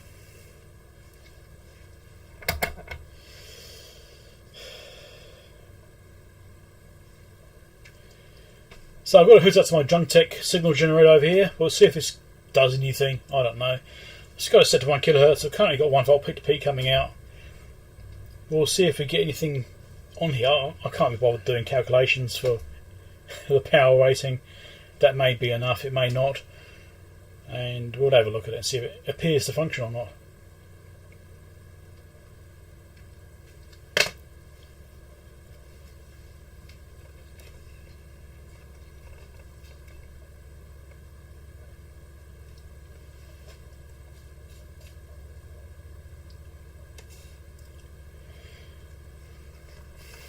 So there's the front panel of this. So far nothing, but I've got it set to 1 watt. 100 milliwatts, nothing. 10 milliwatts, nothing. Filter. Oh, there's a very slight movement there when the filter's out. 1 milliwatt. There we go.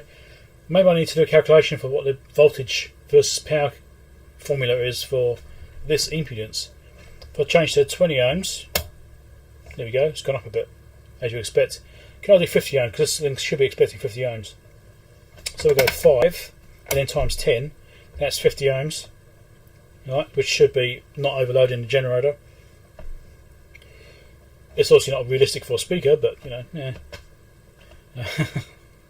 So doing 1 volt peak to peak, and we're getting on the 1 milliwatt range, so that's 60 or 0.64 maybe just under that, 0.635. I need to do some maths on this thing. Who's going to work that out for me? Come on, one of you guys, you're nerds. One of you guys will know. Convert voltage in 50 ohms to power. I know there's a formula for it. I've done it in the past. I just don't remember what it is. Don't go below 50 Hz input. But I'm doing 1 kHz right now, so it's definitely within its usage range.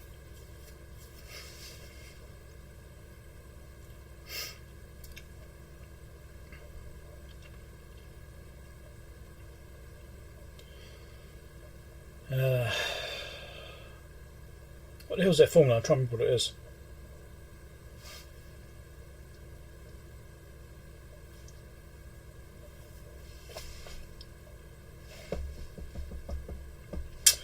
Let's put this voltage up. Go 2 volts. So this should be 1 volt RMS. Right. So 1 volt RMS, that might matter as well. So it's 2.818 volts peak to peak. So 1 volt RMS is giving us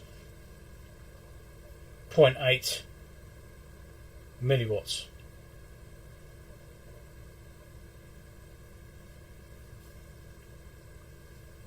Is that right? I need to look this formula up, don't I?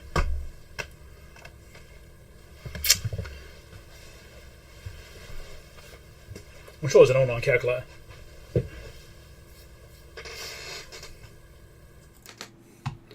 Let's look for an online calculator, hey?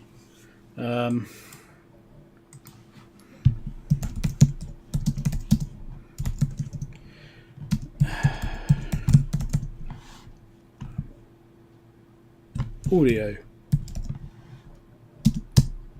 Because frequency might have a factor as well, I'm not sure. Speaker power calculator, that might do it. Speaker voltage calculator. 2 options here.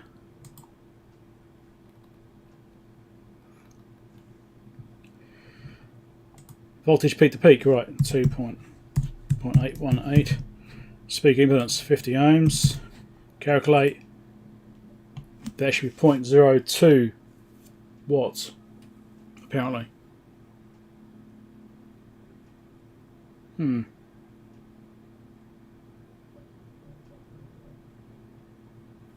That's not what we're getting.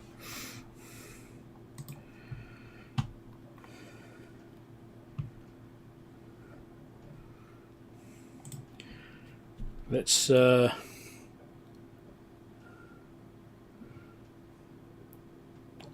try something else. Let's do 1 milliwatt. 50 ohms on this calculator. What does it say the voltage should be? 0.2236 volts. Yeah, I'm not sure.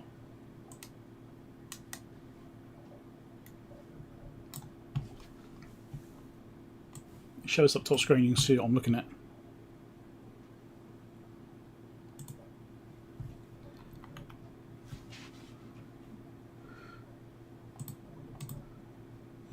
Showing a volt RMS. Yeah, 1 volt RMS. Shouldn't matter. It's calculating a very low. If I do 10 volts, which I can't do anyway. Yeah, I'm going to do 5 volts RMS on it.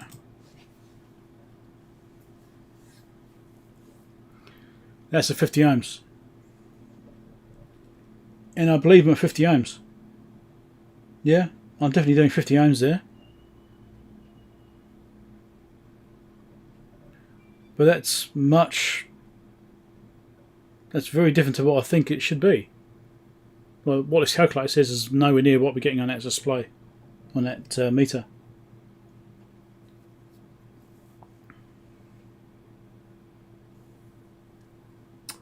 Interesting. Do I need to get the other one back out, which I've shoved back in a drawer after much hassle, and compare it to that? Is that a thing I need to do?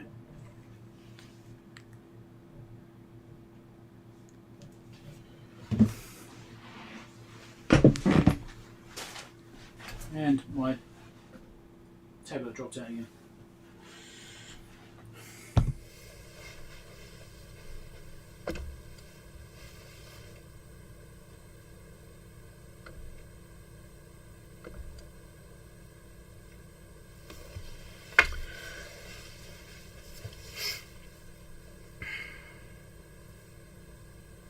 That's interesting. Well, I did have it at I did have it at 1 volt peak to peak. I've now set it to 2.818 volts peak to peak. Okay. Well, I don't know. It's on these.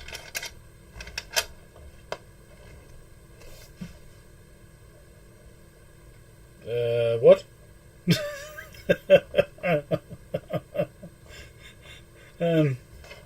Okay. I think for electrical circuit you need 2 connections, right? I'm pretty sure I'm right about this.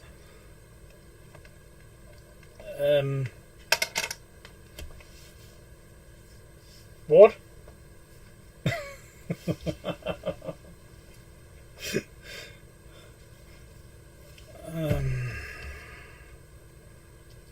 How am I still getting a reading?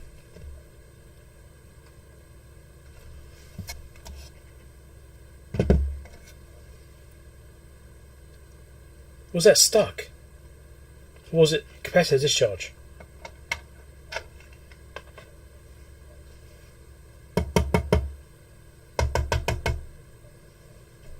Oh, that's sticking. Oh, look at that, it's sticking.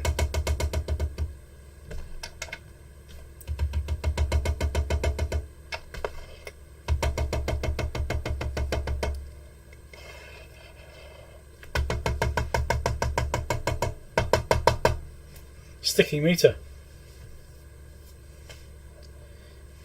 No, I've got to do some video on that.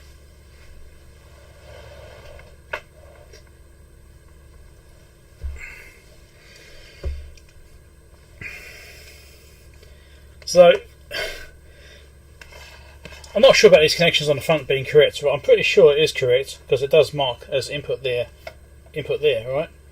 I don't know if the CT needs to be connected, but this shielding bar was on there. So I'll take the shielding bar off because it's connected up like this, right? So I just unscrewed those, pull the shielding bar off. Then I noticed that I still have a voltage showing, but I'm pretty sure electrical connections require 2 connections, don't they? Usually 2 connections are required for electrical, not just one. If you want to measure voltage, you need 2 connections. Anyway, so I thought, well, maybe it's because the earth here is matted. The earth here is matted. This mat here is earthed through a static dissipating surface, so it could be getting something through that. Pick it up, no, nothing. Then I did that. It's like, oh, is it just capacitor discharging? Let's just choose again. Just get it up. It's up there again, but no, I think it's more like it's sticking. Sticky meter. So there's something to fix at least.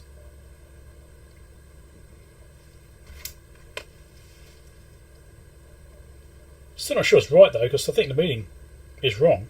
But yeah, 2.3.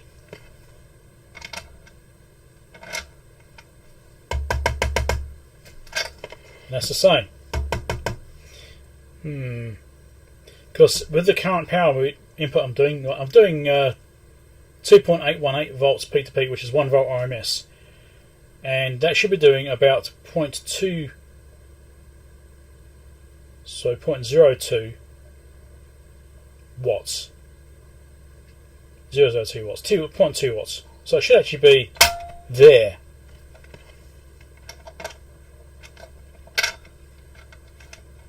So I put it in that scale. Don't think I'm at 50 ohms. So I actually think I should be there. So this doesn't actually match up with what I'm expecting to be getting. Yeah, 0.02.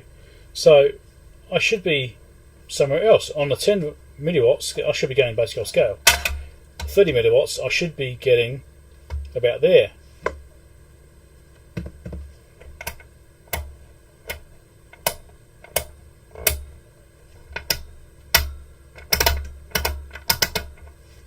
That's a bit curious.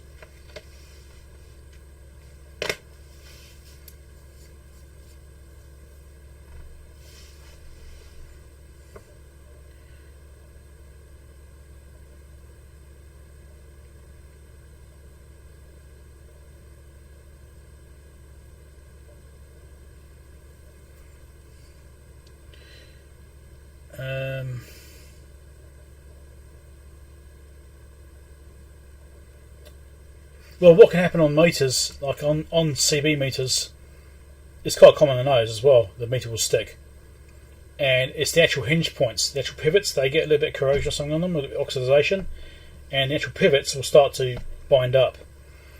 And you have to strip the meter down and just reduce the tension on the pivots very slightly. Just give them a bit of a spin.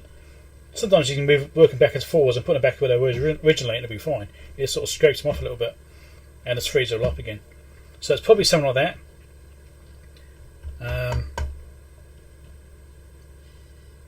How hard it is to get the pivots on this one, I'm not sure. If it's overloaded as well, yes, definitely it could burn the windings and damage the windings, and cause those to bind as well. But or to stick somewhere else. But below that, it seems like it's moving nice and smoothly. It's just when it gets up to that higher level, and that's when it starts to be a problem. So it's moving freely down here, which is once it gets above that level there, that's when it starts to be a problem. Right, that's where it sticks. Yeah. See, it gets up to the 8, then it instantly sticks there. And my tablet has dropped out for YouTube again. Is it doing updates or something? Open YouTube. It's not open YouTube anymore. Open. Must be doing updates.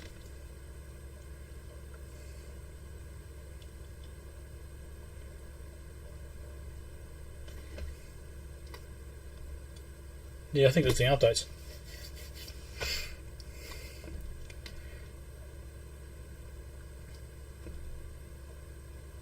Let's pause the playback, don't end up playing.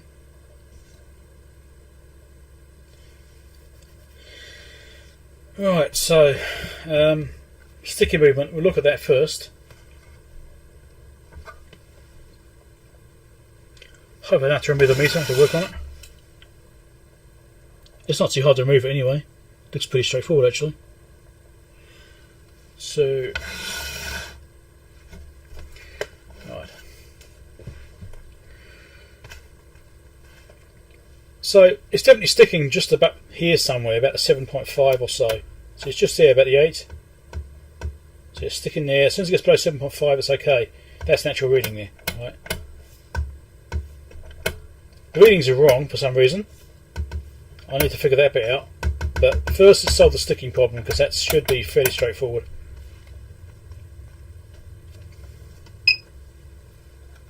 I mean, now I'm hooked up to this thing wrong.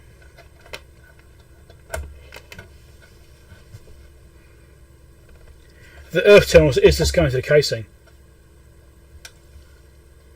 Should I be hooked up to the black one? I mean, centre tap. Should that be the one I'm hooked up to? Or shouldn't it matter?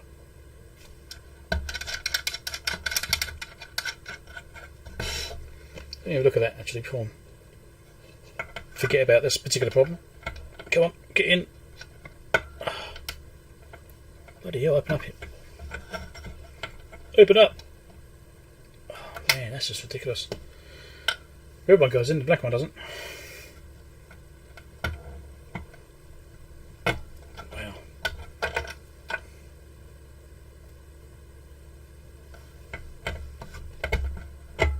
Here we go. Right. Let's try that again. So let's do 30. Because I should be doing 20. Turn the output back on again. 10 times 5, yep. And we're getting down here.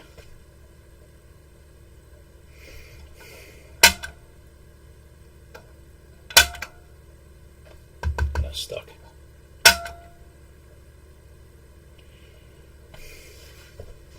What am I missing here? I'm obviously missing something.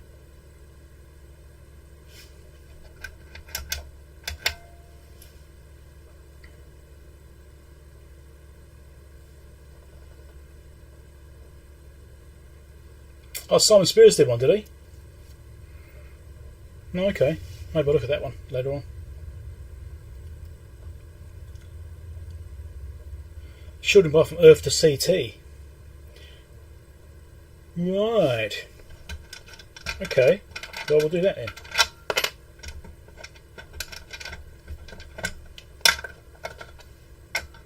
Of course, I could always read the manual.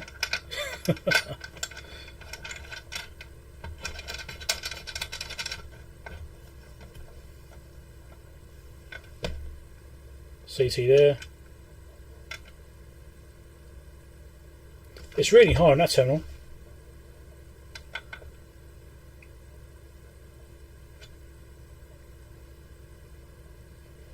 But it's still way wrong.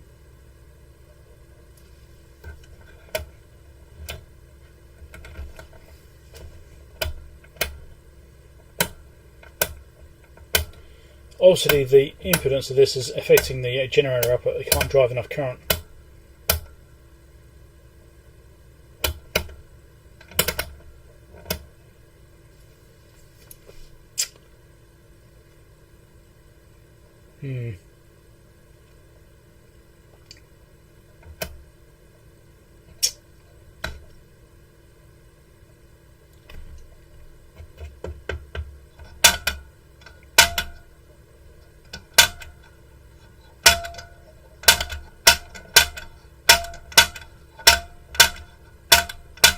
Will it free itself up? No, it's definitely locking solid. Okay. Let's pull that apart.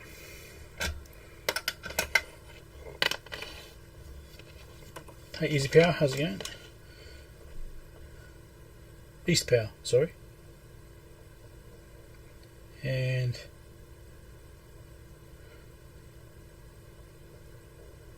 okay, East Power's going. Right, thanks for dropping by. So it's got some clips here. Let's record video on this. So I've got some detents here for the front screen section, like the actual case. There's some detents there I can see, which hold it together. And there's definitely two more under there as well. So that can probably just pull off. One thing you have to be careful of is this needle adjustment here, zeroing, mechanical zero. That could be problematic, getting it back in again. Sometimes alignment of lasers can be a problem, so as you can also see it's not even mechanically zeroed, and that doesn't fit. Put it back on this bottom, maybe it'll be mechanically zeroed then. Well, no, it's not. No, I'm going to disturb it. Right, so that's moving around like that, just fine. We'll put that on a zero here. That's about there, it's close enough. Let's pull it apart. Spudger.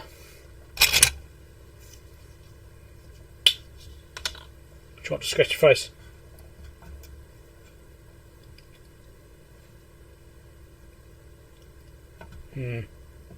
Might need a more robust spudger.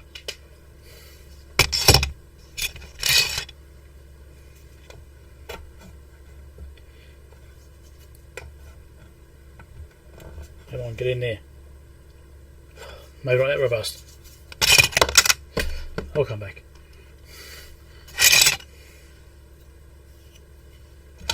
He took it apart, did he? Yeah. 8 and 9. Interesting.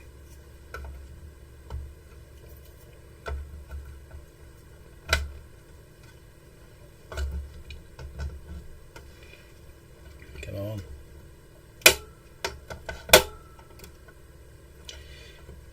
I'm going to take the screws out.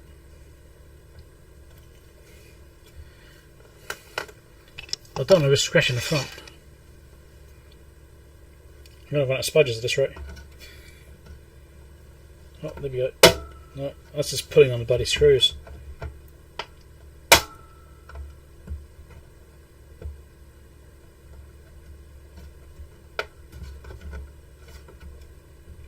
Come on.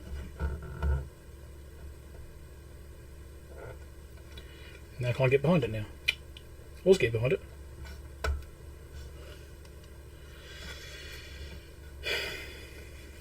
Also, I'll be careful not to scratch the front panel.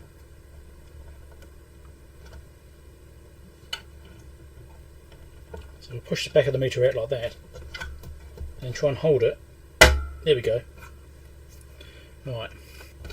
So what I did is I just pushed it very gently on the back of the meter here to put it from the panel side, because it's got 2 screws to hold it on, only 2. So I pushed it very gently to get a slight gap. I've got a spudger down there, and then I held the meter and pulled it back again, so the meter's not being pulled out on those screws. And the first clip the first clip is gone. So now I've got a gap. Let's try and get a different spudger in. See if it pop out the other side. There we go.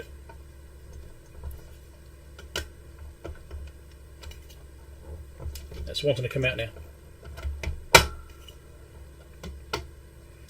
Right, there's a cover off. There's a piece of plastic in there. Where's that from? That's always interesting. Or did I just break that off when I was trying to get that off? Because it looks like there might be a little tamp just here. Maybe I just did that. I didn't notice any sounds before when I was moving it around. Look at that. Mystical functions making it move. Static electricity making the needle move around. Isn't that cool? Right.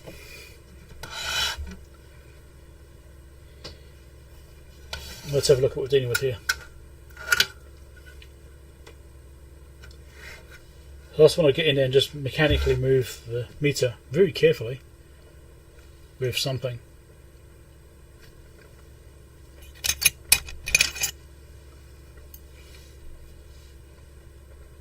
Now I can see the windings there. See that? So there's the lever arm there. Counterweight, there we go. So that's stuck all the way over there.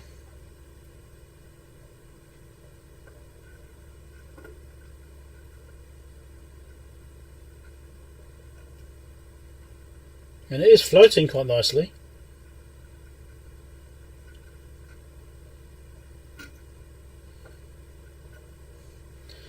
I'm not quite sure where that's sticking.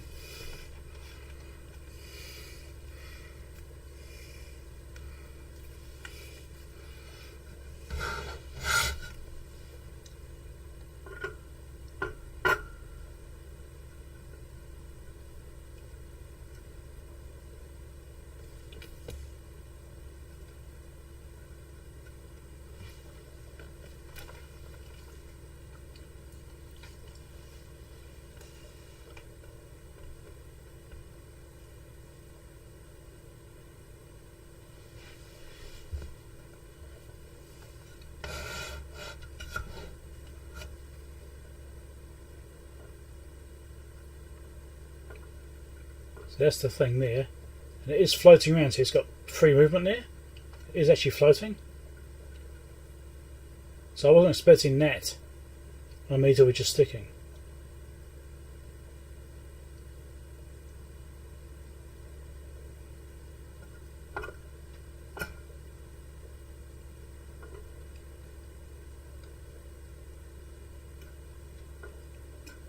It's like there's one spot just in the middle there which is causing problems.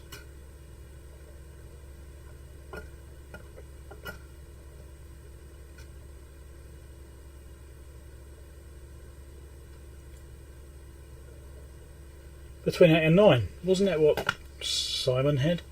Do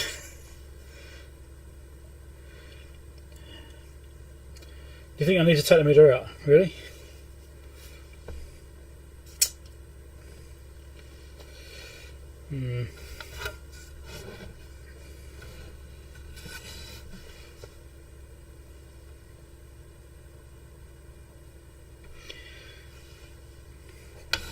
Something I've actually had in the past is the actual attachments inside, where there's a couple of screws on the back of a meter, and turning those has actually affected the meter alignment, even though they're actually not supposed to, because it's not really do. Alright, so gently push this over, gently put that over.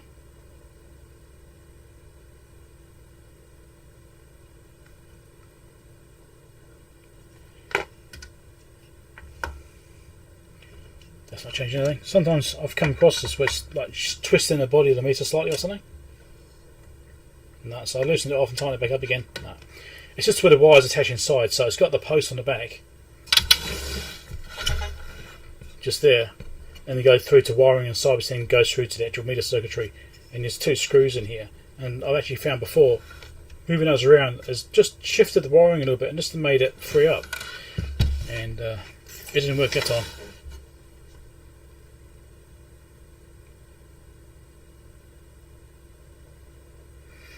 Well, it looks like it doesn't want to move, so moving the faceplate it is.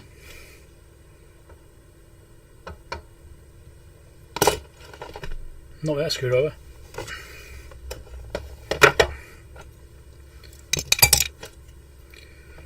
The thing is, you've got to be really careful not to damage the actual meter movement.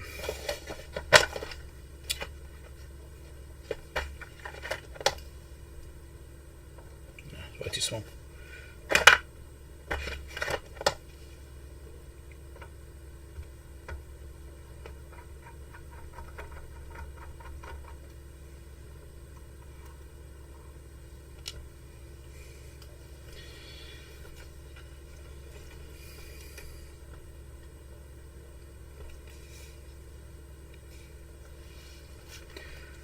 So let's try stripping this thing down. I'm going to try and take the meter movement out. Well, take some of it away. I just caught on it then. Don't want that to happen. Let's do this. Take the screws out. I'm going to slide this meter face away and see what's behind it. It's an aluminium plate.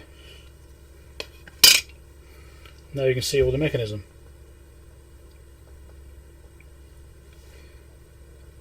So, no, nudged it a bit. Does that still stick?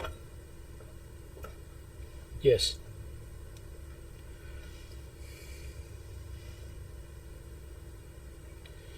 So I think there's going to be a pivot screw. There may be a screw inside there. There will be one at the other end. But I might actually have to strip the whole meter down to get all the assembly out, and then get to the back pivot. But the fact it is actually like floating around, I'm quite surprised it's giving trouble.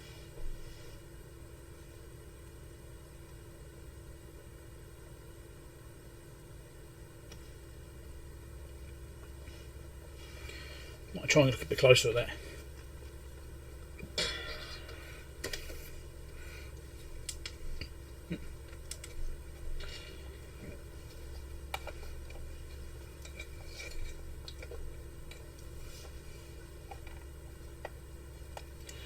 Another thing I found on meters sometimes is the glue which they use to hold them together has failed, and that causes a misalignment.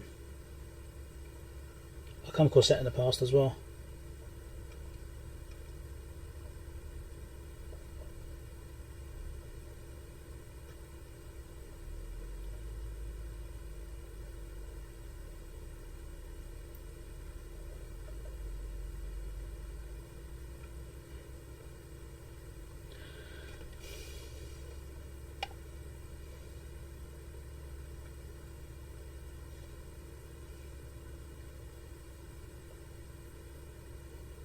I think,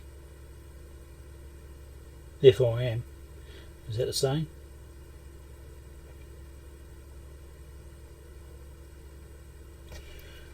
Try and see if the alignment around the magnet is okay.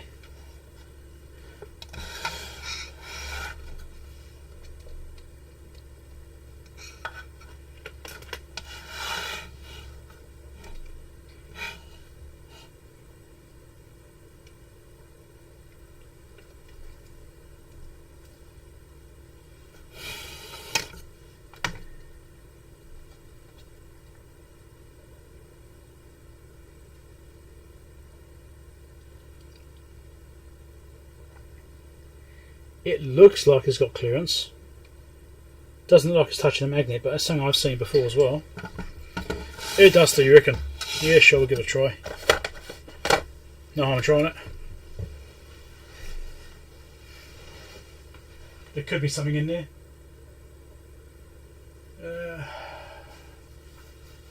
Where is it?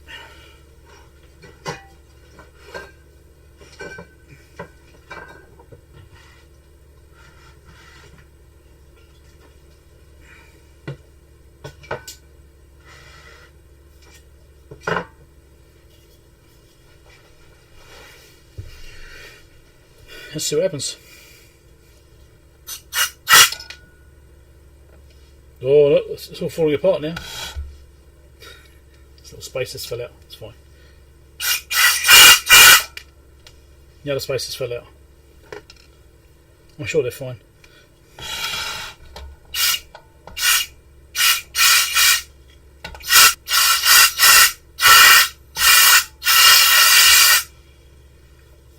Well, it's still sticking. Not that.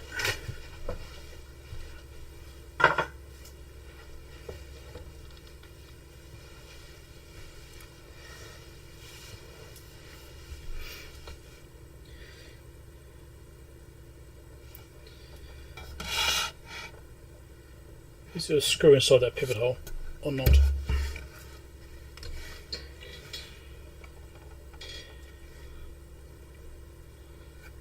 There doesn't appear to be.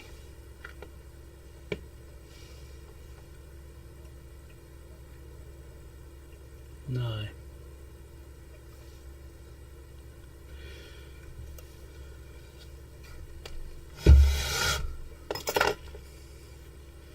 Could try loosen these. It is already very loose actually. Let's loosen that one. Loosen that one. And I bent that little needle protection guide thing there, little cushions, when I took the meter off.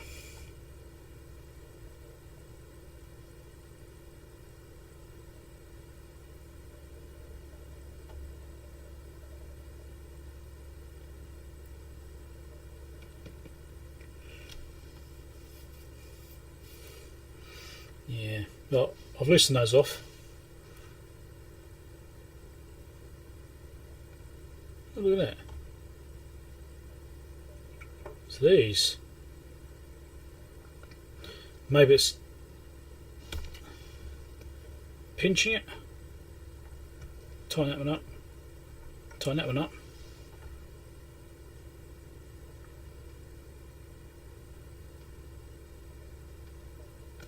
Is that it? Seriously?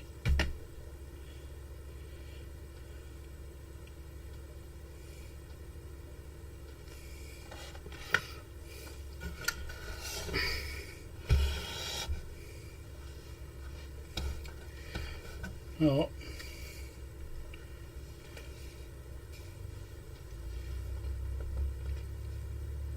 It's not the experience I've had in the past with other meters, but that's okay. If it works, it works. So I just tried something just then, because I'm trying to look at the pivots and things like that and trying to figure out what's going on with the alignment. Why is the alignment wrong? And I thought, well, let's just look at the front. I thought there might be a screw going through the centre hub here. There's no screw through there. So I thought, well, there's two screws here attaching this assembly to this end of the hub, alright? So all this is held on by these two screws, which is affecting the alignment of the actual pivot here. And I just touched this screw here, and actually it's not that tight. I went to go and just loosen it actually, and it just turned. It wasn't actually tight. So I then loosened that side and move the meter movement, it didn't stick. So I'll tighten them both back down again, and we'll just try moving it again and see if it sticks this time.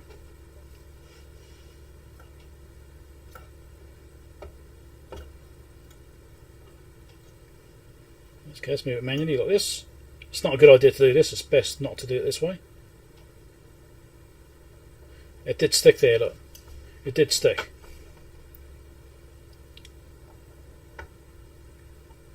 Doing that didn't help it. Touching this side changed it. Interesting.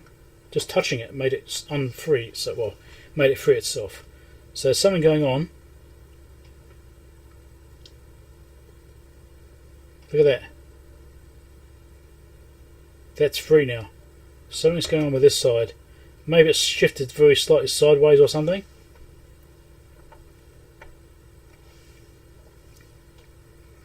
Let me see if I can figure out what's going on with this. Let me just put something in here to put some sideways pressure on it without slipping off, because I don't want to do that. Sideways pressure on the bracket. Turn it back up again.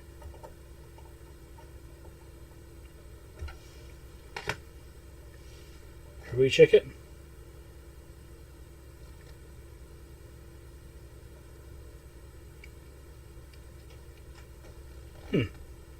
That seems alright now.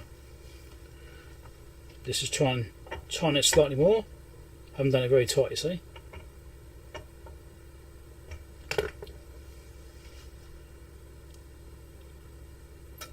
Oh, get caught on it. It's not good. Don't bend the needle.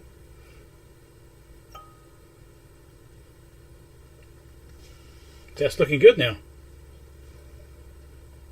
Was that it? Hopefully.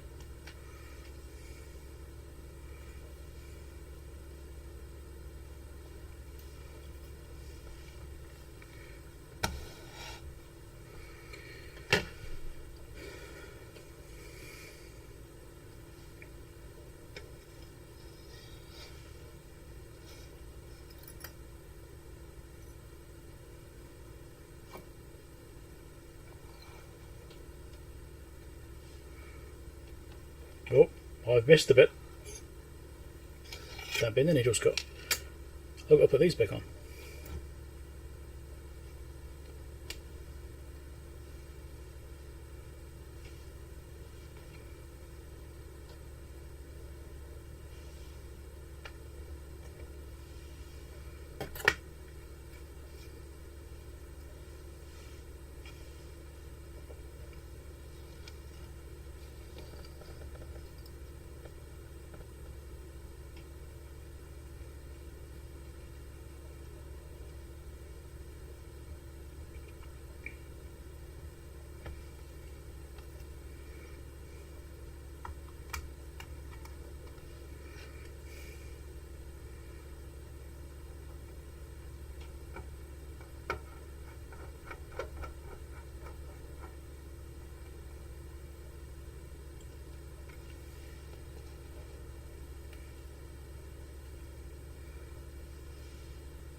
Okay, screw those down.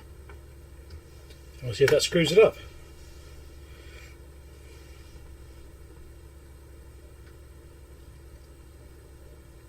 Still free. Sweet. So I screwed those down and it still seems to move freely. I just checked it just now. It looks like it's good. So I'll do it again. Still fine. I'm going to push my luck.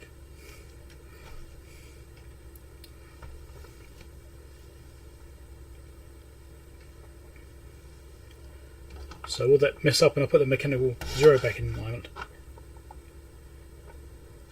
think that's in place. See if it moves.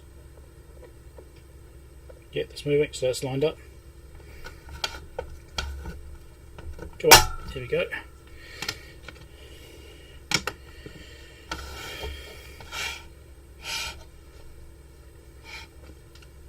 That's actually pretty zero. That's pretty good. Right. Well, let's try this again now. It's better together.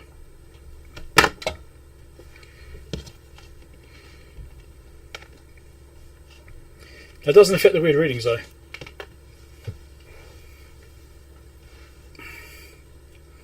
Why aren't I getting the right readings on this? Is my source not powerful enough?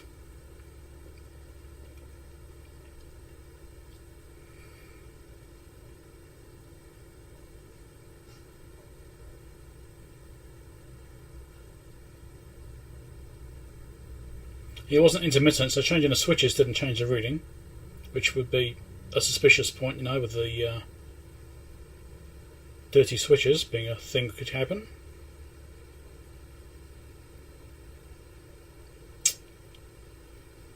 I just don't know. I'm not used to using this source for this kind of job.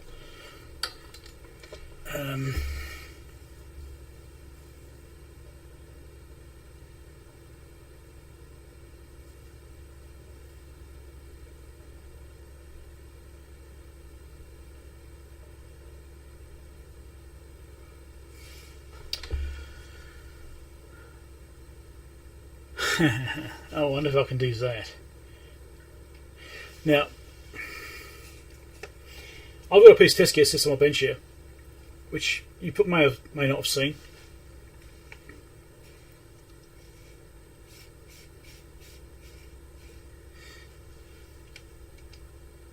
Just there, which you probably can't see too well because of the light flating off it.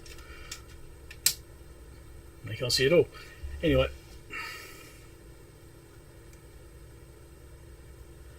This thing here, audio control, SA3050A real-time analyzer. This is an audio analyzer. I've done some videos on this in the past. Now, this actually has an output on it, which is a pink noise output, 150 milliwatts at 4 ohms, or 1 volt RMS.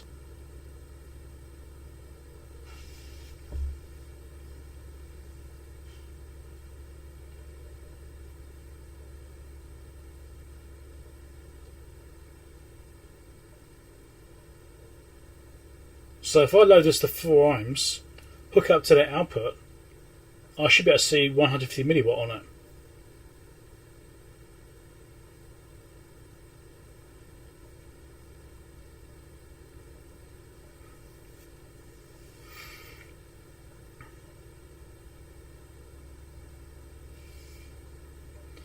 Yes, I could monitor the output of the generator, see what's going on with the generator, but I know it's sagging down under load. I've got all this test kit here. What can I figure out how to test this thing? This is ridiculous. So if I have a connector I can plug into that, I'm not sure I've got one though. I'm not sure I've got a plug for it. It's a 6.5mm audio jack kind of plug, so I'm not sure I've got one.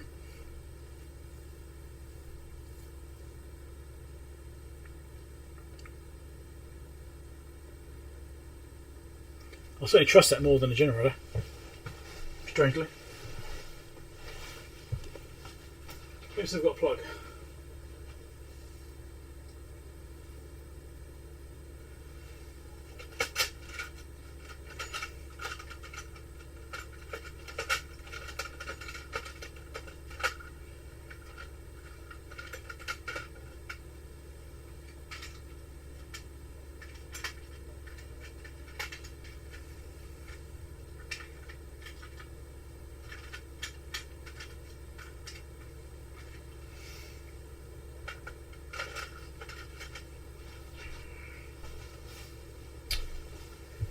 Good life, yeah.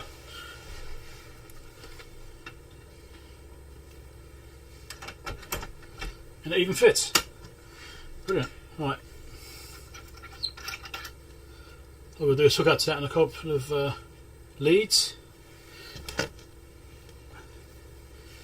Probably got some leads I can run that long.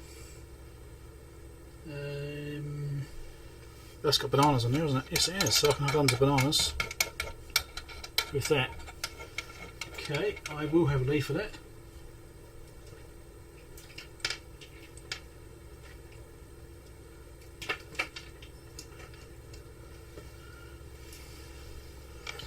So you reckon it went between the two red terminals? That's interesting. Let's see what this does first.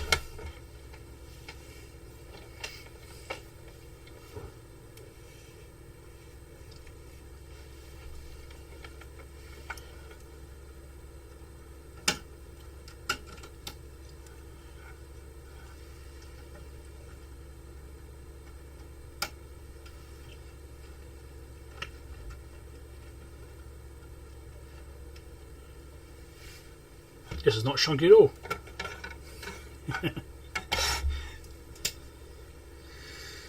Alright, this is expecting 4 ohms. So 4 times 1.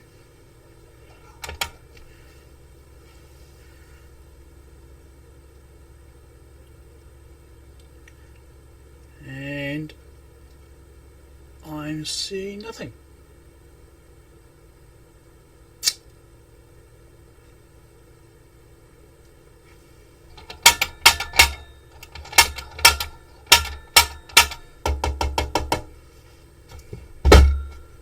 Yeah, it's not stuck down in instead. That's alright. Interesting. So that's not doing anything. Oh, there we go. It just stuck again. Oh, you bastard.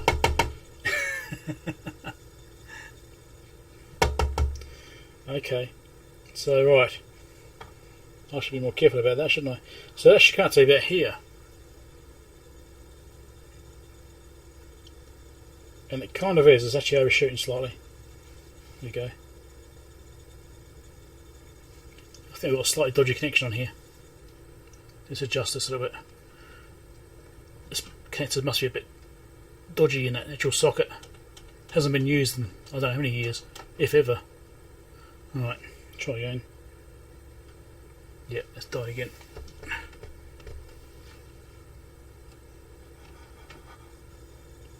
Yeah, dodgy connection in there. Why can't anything be easy? So that is actually working. It looks about right, about the right level. It's slightly higher when it is working.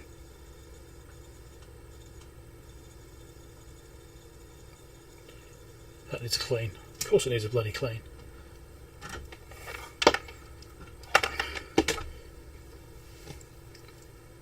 And we'll get the plug back out somehow. Of course, it needs cleaning.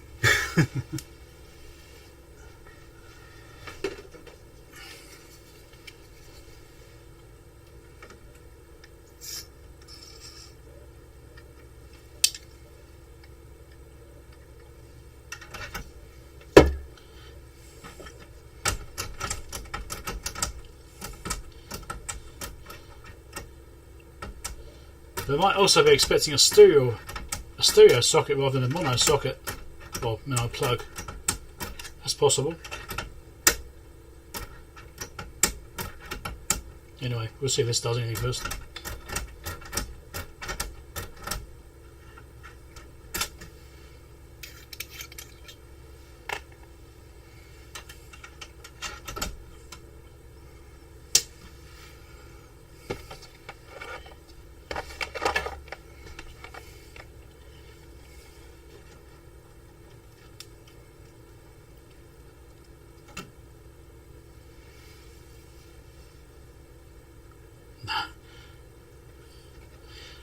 Okay, it might be the kind of plug it's using. I think it may be wanting a different type of plug. That's in halfway.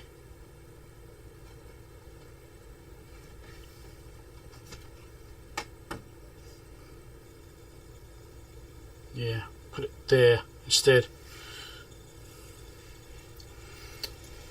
Alright.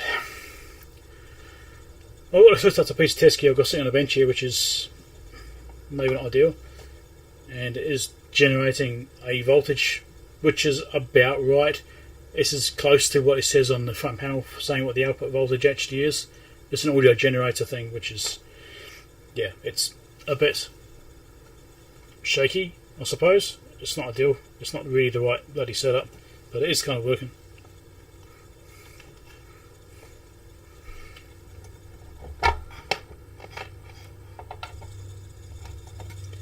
bloody thing's stuck again. Oh, you bastard. Oh man, I believe it.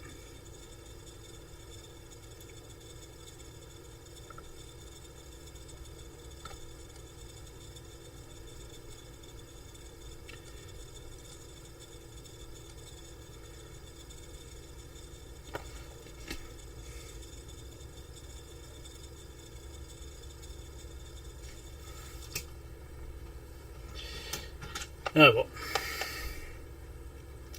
It confirmed it is kind of working. It's just that's annoying.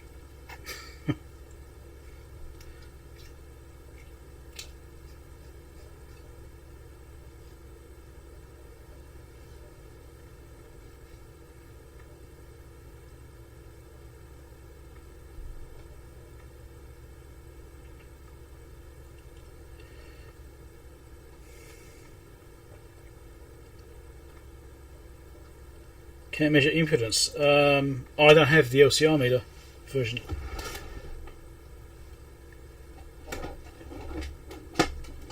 No.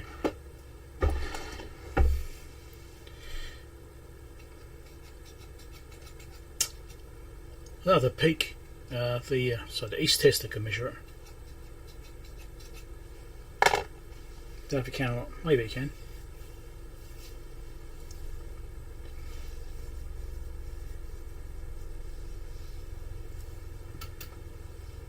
Let's try that, shall we? See which terminal system makes sense. That bloody meter, I had it freed up and it's stuck again. This is typical, isn't it? Okay, measurement. Measure.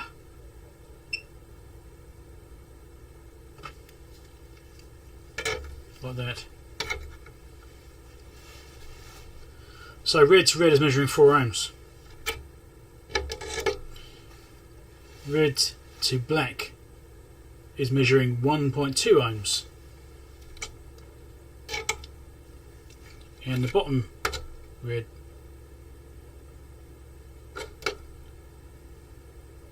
is also 1.2 ohms, and that's at 100 hertz.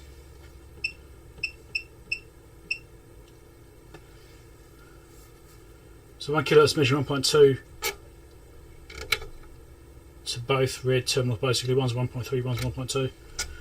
Between the two red terminals, I'm getting 4 ohms. Yeah, so the impedance is actually working. So I can actually probably demonstrate that. But that might be DC, but it shouldn't be DC. That should be based on frequency.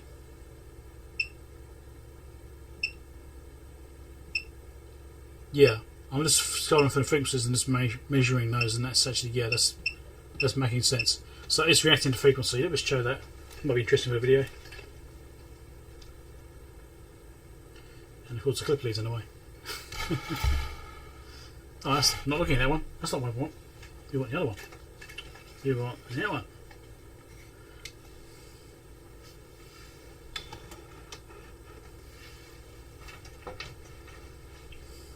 You can see that really well now. Hey. Get rid of that. Maybe turn that on. Does that help?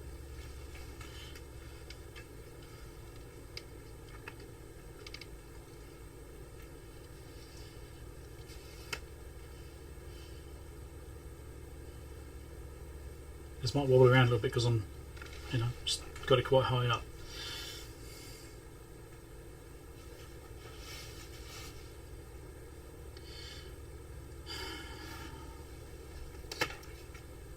So the other way to look at this thing is to measure the impedance of the meter itself in different settings. So I've currently got this set to ×1 mode of 10 ohms, and I'm getting 10 ohms on here. This does change the frequency. This is using 1 kilohertz right now because it's a reactive. There's a word for it. I think the name's gone off the top of my head now. It's a reactive circuit anyway, so frequency does affect the reading you get when you're measuring impedance. So I'm now on 4 ohms for setting. I'm seeing 4 ohms here. So I'm going to go through each one and we'll see what we get. So it should be 2.5, yep. 3, yep. 4, yep. 5, yes. 6, 8. Yep. So those look correct. And if I go to the other range, should be 6.25. Yeah, roundabouts. 7.5. 10. Yep. 12.5. I guess it's 15. I can't see it from here. That must be 20. Alright, so each of those individual ones are working correctly. So what the meter you can see from the outside looks correct. So that looks on the surface good. If I do times 10,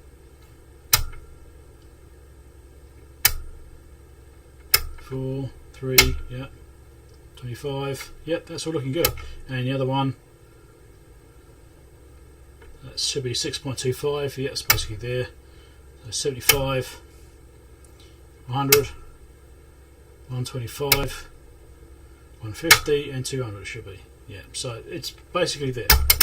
So if I go back down to what do you want? 8 ohms, and we change frequencies, you'll see the resistance will actually change. So it's reactive. 100 Hertz changes it to 6 ohms. So speakers, they might have like a 8 ohm speaker or a 4 ohm speaker. That's just a nominal measurement. Depending on the position of the speaker and the frequency going into it, actually changes. But normally they would be specified at 1 kilohertz, and that is indeed what we're getting here. So the inputs look fine. So I don't know. I guess if it's seeing the right input, it should be right, eh?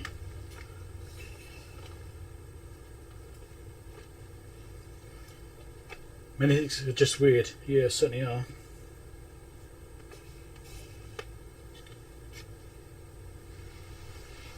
Okay, well, I think that's all I'm going to be doing with that, because I guess it works apart from the bloody meter, which is going to be frustrating dealing with that, I think. It was freed up until I overstroked it. When it hit the stop, because I overvoltage it on the input there, just briefly as it came on with that dirty connection, and that's when it made it pop back off again. That's annoying. Might be another little project I have to do later on. Who love those? Lots of unfinished projects. I mean, I might even be able to put some dioxide in there and that will solve it, or it could make it worse. But yeah, the fact it was free and then I overstroked it with the excessive voltage or excessive power input from that input, and then it stuck after that, means yes, it probably is that throwing it over or something and pushing something out of alignment. It could be the back pivot. Yeah, there could well be more screws, but it's one of the things, when you get these meters apart, you have to be bloody careful with them, because of that needle. It's so easy to damage that needle. You know, when you're taking the actual assembly out and stripping them down, it's really hard to avoid damaging that part. You know, it's because it ends up being a protrusion. Yeah, it's a bit annoying. Anyway, I'll tinker it with it, I think. So I'm going to play with this some more and try and get this meter freed up. But I think basically that's it. I mean, you've seen inside it, seen a bit of tear down. To repair, I will fix the meter. It will be a bit of a tricky thing to do, I think. It'll be hard to do with the camera and everything going, and it's a bit distracting. So I think I need to sit down and concentrate on putting it apart really carefully. You may be even using a microscope to get in there and stuff like that, and just see what I'm doing. So I think I'll call it the end of this video. Hope you found it interesting. But yeah, I thought showing the LCR meter was quite a good thing to do, to show the actual inputs and how it actually is seen to the outside world. So it could be quite interesting in itself. Oh, catch it. Check out the videos down below. Subscribe link over there. Pay your support link over there if you want to help support the channel. Catch you later. Right.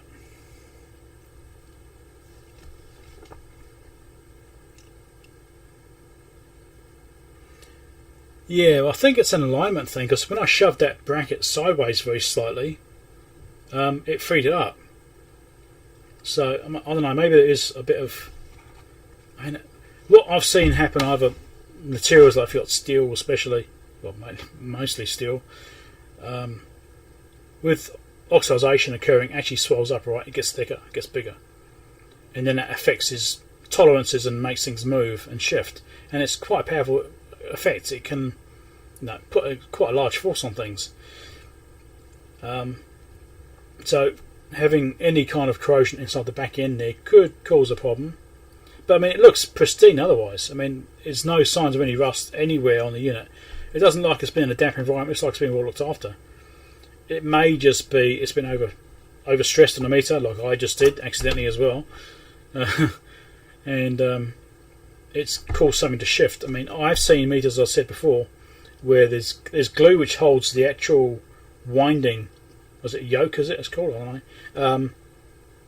Which attaches that to the mechanism, and I've actually seen that glue break before, and so it shifts it out of alignment very slightly, and that makes it rub on things. So it could be that one end has come unglued or something. I mean, it could be something as simple as that. Yeah. Okay.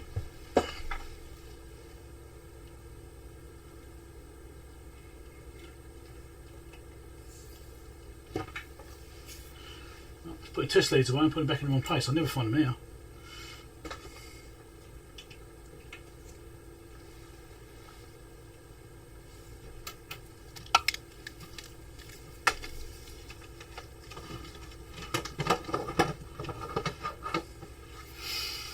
Okay.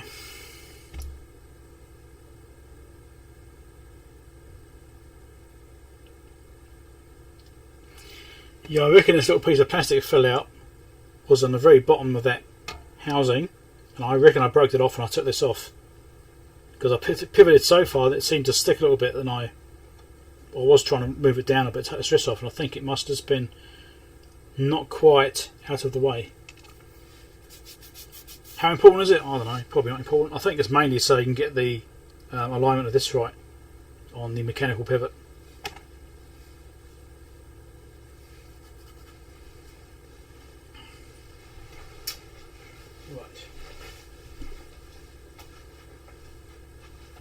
Connector away again.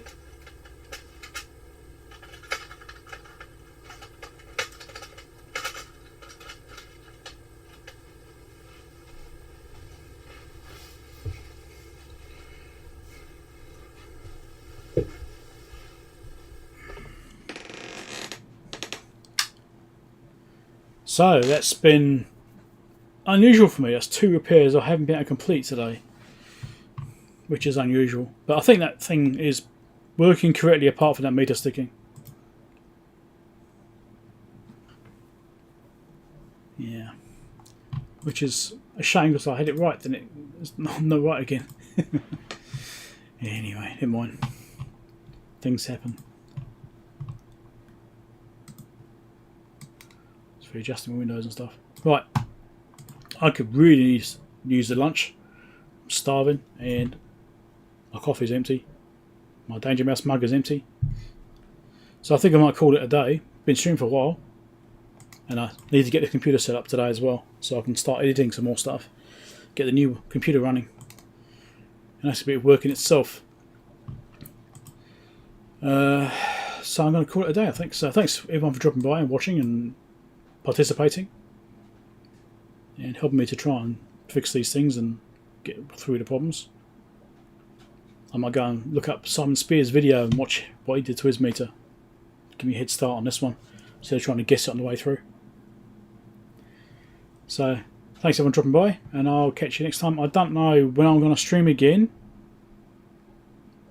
Maybe next weekend, maybe. I don't know, we'll see how we go. I might still be trying to get my computer up and running then, who knows. High capacity stream, yes indeed. High capacity, certainly. Alright, catch you later.